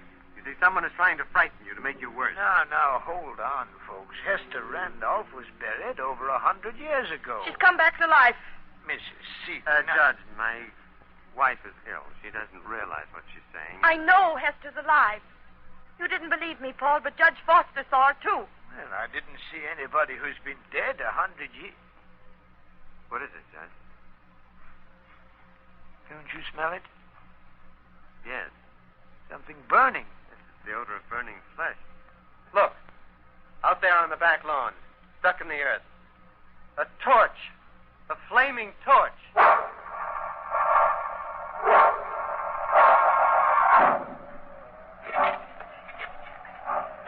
Sarah, I tell you, it's useless to have me dig up this grave. I've got to know, Paul.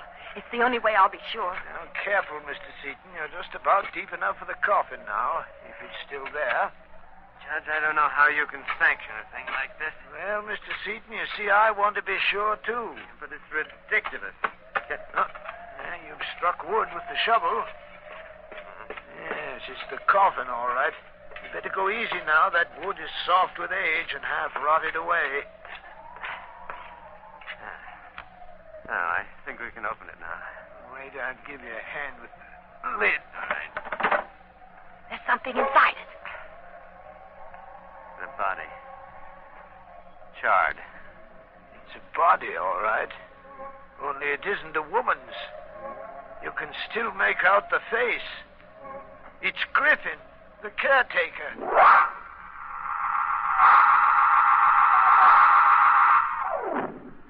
Dr. Norton, I am so glad that you've gotten here. I came as soon as I could, Mr. Seaton. What's wrong? She's worse, Doctor. Oh? Much worse. Been in her room all day, hiding like a frightened child. I think the reading made her worse. Reading? What reading? Well, for the past few days, she's been reading books about her family history. Why did you let her have them? Well, because at first they seemed to quiet her. Since the night we found Mr. Griffin's body in that grave, she's wanted to know more and more about Hester Randolph. Paul. Oh, Sarah. Dr. Norton's here, dear. You've got to warn him, Paul, before it's too late. Warn who, Mrs. Seaton? Judge Foster. He's in danger. Hester will kill him next. What? It's in the records of the court. The magistrate who sentenced Hester to death at the stake was a man named Foster. No, Mrs. Seaton, you're just upset. Please, believe me. Judge Foster is a direct descendant of that magistrate. Sarah, Hester's dead, dear. The dead can do no harm. Oh, Paul, you don't understand. She's killed one man already, and now she's going to kill another. She swore she'd get that revenge on the magistrate and on the man who was her accuser. Mrs. Seaton, all this took place over 100 years ago. Then what about Mr. Griffin? Well, what do you mean, Sarah? He had the same name, too. According to the record, Hester's accuser was a man named Richard Griffin.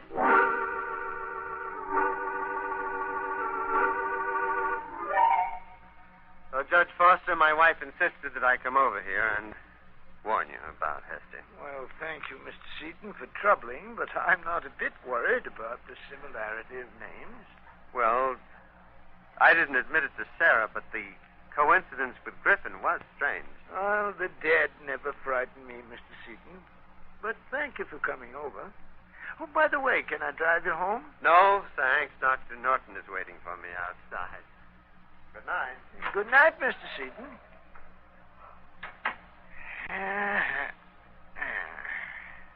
Now, where did I put those glasses of mine?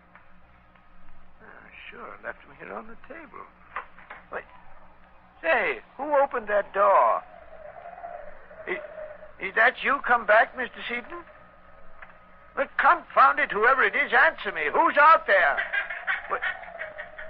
Who is it? It's me, you corrupter of justice. What? Who are you? Your conscience has been dimmed by the evil of your acts. Who am I? Mark you well this torch I light. Now mark you also my God. This black garment I wear and upon which you had impressed the wickedness. W. Hester. I, Satan's magistrate, Hester Randolph.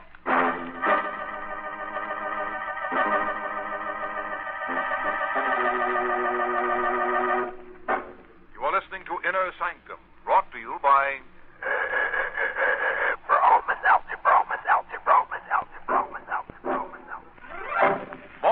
people are turning to Bromo Seltzer all the time because it fights headache fast and fights it all three ways.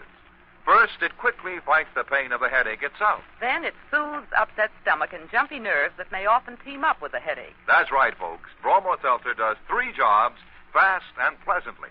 Just put a teaspoonful of Bromo Seltzer in a glass and add water. It fizzes immediately, sparkling and refreshing, ready to help your headache all three ways. Why wait, folks? Keep that familiar blue bottle handy at home and at your place of business. Yes, friends, it's smart to be prepared for headaches at all times with Bromo Seltzer. It's on sale at all drugstores. Get a bottle today or tomorrow. Simply ask for Bromo Seltzer, Bromo Seltzer, Bromo Seltzer, Bromo Seltzer, Bromo Seltzer. That Hester character. You know, that's the way a dame gets when she's burned up. Makes a specter of herself. You know, folks, I kind of feel sorry for old Judge Foster. When Hester showed up, the poor guy didn't know which way to turn. To turn away which. They should have believed Sarah Seaton. She sure had Hester dead, or rather alive, to ride. Yes, indeed, it's a wise descendant who knows her own forebears. Particularly the grave-minded one. Well, now, let's get back to our flaming fable and see what's cooking for the next stanza. Paul, wake up.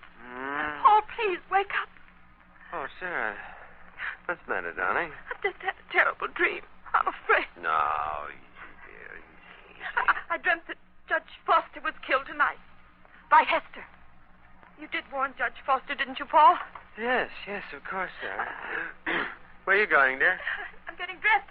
I'm going down to tell the judge myself. You are staying here. Oh, please, No. please let me go. It means a man's life. You heard what Dr. Norton said, dear. Under no circumstances are you to leave the house. You're to talk to no one. Why am I being kept here like a prisoner? Why don't you let me speak to... Oh, what was that?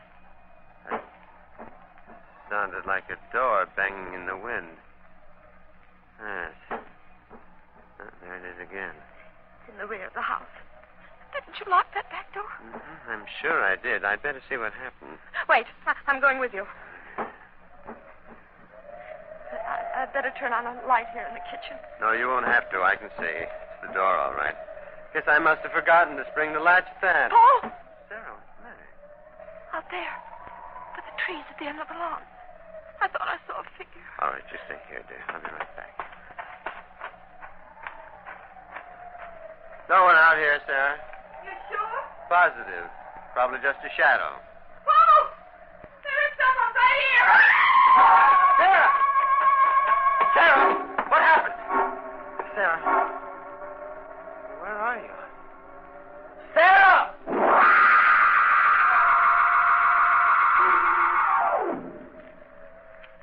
She was standing here, Sheriff.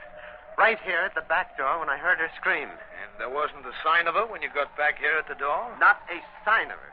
Well, folks just don't vanish into thin air, Mr. Seaton. She must be around here someplace. I've got to find her before it's too late. Too late? What do you mean by that? I don't know, really. I have a feeling that... Oh, now, you're not going to tell me about dead witches returning, too, are you?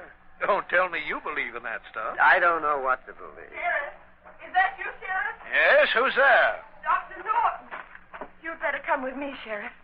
I just discovered something on the side of the road, about a mile away. Mr. Seaton, I think you'd better wait here. What is it, Dr. Norton? What have you found? I'd rather you'd wait, as I said before, until we're sure. What are you trying to hide from me? I guess you better speak up, Doctor. If it's something that concerns Mr. Seaton, maybe he should know. All right, Sheriff. When I made the turn into the road, my headlights caught it in a ditch. I wasn't sure at first, so I stopped the car and got out. There was a body in the ditch. A charred body.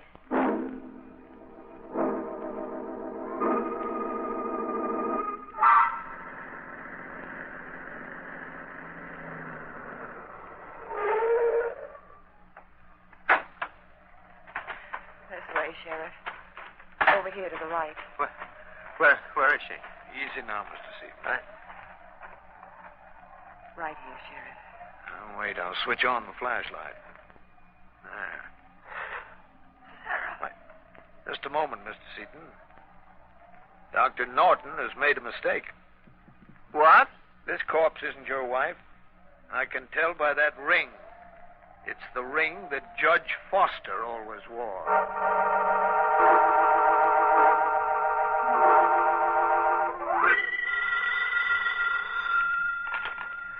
Hello? Oh, yes, Sheriff. Any news yet? Well, why can't your men find her? It's been 6 hours already. No, I haven't heard a word. Yes. Please call me as soon as you hear anything, will you? Who's there? Who is it? Oh, open the door. Hurry. Sarah! Yes, quick, let me in. Oh, Sarah, thank the Lord you're all right. Oh, no. Darling, where have you been? What happened to you? Wait, lock the door quickly. Will you... She doesn't know I've come back. She's still looking for Who? me. Hester. She was out there, Paul. That's why I ran from the house.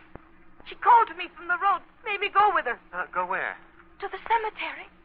She kept me there, torturing me, begging me to change places with her. Darling, you're not making sense. Please, believe me.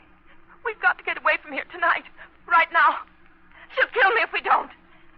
She wants my life for the one she never lived. Now, stop it. Stop. Now, get hold of yourself. There is no such woman as Hester Randolph. But I saw her. I spoke to her. The woman you saw is somebody else, somebody living, who wants you to believe that she's Hester. She wants everybody to believe it. But why, Paul, why? Because she's a cold-blooded murderess.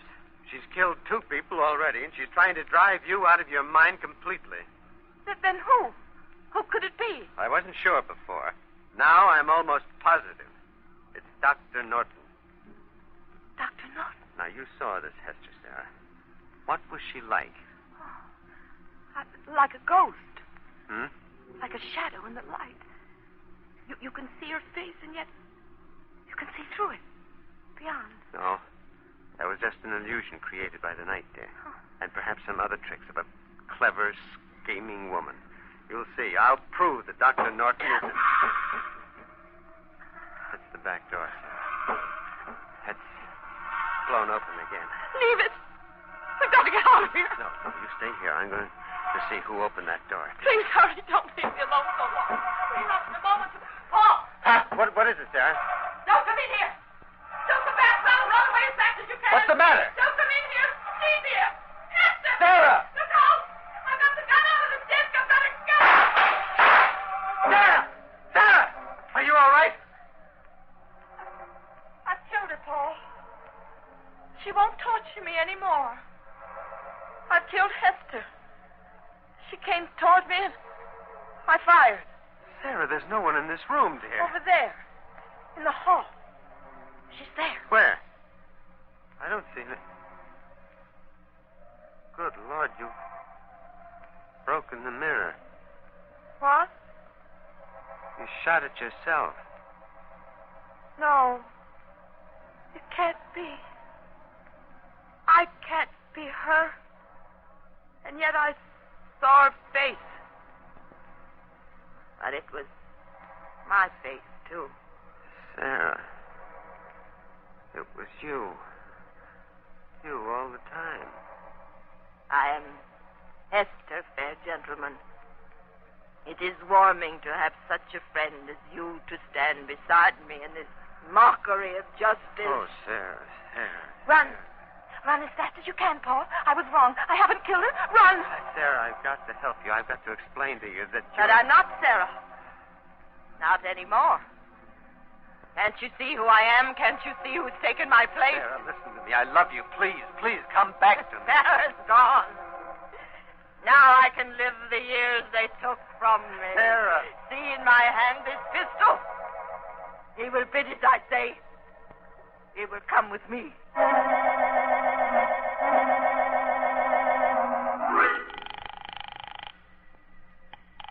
Still no answer, Sheriff. No answer. answer, Dr. Norton. I can't understand it. Mr. Seaton was home when I called just 15 minutes ago. I warned you, Sheriff, to have that house closely watched. Well, I can't do 100 things at once. I've got every available deputy out looking for Mrs. Seaton. Don't you realize she may have gone back to their house? Don't you realize that she's the one who might be Hester? Mrs. Seaton? Hester? What the deuce are you talking about? I'm talking about dual personality. Mrs. Seaton is suffering from a nervous breakdown. And it's entirely possible that she's the one who killed Griffin and Judge Foster. Well, you should have told me this before, Doctor. Come on, we're getting right over to the Seaton house.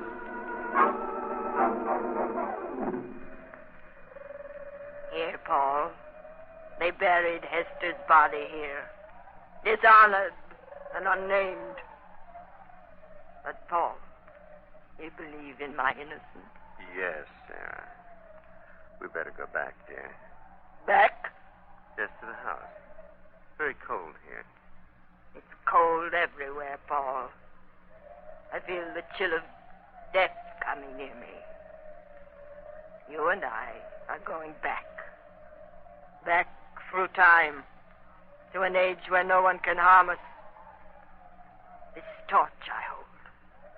To free us forever. No, wait. Now, Sarah, please, listen. Now, try to understand, dear. Heal your mind, the flames will be of no pain. I know, because I've been through such a death before. No. Now, Sarah, wait.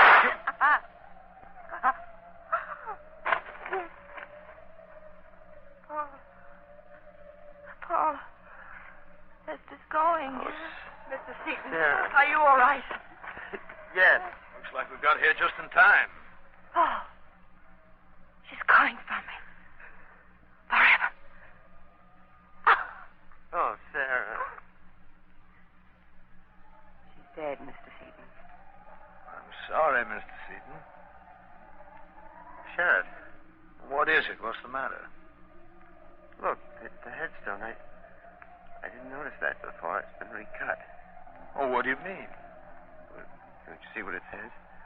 Hester Randolph, a lost soul.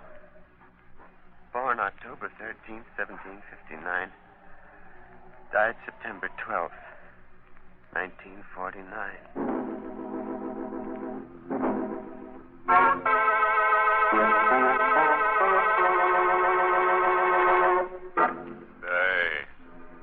Had your personalities split lately? You see what happens when a dame gets her dates mixed up?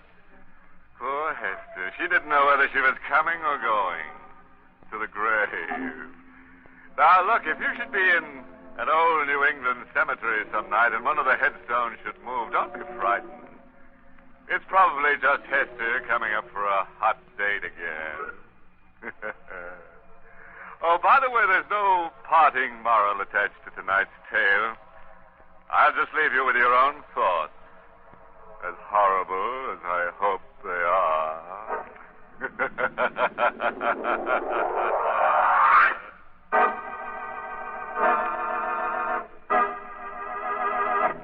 Friends, it's so foolish to suffer with an ordinary headache when Bromo Seltzer gives you such fast, pleasant, three-way relief. It's true, Mr. Weiss. Bromo Seltzer is so pleasant to take, and it works so fast to help your headache all three ways. Yes, Bromo Seltzer speedily fights the headache pain itself. Then it goes right to work to soothe the upset stomach and jangled nerves that often may team up with a headache. Try it next time you get a headache.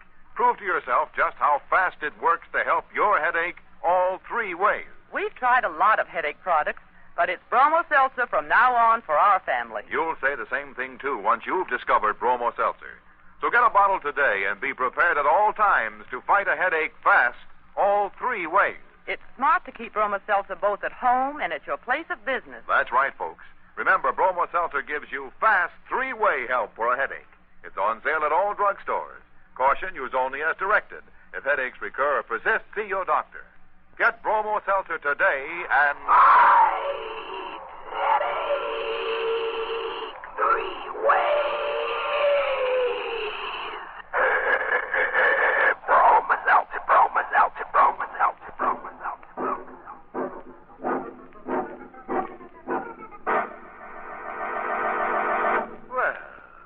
Time to close that squeaking door for another 7-day rest until next week at this time, when Bromo Seltzer Inner Sanctum Mystery, directed by Hyman Brown.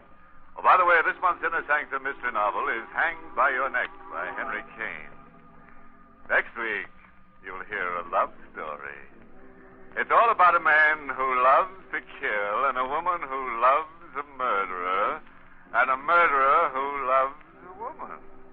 It's the eternal triangle, but dipped in blood. So won't you be with us when we take you on a honeymoon in a chamber of horrors? Until next Monday, then. Good night. Pleasant dreams.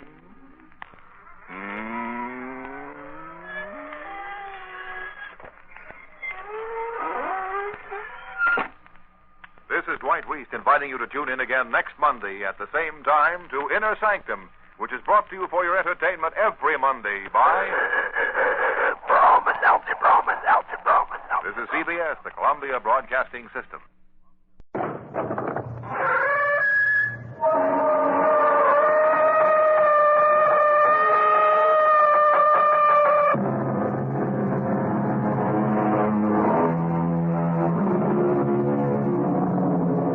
Come in. Welcome. I'm E.G. Marshall. It's not where you've been that counts, they say, but where you're going.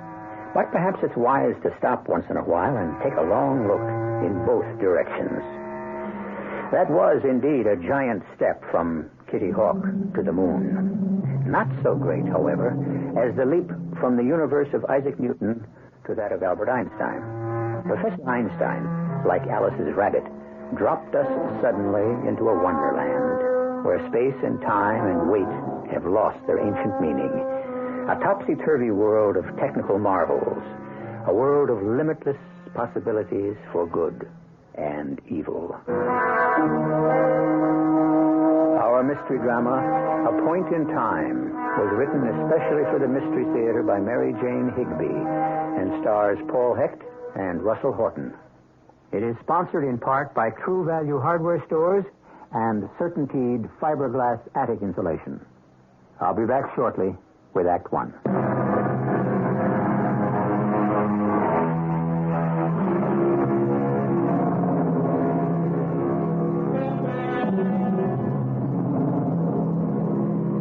There is an unseen force that governs our lives. Time. But what is time? A period in which something happens? But suppose nothing happens. Ah, but something is always happening, you say. The earth turns, the tides flow. But look away from this tiny universe of ours. Science tells us there are black holes out in space where there is nothing. In those great gaps, what and where is time? It was musing of this sort, coupled with the most shocking event of his life, that brought Fred Mackey to this quiet room and the attention of two very concerned gentlemen. Now listen carefully, because this is the last time I'm going to repeat it, okay? Now here is all I know about what happened to Don Wakeman. It was getting on toward evening. We were tramping upstream, keeping as close as we could to the river. Don, as usual, was some distance ahead. I've never known a man with his thirst for adventure and his dogged persistence. Hey, Don. Yeah? This looks like a good place, doesn't it? Under this tree? What, you mean stop for the night already? Yeah, why not? But hey, we want to make the Colorado border tomorrow. Oh, look, I don't want to stumble around in the dark trying to make camp like last night, so let's knock off, okay? Well, look, I'd just like to see what's around this next curve. You know what's around there. More of what we're looking at right now. The river, a strip of grass, a few trees, low bluffs rising on both sides.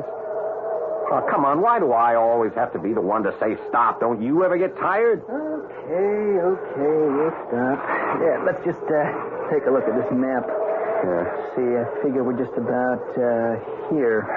See, we passed this big rock with the two small ones balancing on top this morning. That's called the Two Sisters. Yeah. Look, let's unload the gear, huh? Okay. Oh, wow. It's peaceful, isn't it? Yeah. Sure gets to you after a while, though. What do you mean? The quiet. It's too quiet. It's eerie. Eerie?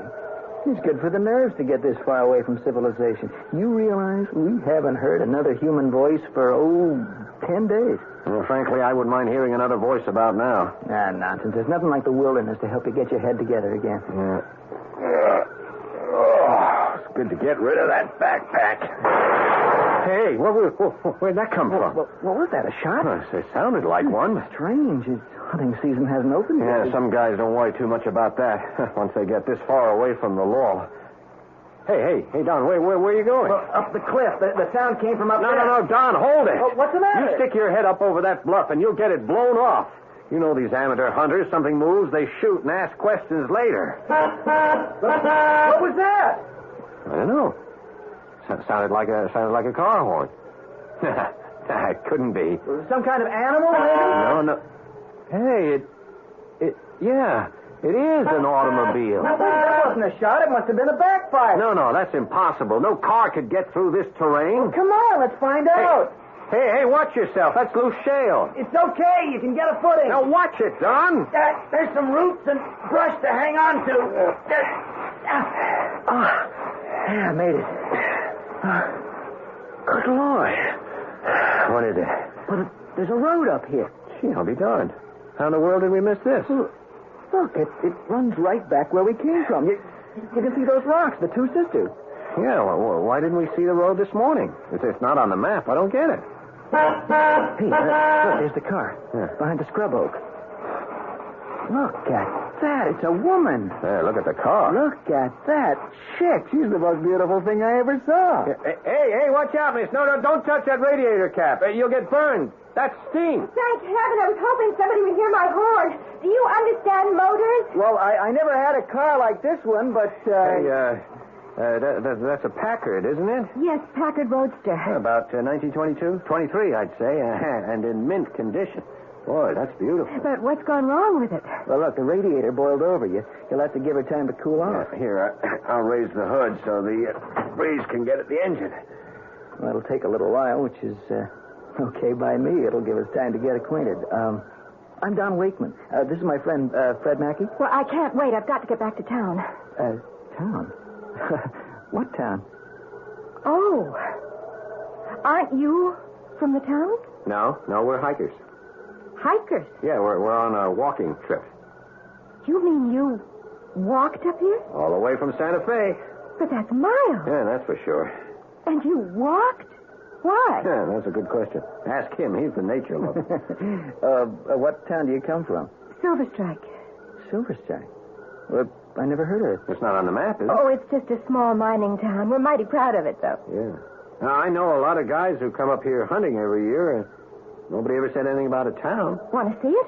Hop in. I'll take you. Well, nothing I'd like better, but you're going to have to wait for that engine to cool. No, I've got to get back immediately. Look, Fred, why don't we go down to the river and get some water for the radiator? No, you can't put cold water in there. You'll crack the block. We'll make a fire. We'll warm the water. Well, you'll come back, won't you? You won't leave me here alone. You bet we'll be back. You'll like Silver Strike. It's a pretty town. If it's half as pretty as you are. Quit your kidding. Well, I'm not kidding. You're really something. You're some chic yourself. What?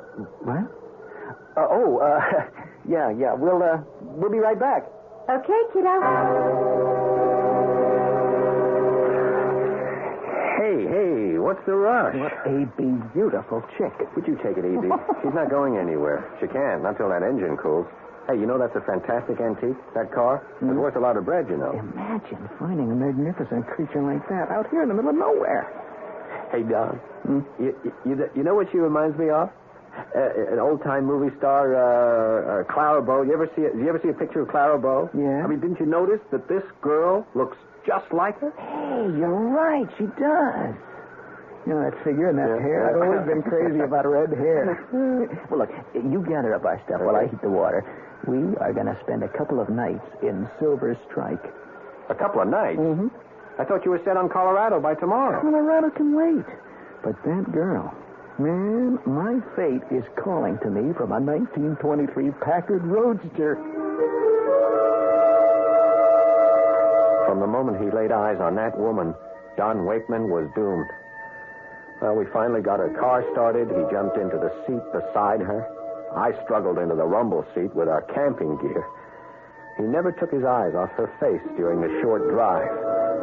But when we got into Silver Strike, even Don sat up and took notice. Hey, what is this, a movie set? Where did all the Model Ts come from? Hey, and that horse with a milk wagon? Hey, how about that, an ice wagon? Hey, look down there, Don. Yeah. A barber pole. And a cigar store in here. Oh, hey, I get it. You're having a celebration. The bicentennial, right? What bicentennial? What bicentennial? You haven't heard of the bicentennial? No. Oh, come on. You can't be that far out of the action up here. I guess we are a little bit out of things. Oh, that's my house, on the corner. Won't you come in? Well, I don't see why not. Don, it's getting a little late. I don't think... I'm coming. Where have you been? We're searching for you. The Don Roadster broke down. You went outside bounds on the first day, completely against regulations. And you took this pair with you. What unit are they from? They are not townspeople. You're not about the rules, Ella. Carl, these are visitors, not townspeople. Oh, visitors.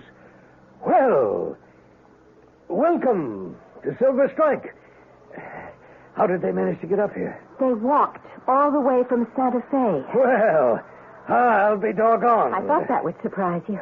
You see, we don't get many visitors up here. In the hunting season, I should think you would. Well, now, if you fellas walked all the way, you must be about tuckered out. Yeah, that's for sure. Come on inside. No, look, it's really getting late, and we better be going. Confidentially, I got something special in the way of liquid refreshment. You know what I mean? I could do with a drink, Fred. Sure, you could. Well, come on into the house.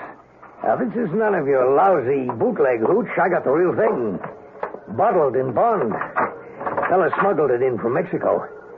Now, come right on in. You can just drop your backpacks here in the hall. Yeah. Zella, honey, run out to the kitchen and fetch the bottle Jose brought back. Bring 4 glasses. You've been a bad girl, but I reckon you can have a little snort, too. Hot dog. Be right back. Silly little flapper. I guess I've spoiled her. Well, come into the parlor. Take the load off your feet. Oh, thanks. Boy, am I bushed. You'll find Silver Strike a friendly town. Carl? I don't see it. Back of the shelf, hon. It's kind of tough to get at. Reckon I better go myself. Top shelf, hon. Well, that is one strange pair. You think he's her father or her husband? It's hard to tell. It's funny, the way they talk, both of them. Yeah, like they're back in the 20s. Yeah, a couple of weirdos. Now, wait a minute. I wouldn't say that. That Zella is a sexy little doll. Yeah. You know the town, it doesn't look real? I mean, it's like you said, a fake movie set. Dang prohibition law. Maybe all right for them cookie pushers back east, but when a man's been working all day, he needs a drink. You still have prohibition? Yeah. It dries the bone. Well, here's mud in your eye. Down the hatch. Here's to you, lovely lady. Liquid lightning. That's what they had in that bottle. Well, when my breath came back and my eyes cleared, Zella was smiling her weird little smile and Carl rambling on in his 1920s slang. I wanted to say something, but I couldn't get my head together. I was numb. Time stood still. Then Don slumped out of his chair. Carl laughed. He bent over Don, then turned to me, his breath hot on my face. Well, that took care of them for the time being. Well, now, Zella, my friend, you have some explaining to do. You want to do it now, or shall we liquidate our visitors first?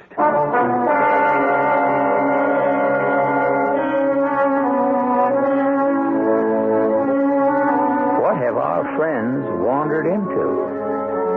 A town time-locked in some mysterious way in the 2nd decade of the century? One thing seems certain. Silver Strike is not the friendly town its citizens would have us believe it to be. We'll learn more when we return to Act 2.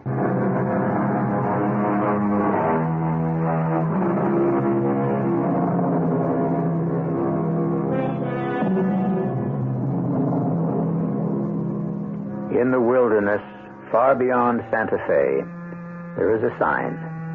Silver Strike, altitude 8,000 feet, population 10,000. A casual visitor to the town might think he had slipped back into the early 1920s. The little boys wear knickerbockers, and the little girls have bows in their hair. The prevailing mode of transport is the Model T. But the sign goes on to say, a friendly town. Fred Mackey would have quarreled with that description as he struggles to recover from an almost lethal Mickey Finn.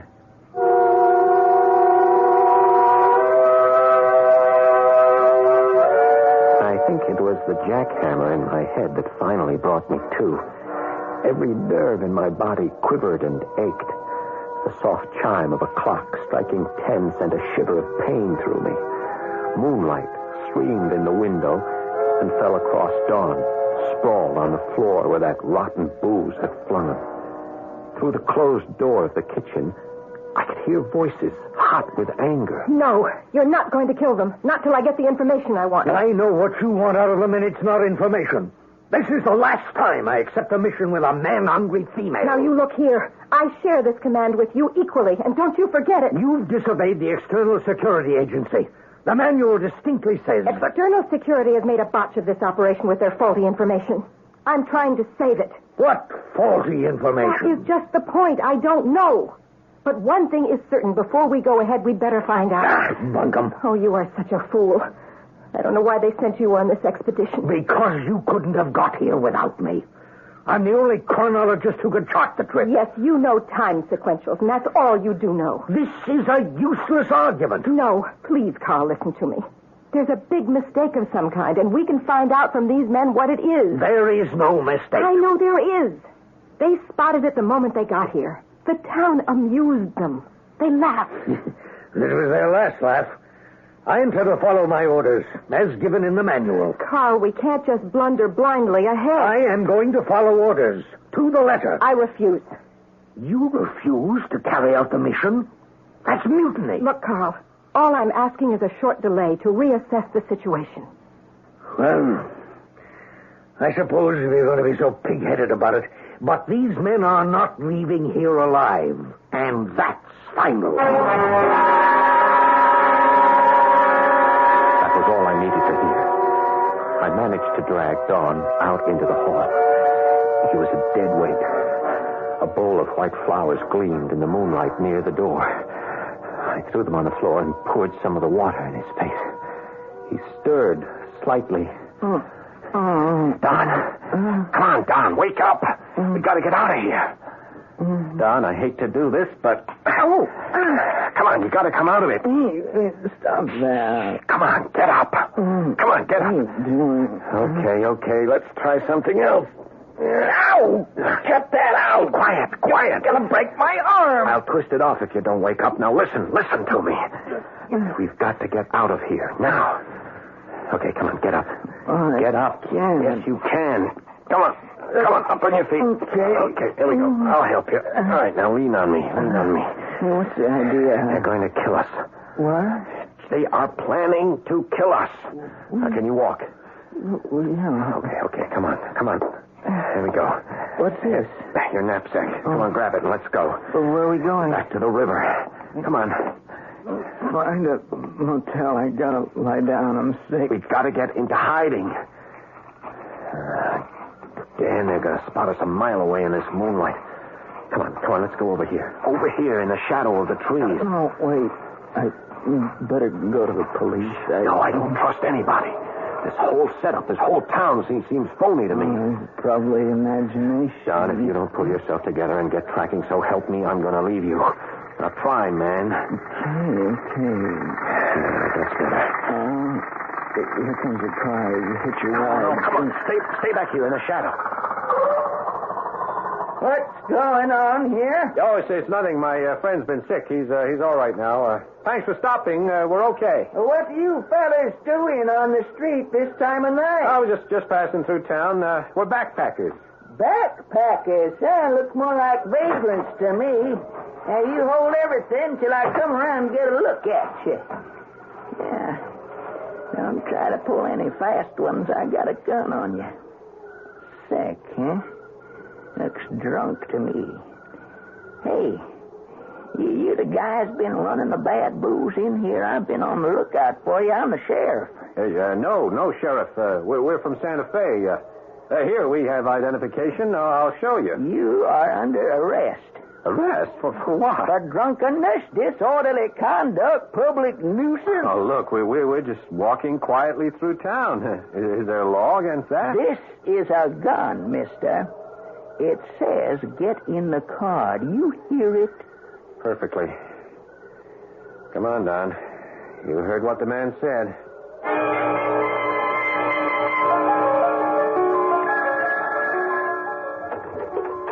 Sheriff's office. Bronson speaking. Oh, yeah, Carl, I picked them up all right. They're safe in the cooler. Oh, no, they didn't give me any trouble. None at all. Yeah, well, I'll wait till I hear from you. Right, Carl. Goodbye. Sheriff. Quiet back there. Sheriff, haven't you overlooked something? Oh, well, what's that? The small matter of our rights. I mean, you failed to tell me my rights. What rights? Well, for starters, Sheriff, I have a right to a phone call. I'd like to talk to my lawyer in Santa Fe. We could hear you. I wouldn't argue so much if I was you. You lousy... Cool it, Fred. Look, this is a damned outrage. Shut up. That's the way we like things in Silver Strike. Nice and quiet. Don, we're in a real jam. And that guy Carl, he really means to kill us, you know. Damn near did. What do you think he put in that booze? Now, listen to me. We got to get a couple of things straight around here. Not now. I got to lie down. You can't. Now, look, this is important. They'll probably separate us for questioning. Don't give them any information. You understand? None. It must have been rat poison. Look, Don, pull yourself together. Did you hear what I said? Oh, yeah. Don't give him any information. Right. Because if you do, we're as good as dead. Now, the only reason we're alive now is because that woman thinks we know something she wants to find out. So hopefully we are safe till she does find out, whatever it is. Oh, look, I can't follow all this. I gotta lie down. Look, they've made some kind of mistake. She thinks we know what it is. What she actually said was they spotted it the moment they drove into town. Now, let's think, Don. Let's think back. What was it we spotted? Oh, I don't know. The kooky 1920s look. Yeah. They know all about that. I mean, did we say anything she didn't seem to know about? Well, no. Hey, wait a minute. Yeah? The bicentennial. That's right. She never heard of it. Yeah.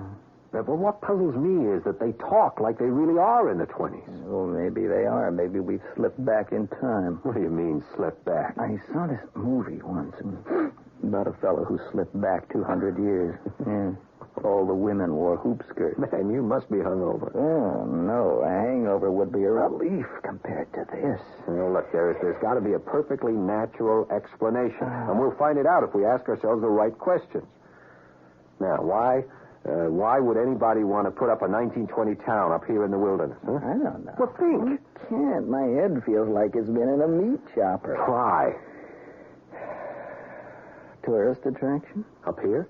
Well, why not? There's that guy moved London Bridge to the Arizona desert, and tourists flock in by the thousands. Yeah, but how would they get here? The road? Yeah, I've been thinking about that road. Gravel, right? Mm-hmm. Yeah, but there wasn't a mark on it. Not a bump, not a rut. I'd swear that no vehicle had ever gone over it. And why didn't we see it when we climbed up by that big rock, Two Sisters? I don't know. Yeah. I mean, look around you. Here. Does this cell look right to you? Well, I'll tell you, the bunk looks good. I gotta lie down, Fred. I mean, it all looks new. I bet we're the only people ever been in here. Oh, you're right. It's like a bad movie set. The people, they seem unreal somehow. Not Zella. She's a sexy little doll, if I ever saw her. Even Zella seems strange, out of this world. Okay. So she's from Mars. They're all from Mars. Now, that is my last word. Now, will you let me lie down and quietly die? Mars. Oh, Oh, man, you're in worse shape than I am if you think I meant that. Now, spaced out I may be, but I still don't go for flying saucers. Don stretched out on one of the cots and passed right out again. The fatigue and the hangover finally got to me, too, and I had to lie down. I didn't wake up until late afternoon, and when I did, I rolled over, looked around, and I sat up with a start. Don was gone. Don! Sheriff! Quiet! Sheriff, where's my friend? Quiet! Sheriff, come here. Quiet now. They can hear you out on the street. Now, what's eating you? Where's my friend? Well, your friend, he left. Yeah, I can see that. Where is he? Well, now, I don't recollect him leaving no forwarding address. But how did he get out? He walked. You mean he just opened the cell door and he walked out? Well, that's about the size of it. Okay, well, then let me out then, too. Oh, sorry. Well, you won't let me out, huh? That's about the size of it. Why not? I ain't had no orders let you out. Well, who gave the orders to let him out? A lady come down here with an order from the mayor. They left together? That's about the size of it. That was when I began to lose hope. Don never could resist a pretty woman.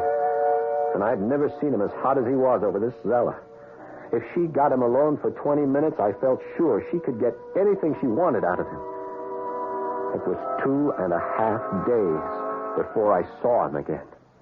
Open up, Sheriff. He's coming with me. Don! Where the devil have you been? Here, Sheriff. Here's the order. You'll see it's okay. Yeah, it seems in order, all right. Well, my friend, you're a free man.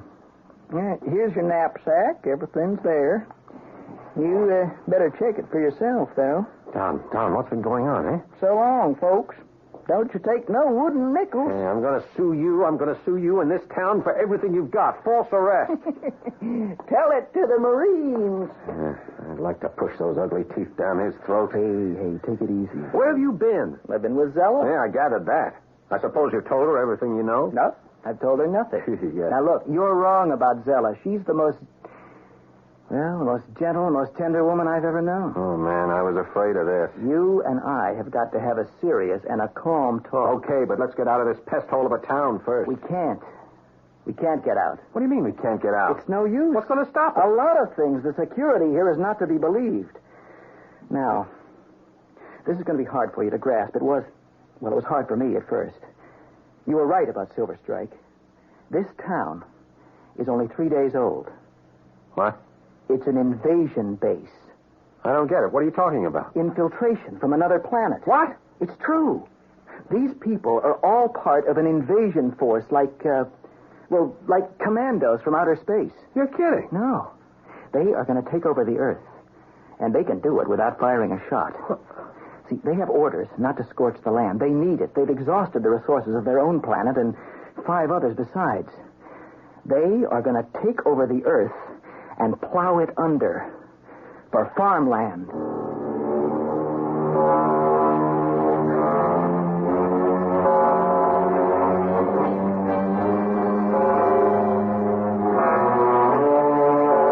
An invasion from outer space?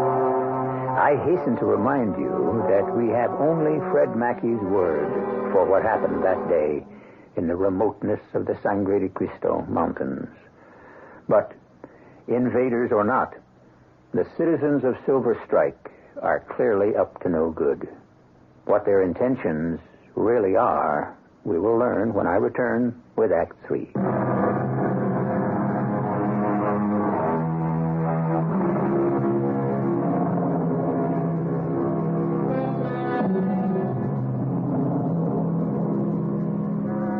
Two lone hikers in the mountains, not far from the rise of the Rio Grande, have stumbled into a town redolent of the atmosphere of the early 20s. To Fred Mackey, the inhabitants resemble the characters in a silent movie. But his friend Don Wakeman insists they are invaders from outer space. It's inevitable, Fred. They're going to conquer the world, and swiftly. You are asking me to believe that this yokel and the sheriff and that idiot Carl are really spacemen? From a flying saucer? Of course not. They don't use vehicles. They haven't for centuries. Well, then how did they get here? Space compression. space compression? Yeah. Look, there's a lot of space inside the atom, you know? It's mostly space. Well, they prefabricated a town like Silver Strike, compress the component atoms, and reduce it with all its inhabitants to a speck of energy. Then they send it out on a beam. A beam? A beam that travels many times the speed of light to any point in the universe. Yeah, then I suppose they pull the atoms back up again? Exactly. Oh, look, that woman is kidding you. This is ridiculous. Take a look around you. They're stupid. They're like hillbillies. That Carl, he's completely ape. Yeah, well, Zella agrees with you about him. She says he's basically dull-witted, but he's a trained chronologist. What in the world is that? A time navigator. You see, when you travel through space, you travel through time, too. Well, it's very involved. Oh, come on.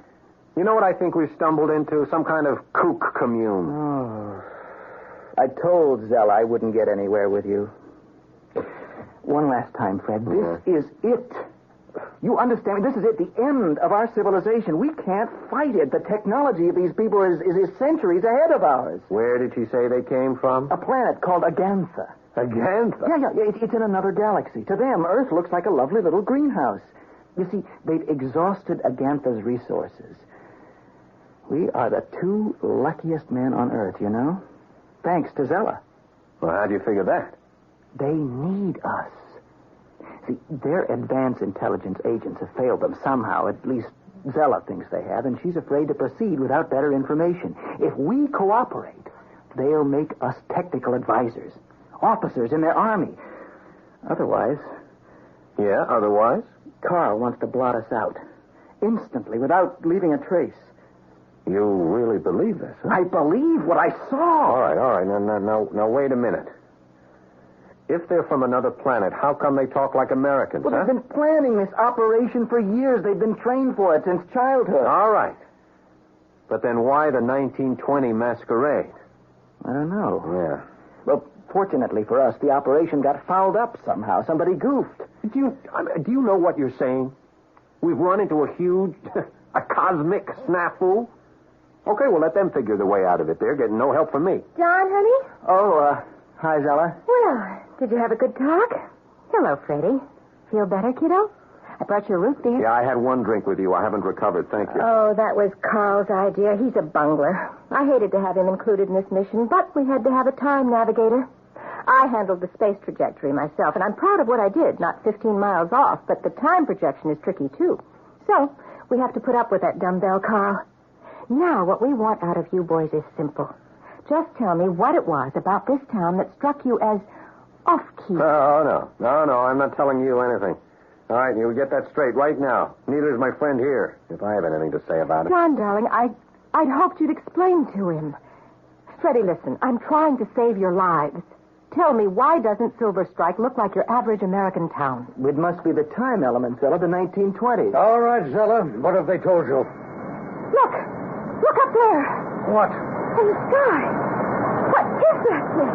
What it looks like. A flying ship. But it's huge. What is it? Is it an Earthship? Yeah, it's a jet, all right. Jet? Yeah, jet-propelled airplane. Jet-propelled? Carl, did you hear that? There's your proof. Earth has only small cockpit planes, hardly bigger than automobiles. That's what we were told, isn't it? Yes, but... And look up there. Now can you see that something's wrong? Advanced intelligence told us nothing of aircraft of that size. Son, what did you say about the 1920s look? Well, the Model T Fords, all the horses... What is the date? The date? Well, it's the 5th or 6th. I'm not sure. No, the year. The year. The year? Well, it's 1976. 1976? No, it can't be. 1976. Well, that puts another light on things, doesn't it, Carl? The Advanced Information Agency didn't fail us. You did.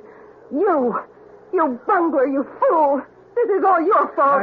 Zella, I can explain. You had charge of the time schedule. You brought us in 50 years late.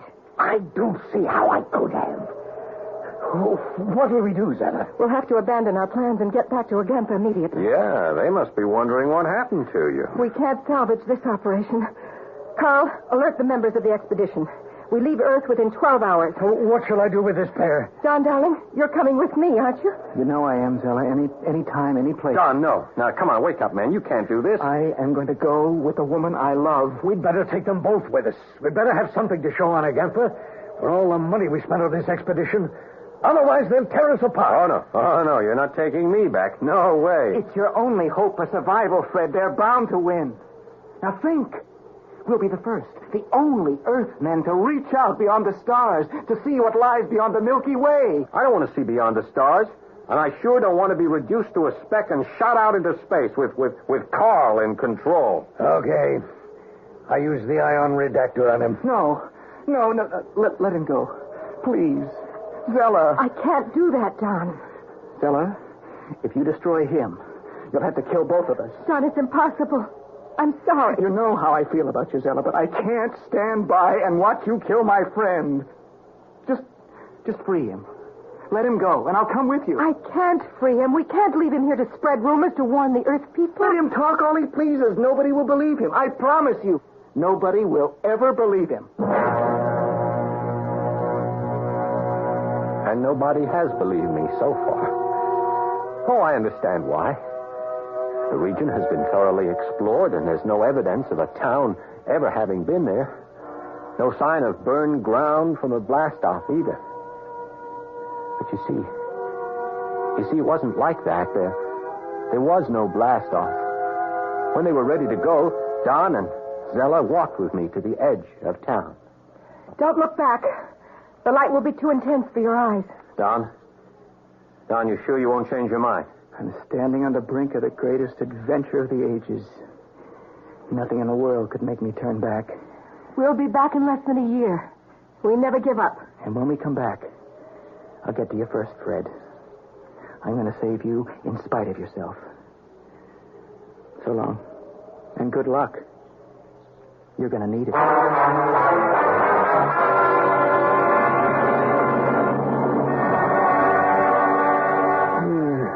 You say there was no sign of the town ever having been there?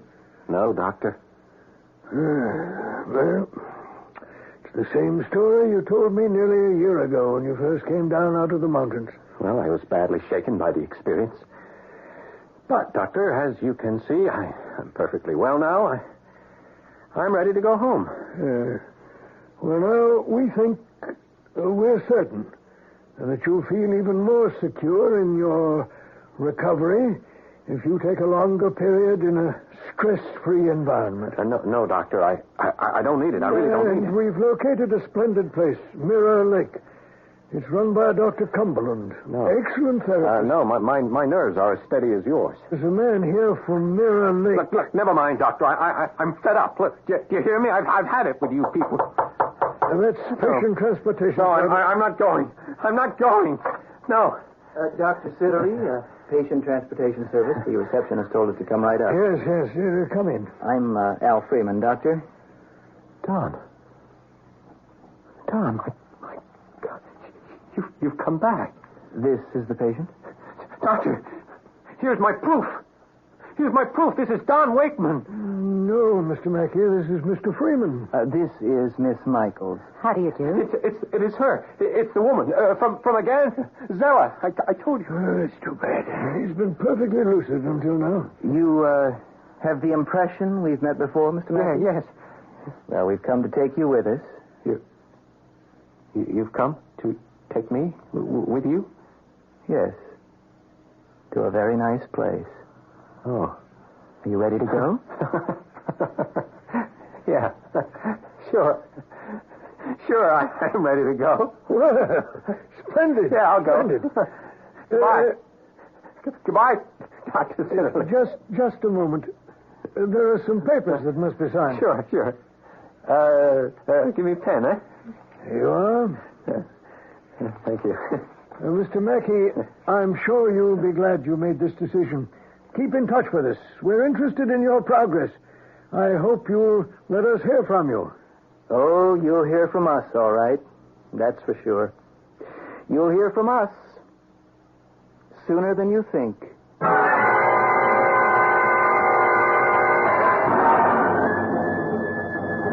An immediate Invasion from outer space? Well, now, with all its recent probing, science has yet to receive the slightest indication of sentient beings out there. But before you go to sleep tonight, consider this fact. Within the area of the sky known as the bowl of the Big Dipper, within that area alone, there are discernible 2 million billion stars. Can you believe that in all that vast array of worlds, there is nobody? I'll be back shortly.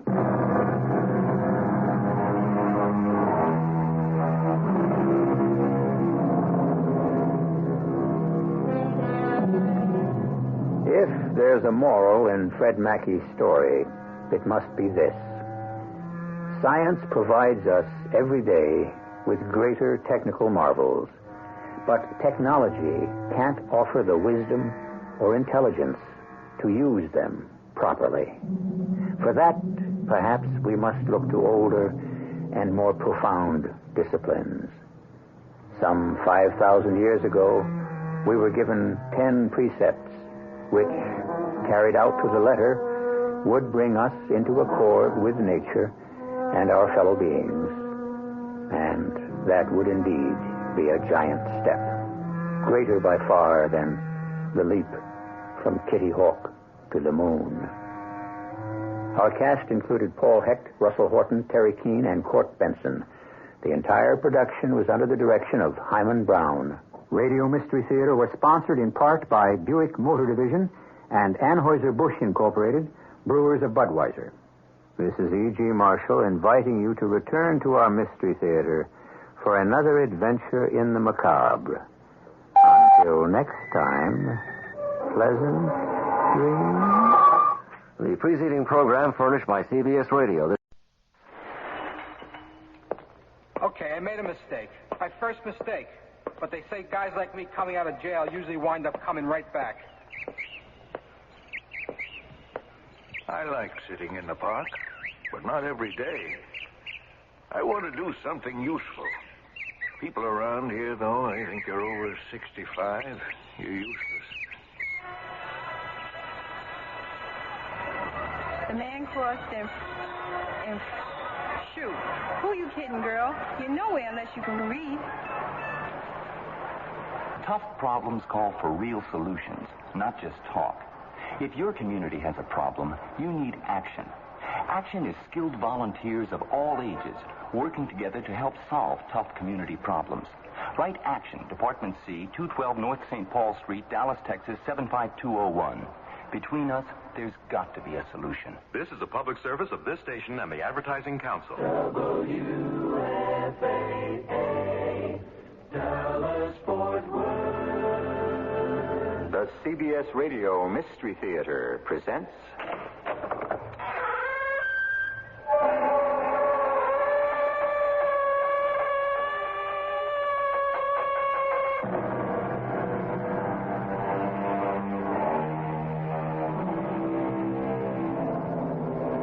Come in. Welcome. I'm E.G. Marshall. Time. That great mystery of time. The silent, never-resting thing called time. Rolling, rushing on, swift, like an all-embracing ocean tide, on which we and all the universe swim, like apparitions, which are and then are not. That's how Thomas Carlyle thought of the miracle of time. But there are people today who think of time a little differently. They see it as something without a beginning and without an end. The whole block is just one big excavation, a big hole in the ground. Read that sign up there, Professor. The buildings formerly at this location have been demolished in order to make room for what will be known as the showplace of the nation, Radio City Music Hall. Radio City was built over 40 years ago. What's that? The good old 6th Avenue L. They tore that down back in 1938. There is no L. There hasn't been one in over 35 years. They tore it down and sold it for scrap. Professor, I think you need a little help. Maybe I do. But if what I think has happened has really happened, then I'm either the luckiest man in the world or the most miserable.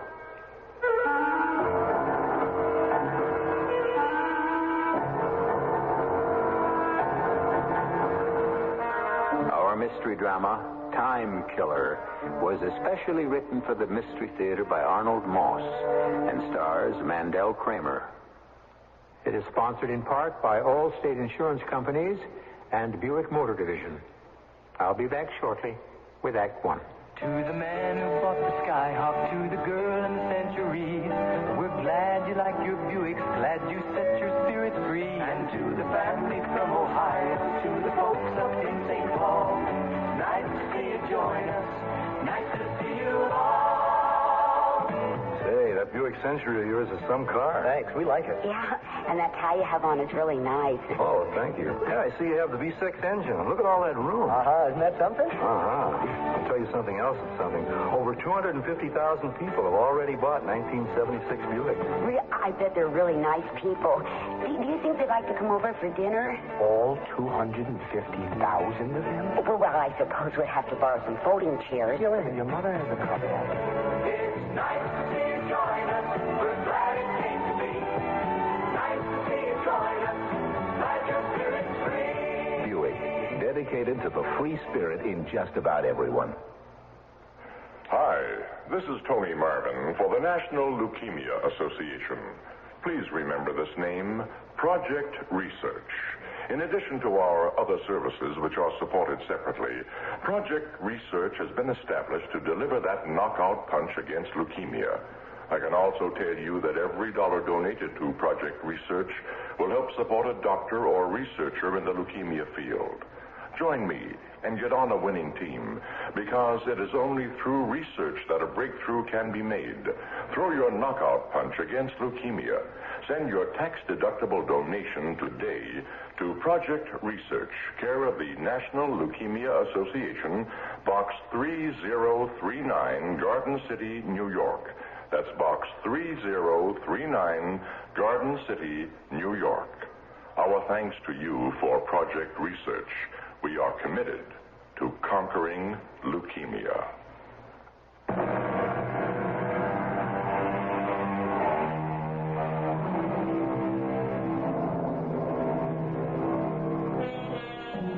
Do you recall the ancient story of King Canute, who, in order to demonstrate his absolute power, commanded the ocean tides to stop? But the waves kept breaking relentlessly. Time and tide, he learned, wait for no man, not even a king. But is it conceivable that man, by force of some strange inner power, may one day be able to conquer both the tides and time? It started one day last year in December, just before the Christmas holidays. Professor Edwin Quaylen was giving his end-of-the-semester lecture at the university in his course in parapsychology. The point, ladies and gentlemen, is that time can be just as elastic as space. If, for example, you were in space, hovering over the surface of the Earth in some kind of huge helicopter, and the Earth kept revolving beneath you, you could choose to land almost at random at any point on that surface.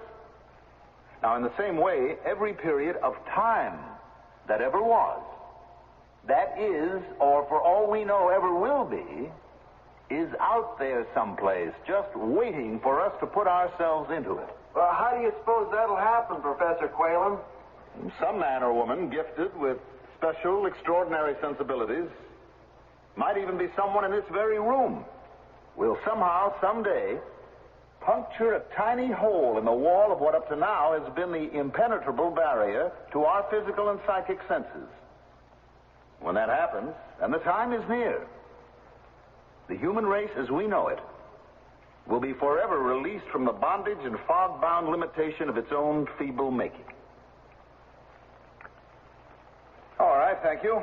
And whether you're leaving New York City or staying right here, I want to wish all of you a very pleasant holiday and a happy New Year. Professor Quaylen, if you have a moment, I'd like to ask a question. Oh, certainly, Clovis.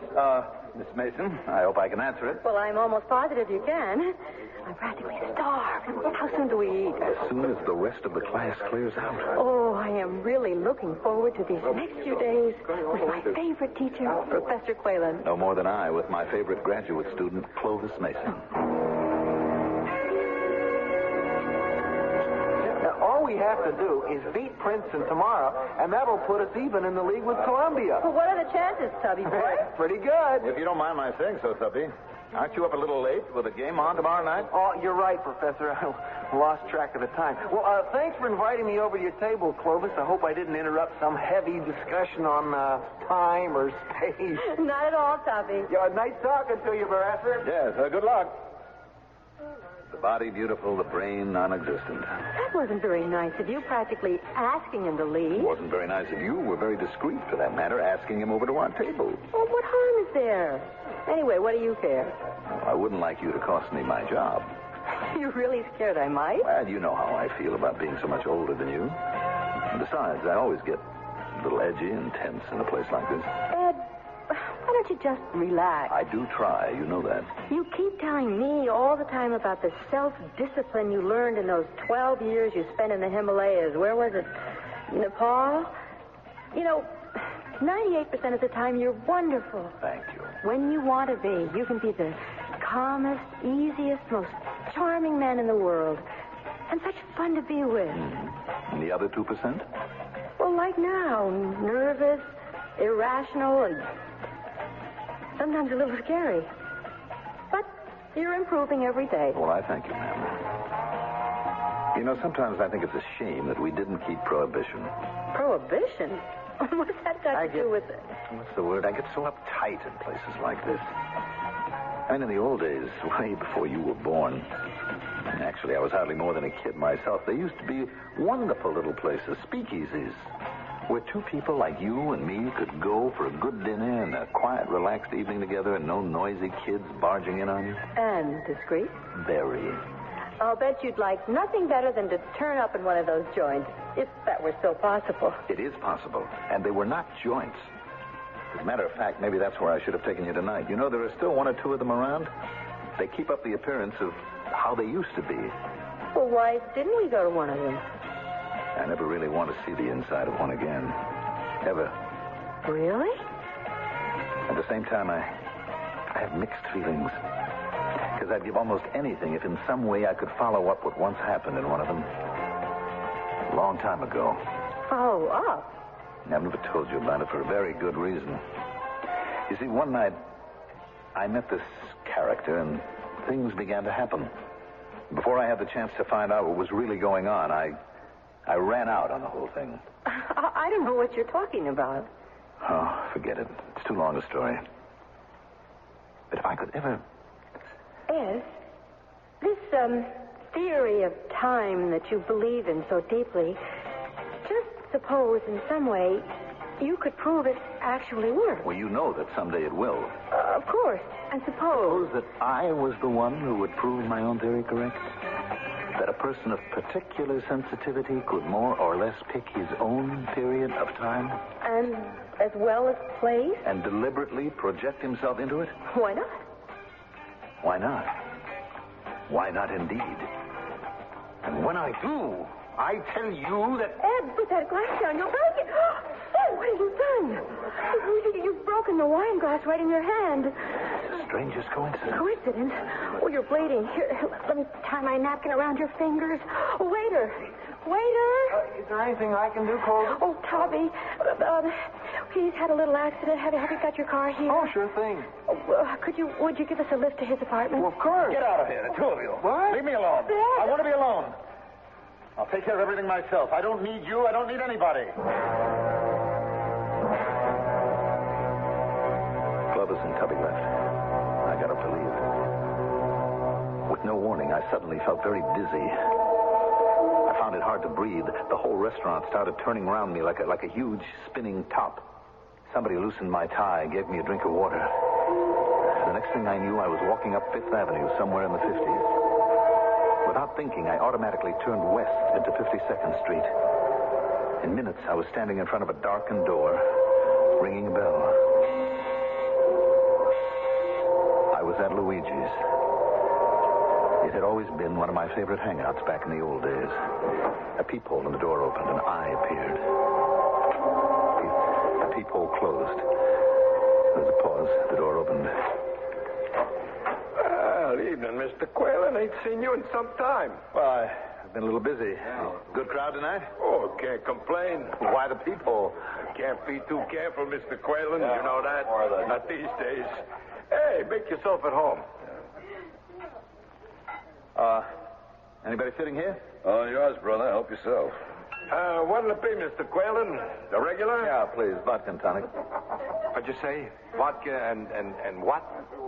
Vodka and tonic. Was that something new? Some kind of a a Russian drink? What's the gag, Luigi? Gag? There's nothing. Only your regular is an orange blossom. Sometimes you switch to a Bronx cocktail. Orange blossom? Oh. Yes, of course. Bring me an orange blossom. Make mine another Bronx cocktail, please. Okay if this one's on me? Yes, I suppose so. Thank you. You just visiting our fair city? No, I'm a born and bred New Yorker, right here in Fun City. Fun City? Oh, that's a peach. I got to remember that. How about you? Well, I've been here 3 years in the advertising game. Name's Joe Delaney. Ed Quaylen. Glad to know you. What's your racket? Racket? I'm a college professor. Oh, come here often? Well, not as much as I used to.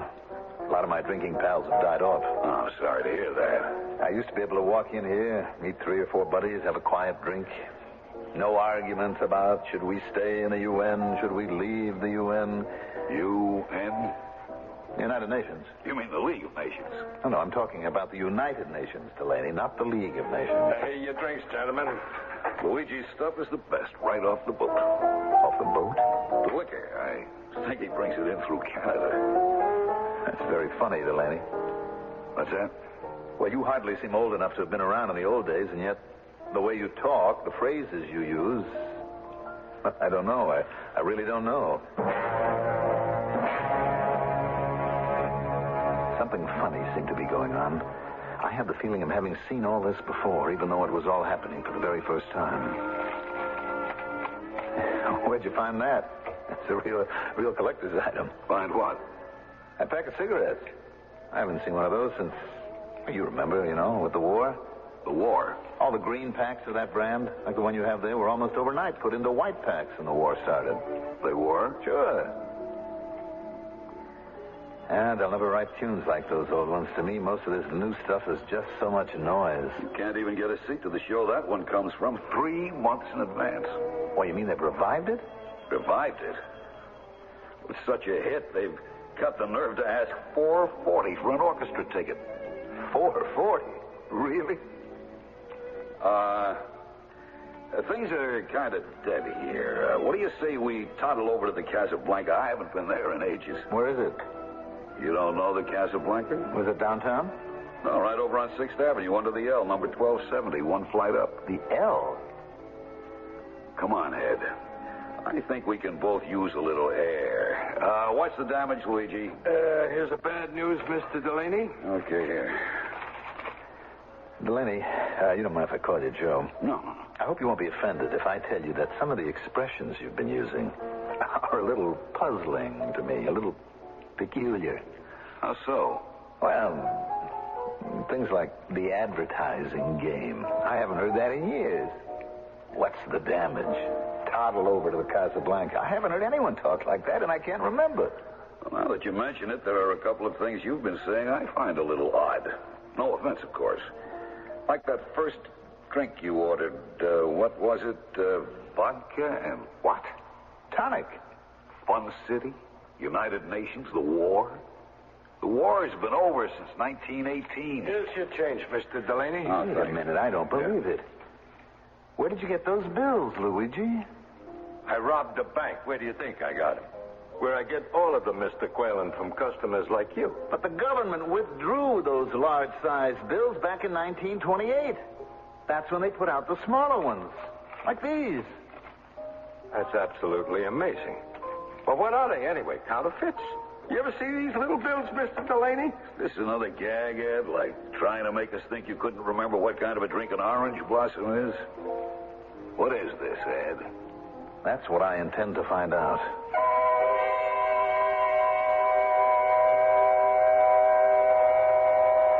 Who can undo what time hath done? Who can win back the wind? Not an easy question to answer. Most of us acknowledge the idea that life is but a dream. We are not quite ready to accept the notion that time, too, may be nothing more than an illusion, which is what our friend Ed Quaylen, professor of parapsychology, may or may not be about to discover. I'll return in a moment with Act 2. You want your house to be a home all year round. You can do it economically. No matter what the weather's like outside, you can change it so easily. So make summer a cooling thing. Turn winter into spring. It's the right time for Carrier. Carrier's right for the times. The higher energy costs go, the more you need Carrier heat pump air conditioning. It cools your home in summer, heats it in winter for up to half the cost of electric heat and less than most oil systems. So before you replace your old furnace or put in air conditioning, talk to your Carrier dealer about heat pump air conditioning. He's the expert. So make summer a cooling thing. Turn winter into spring. It's the right time for Carrier. Carrier's right for the times. Who's gonna help a child to walk? Make someone's dreams come true. Who's gonna help someone to talk? Easter seals and you. Who will be working all year round? Someone to count on too. And who will never let them down? Easter seals and you. Easter Seals helps crippled children and adults push back the limitations of their handicaps. Helps them to enjoy the good life. Miracles still happen, and you make them. Easter seals and you. Give to Easter Seals. Easter seals and you. Give to Easter Seals Easter seals. for crippled children and adults. Easter seals and you.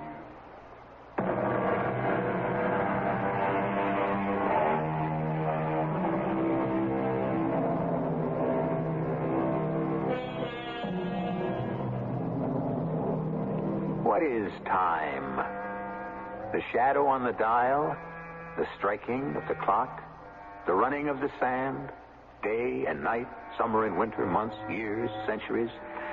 These are only the outward signs, the measure of time. As for the nature of time itself, Professor Quaylen, who seems to have little more in common with Joe Delaney than his taste for good whiskey, is about to find out. The House of Representatives has just passed the measure by a vote of 211 to 105. It is expected that the new law... for one moment, please. Please stand by for a special announcement. What's that all about? Listen, maybe there's been a... I am reading from a special announcement that's just been handed to me from the newsroom. The body of Charles A. Lindbergh, Jr., infant son of the great American hero, Charles A. Lindbergh, was found dead less than an hour ago. Missing since March 1st of this year, a continued search for the child, dead or alive, had, up to this evening, revealed nothing. Turn it off, Luigi, please. In spite of the fact that $50,000 had been paid to the unknown kidnapper. What do you know? He paid the ransom and the kidnapper killed the kid anyway. Took 2 years to find the kidnapper. 2 years? How would... In 1934. 1934? Yes. Bruno Hauptmann, a carpenter, He was brought to trial the next year in Flemington, New Jersey, I think it was, and found guilty of the crime. After that, they changed the law, the Lindbergh kidnapping law. Hold your horses, Ed. How do you know all this? What are you talking about? It was all in the papers. The Lindbergh kidnapping is part of history. Sure, but you're talking about 1934. That's right, 1934. Ed, are you some kind... Luigi, you happen to have today's paper? Well, which one? The Mirror, the Journal American, the Herald Trip? I got them all. Any one of them. Yeah, Mr. Delaney. Thank you. Now, Ed, will you please read the date on this paper? Today's paper. May 1932. I've got a little headache. Going out for a breath of air. Let me go with you. You want to try that other place you spoke of, Joe? Casablanca. If it hasn't changed too much, I think you'll like it. Besides, the walk over there will do you good. Yes, it might. It might indeed. I should have got rid of him right then and there and gone home. But there was something fascinating about the whole idea of going along with him. Something challenging. Anyway, minutes after we left Luigi's. And no hat, Joe? No overcoat? This time of the year? What I need a coat for? End of December.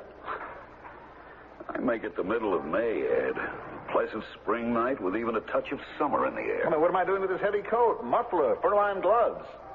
Take them off. Carry your coat on your arm. I don't understand it. You'll be all right, Ed. Just what is it you said you teach? Parapsychology. What? Parapsychology.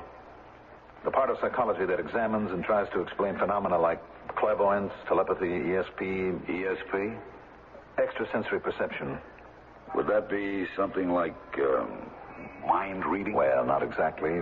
There are people who can anticipate what's going on in someone else's mind days before the thing itself happens, even though the two of them are separated by hundreds of miles. Not fakes? Oh, definitely not fakes. I'll be a monkey's uncle. In fact, one of the things I've been working on is a new theory of time that says that past, present, and future are in a sense all one and the same. That a person, without changing in any way himself, might be able to introduce himself into any period of time that he chooses. How could that happen? Because time is not real. It's nothing but an idea that man has invented. Hold everything, Ed. Take a look at that. What is it? I told you I hadn't been here in almost a year. I completely forgot. Forgot what? This is where the Casablanca used to be. Well, there's nothing here. The whole block's an excavation. Just one big hole in the ground. Read that sign up there. Buildings formerly at this location have been demolished in order to make room for what will be known as Rockefeller Center. On this site will be built one of the most beautiful and modern theaters in the world, to be known as Radio City Music Hall. But Radio City was built over 40 years ago. What's that? The good old 6th Avenue L. They tore that down the end of 1938. Take it easy. There is no L. There hasn't been one in over 35 years. They tore it down and sold it for scrap. Professor, I think you need a little help. Maybe I do. But there's someone I have to tell about this. If what I think has happened has really happened, then I'm either the luckiest man in the world or the most miserable. I'm not sure which. Taxi! Taxi! I had the same dizzy feeling I'd had earlier in the evening. In fact, I'm almost certain that I blacked out right there in the cab. I can't be sure for how long. Then, before I knew what had happened, I was in Clovis' Greenwich Village apartment. Clovis, darling, I apologize for what happened earlier this evening. Oh, I understand, Ed. You were more than a little wound up, and when that wine glass broke in your hand, you really lost control. I know, and I'm sorry. Oh, how is your hand? No, it's all right. It's fine. Clovis, listen. You are the only person in the world who can understand what happened. What happened? Yes. You remember I kept talking about the days of Prohibition, the speakeasies? Uh-huh. How I wished we could have gone back to one of them? So? Well, Clovis, that's where I've been. To a speakeasy? To a 1932 speakeasy. What are you talking about? I have been back to 1932. I don't follow you. You know that imaginary helicopter I keep using in my lectures? Yes? Hovering over the earth as the earth revolves beneath it? Of course. And how I keep saying that almost any day now, someone whose senses are tuned to a fine sensitivity and who has the strength of will to want it to happen will make that helicopter land at almost any point in time that he wills. Yes? Clovis, I'm almost certain that I have done just that. I think I am that someone. What? Only I made one big mistake. I left too soon. I left Delaney standing there right under the 6th Avenue L in front of the excavation for Radio City Music Hall. Ed, stop pacing around the room. Sit down, please. Don't you see, Clovis, if I don't go back tonight... Look, I have to find Delaney again. It's of the greatest importance. Why? Who is this Delaney? By himself, he's nothing. But meeting him again may be the answer to everything I've been searching for. Take me with you, Ed. I want to go with you. When the time is right, you'll come with me, Clovis. But not before.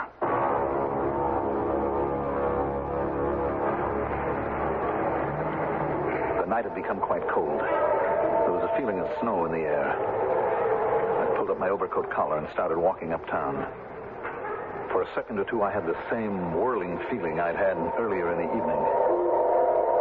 This time I knew what it meant. I felt strangely excited, exhilarated, impatient for the thing to happen. Now, if I could only get myself to land at that exact point in time that I was looking for. Hey, where you been keeping yourself all this time, Mr. Quaylen? Long time no see. Oh, I've been away, Luigi. Out of the country, I bet, huh? Something like that. Must be a good year and a half. Long as that? Well, the night they discovered the Lindbergh baby, I remember. You were here. That was a year ago last May, wasn't it? Yes, I guess so. And here we are with another new year practically knocking at the door. 1934. 1934. Yeah, well, at least one good thing after next week, Prohibition will be repealed and I can run an honest joint again. Luigi, you ever see that Mr. Delaney, Joe Delaney? The big advertising man? Yes. It's one of my regulars. Usually turns up around this time of the night. At that point, I realized I had missed the exact point in time I had been aiming for. I'd overshot it by almost a year and a half. Instead of getting back to May 1932, I had landed into December 1933. I don't believe my eyes. My friend the professor, right? Quigley, Quinn, something with a Q, correct? Quaylen. Ed Quaylen. Right, I'm Delaney. Yes, I remember. Joe Delaney. Advertising, account executive, right? What a memory. Where have you been keeping yourself all this time? Away. Can I buy you a drink? Why not? They didn't put you away, did they? What's that supposed to mean? Well, the last time you were here, the night we met, you were practically raving. Say some of the kookiest things. Like how they discovered the murderer of the Lindbergh baby. Well, here it is a year and a half later, and they still haven't found the guy. And then we walked over to 6th Avenue. You remember that? Very well. You kept giving out like some crazy mind reader how they were going to tear down the L, sell it for scrap. Delaney. Well, I see you got over it. Listen to me, Delaney. Listen carefully. Your drinks, gentlemen? We have begun to populate the space around the Earth with man-made stars. We have begun to create new heavenly bodies that never were before. There is every indication that in the not-too-distant future, we may even be able to create or recreate the miracle of life itself. Well, what do you know? The biochemists are getting closer and closer to it every day. Do you follow me, Delaney? I'm not a very bright fellow, but I'm doing my best. In the same world where a man has walked on the moon. A man has walked on the moon. Did you hear that, Luigi? Where the entire notion of distance is yielded to the terrible onslaught of speed. Yes, Professor. In a world where distance and space have become almost meaningless, so has time. Delaney, believe it or not, I am living in the year 1976. And I have willed my way back more than 40 years to what you call now. You want to know something? You are a very sick man. Am I? You don't belong here. You belong in some kind of an asylum. You don't mind, Luigi, I'm taking my drink over to one of the tables, and if I were you, Luigi, I'd call an ambulance. Now, just a minute. Take your crummy hands off You me. ignorant little huckster. Luigi, it's getting a little violent. You better throw him out before he loses control completely. What do you think you're doing? Put that broken Don't you take another step toward me, Delaney. Not one step. You really are crazy. Just stay where you are. What do you think you're threatening? No! I can't! Push that broken bottle into my face! Hey, you pushed Delaney over. He hit his head. He's out cold. And his face and head are all covered with blood. I didn't mean to. Maybe you better send for a doctor. Mr. Quaylen, you can't leave now. Don't try to follow me, any of you. Where are you going? Well, none of you will ever find me. Not if you were to live forever.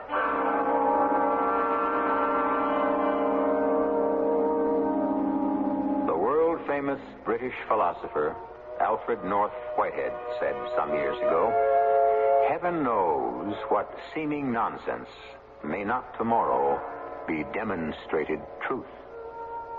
The miracle by which you now hear my voice began in the great mind and imagination of a man whose dream was, at the start, called childish and nonsensical. A wild dream called radio. I shall return shortly with Act 3. Moving on with the Allied spirit, going to a brand new town. You're leaving the past miles behind you. With Allied van lines, you're homeward bound. Hello, tomorrow, I'm on my way.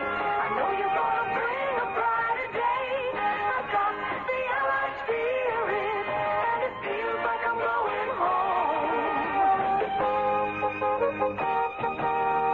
New friends to make, new seeds to sow. With Allied van lines, I'm raring to go.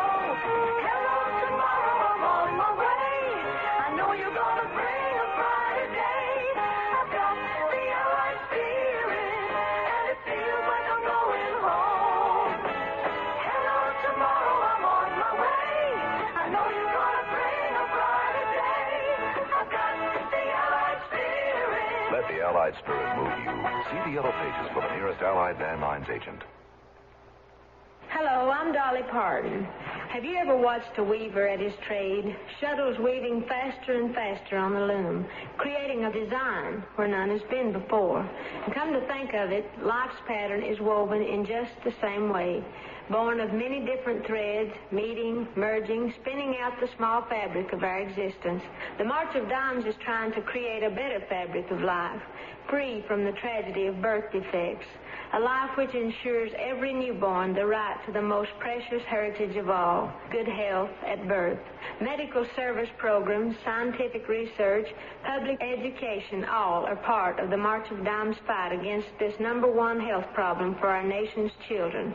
But a weaver, any weaver, needs help along the way, and birth defects are forever unless you help. Help weave a tomorrow full of bright promise for our next generation, a tomorrow without handicaps at birth. Please, give to the March of Dimes.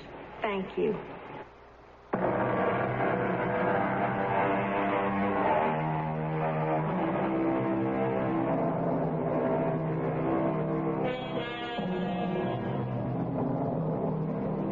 The tree that is seen is real enough for the sensation of the eye.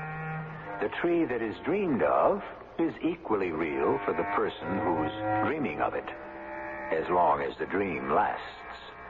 But the tree that is seen and the tree that is dreamed of can never be the tree itself, the real tree. In the same way, the experience of time can be an illusion, something that's not quite real, something that exists in the mind alone. We joined Professor Edwin Quaylen the following evening in the apartment of his young friend, Clovis Mason. Will you stop fidgeting while I change this dressing on your hand?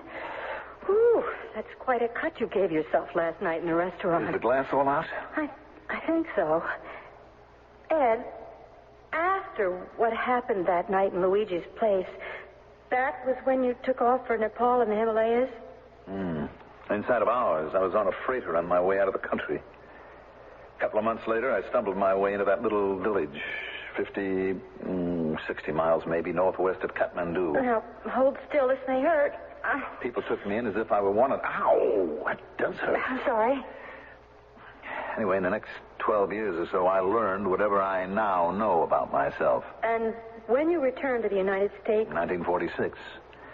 I was a much wiser man, sensitive to the disciplines of concentration, of self-will, of the need to conquer time and space. What about Delaney? In all these years, I've never been back to Luigi's, not since that horrible night in 1934. The place is still there, of course. I know, but you're not answering my question. Delaney, I think I killed him, Clovis. That's why I ran away. I see. And the knowledge that I may be a murderer, a killer, has been haunting me all my life. And now that I have this power to will myself back into the past the way I did tonight, I'm going to find out what really happened to Delaney. I understand. But you're not quite sure, is that it? Well, I intend to find out. I've got to find out about Delaney. Anything is possible. There, that does it. Now, try to keep the dressing clean. One question? Yes? When you go back this time... I expect to prove several things. For one, here in the year 1976, I am the respected Professor Edwin Quaylen, Ph.D. On another plateau of time, it could turn out that I have killed a man. And if I have... Are you expecting someone? No. Who is it? It's me, Tuppy. I came to return that psychology paper I borrowed. I'll get rid of him real fast. Oh, boy, is it ever freezing outside. It's colder than... excuse me, Professor Quaylen. I didn't see you. Tubby. Here's the paper, Clovis. I hope it helps. It sure did. How's the team doing, Tubby? Well, so far, no complaints. Of course, a lot will depend on what happens tomorrow night. Oh, I'm sure of that. Clovis, you can have a glass of water, please. Right away. What's wrong, Professor? Anything I can do? No, I'll be all right in a minute. Here's your water. Oh, thank you. What happened? I don't know. For just a second or two there, I just suddenly felt faint. I had a kind of buzzing in my head, a kind of high, whining sound. Everything about me started to vibrate. I'm all right now, though. You're sure there's nothing I can do? No, thank you. Well, then, guess I'll be going. I'm sorry about tomorrow night, Tubby. Tomorrow night? Yes, the game. What about the game? What are you sorry about? To lose such an important game by one measly little point. What? In just the last 8 seconds of play. I don't think I follow you, Professor. The game tomorrow night, 97-96, their favor. But, Ed, they won't be playing until tomorrow night, 24 hours from now. That's quite true, isn't it? Yeah, if you'll excuse me, I think I have to be going. You sure you're okay, Professor? Yes, I think so, Tubby. 97-96? That can't be. It just can't.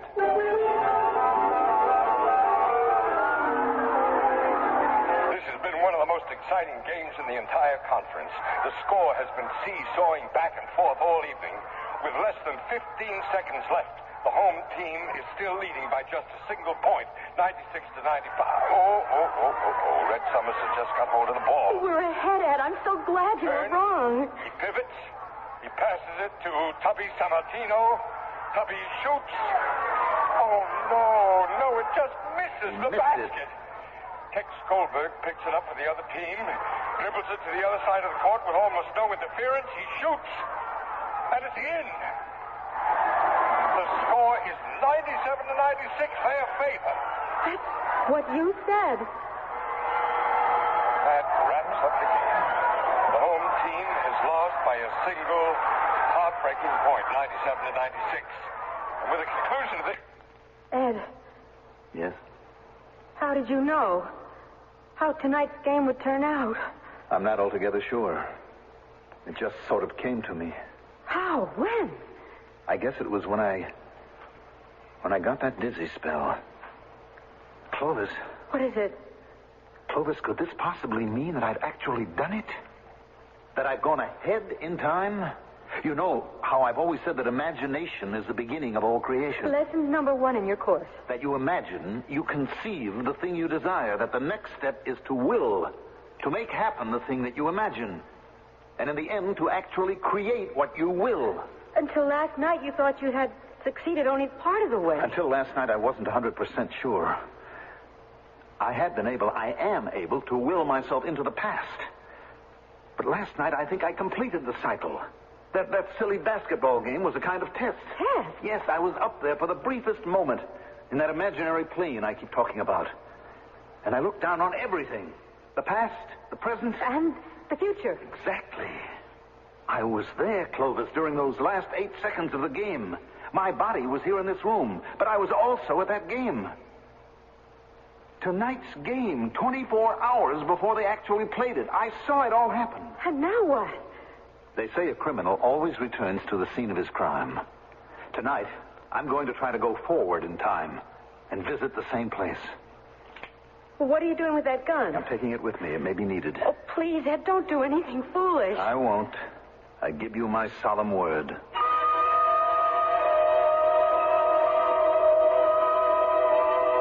I left Clovis' apartment and started walking. I can't recall which way I was going. Toward the river, I think. Then, just as it had happened before, I heard that weird ringing in my ears. Everything got blurred before my eyes. The next thing I knew, I was sitting on a stool at the bar in Luigi's. Here you are, sir. Your drink. Thank you. Bartender? Yes, sir. I'm curious about this place. Has it been here long? Luigi? I thought everyone knew about Luigi. He's been here since the 1920s. That's so? Well, was there ever an actual Luigi? Oh, indeed there was, sir. Luigi was sort of an institution by himself. And he died only last year. That's his obituary up there over the bar. December 25, 1978. Great man. He died this past December, 1978? Christmas Day, 3-4 months ago. Sad day for all of us, for all his friends. Evening, Roger. A little windy tonight. Oh, good evening, sir. The regular? Thank you. Mind if I sit here? No, I'll talk up yourself. Some wind out there tonight. You visiting our fair city? No, not really. I work here. That's so. Yes, I'm a teacher. College professor. Now, that is funny. The minute I sat down, I said to myself, I'll bet $1 that gentleman's a college professor. Does it stick out that much? Economics, I'll bet. No, not even close. Psychology. Psychology? Well, that's very interesting. You come here to Luigi's often? No, I haven't been here since... I can't remember when. Interesting history, this place. If these walls could talk. Yes? Yes, sir. This place has seen just about everyone and everything. U.S. presidents, foreign dignitaries, movie stars, murderers. Murderers?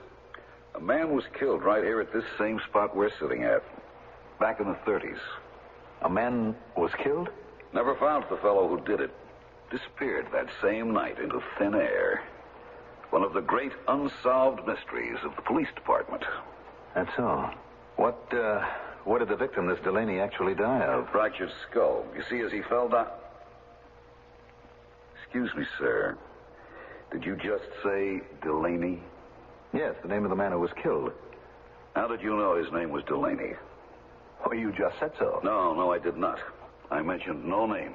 Well, that's funny. I thought you had. I guess maybe I had read about it at one time, and the name just stuck in my memory. Of course. By the way, what did you say your name was, Professor? Quaylen. Edwin Quaylen. I thought so. You thought so? Why? Do you know me? You have no idea how happy I am to meet you, Professor Quaylen. Wait a minute. What do you think you're doing? Putting handcuffs on you, Professor. You're under arrest. Are you out of your mind? Not quite. I'm a detective attached to the 17th Precinct. I've been looking for you for a long time, Professor. What's this all have to do with me? This is a double pleasure, a double satisfaction. Your drink, Mr. Delaney. Thank you, Roger. Delaney? Yes, I'm Vincent Delaney. You see, Professor, the man you killed, Joe Delaney, was my father. And that's why... Well, you'll never get me. Never. Wait a minute. What's happening? Where are you? No!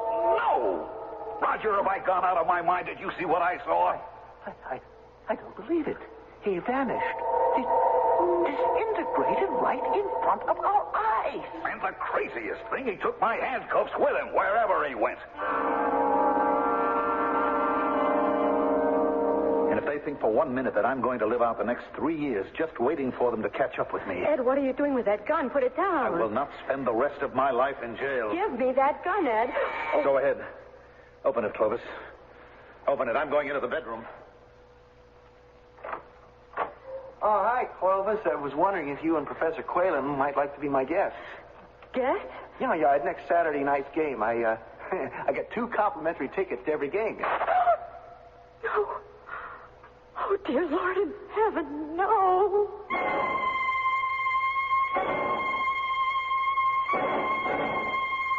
According to the police, there's still no explanation for the fact that locked onto the right wrist of the body of Professor Edwin Quaylen was one half of a new type of police handcuff. The other half was dangling free. What puzzles the police authorities even more is the serial number of the handcuffs. The number QX152964 will belong to a new model that the police are contemplating purchasing at some time in the future. They do not anticipate that this new type of handcuff will be in production much before the end of 1978.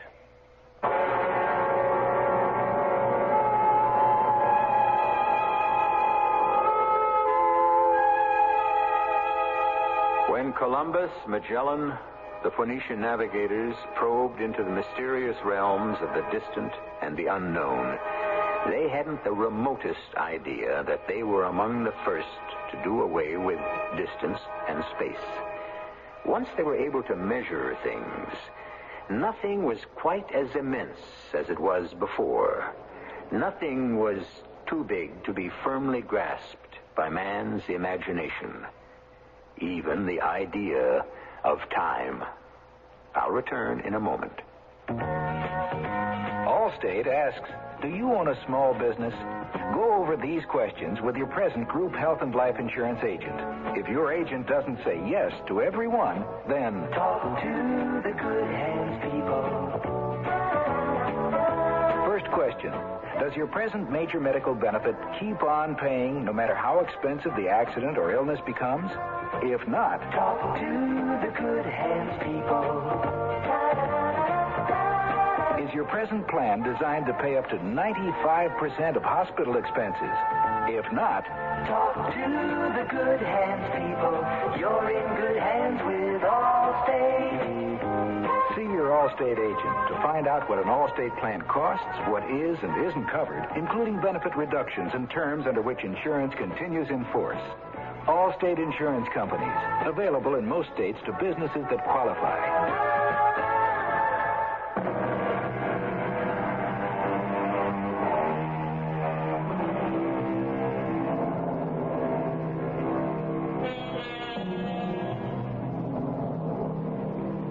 Do you recall how Professor Quaylen, in his lecture, said that every period of time that ever was, is, or will be, is out there someplace waiting for us to put ourselves into it, if we wish?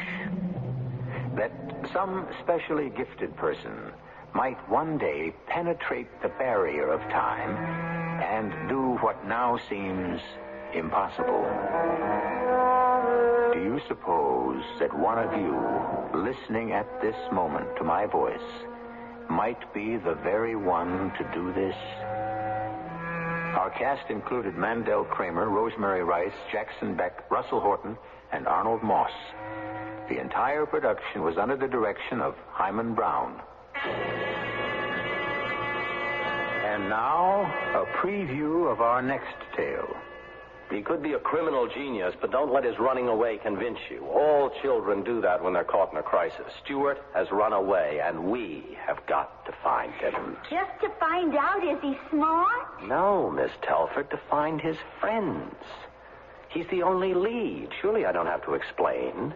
What would the Pentagon pay for a disintegration beam? How many millions would an element transmuter be worth? If we could teleport, travel by mind alone, how powerful would we be? My goodness. Mr. Harrod, this professor's almost got me convinced. How about you? Mr. Warby, your caper makes us look like pikers. Thanks for letting us cut in on you. We'll pay off. We'll find that kid. Radio Mystery Theater was sponsored in part by Allied Van Lines and Carrier Air Conditioning. This is E.G. Marshall inviting you to return to our Mystery Theater for another adventure in the macabre. Until next time, pleasant dreams.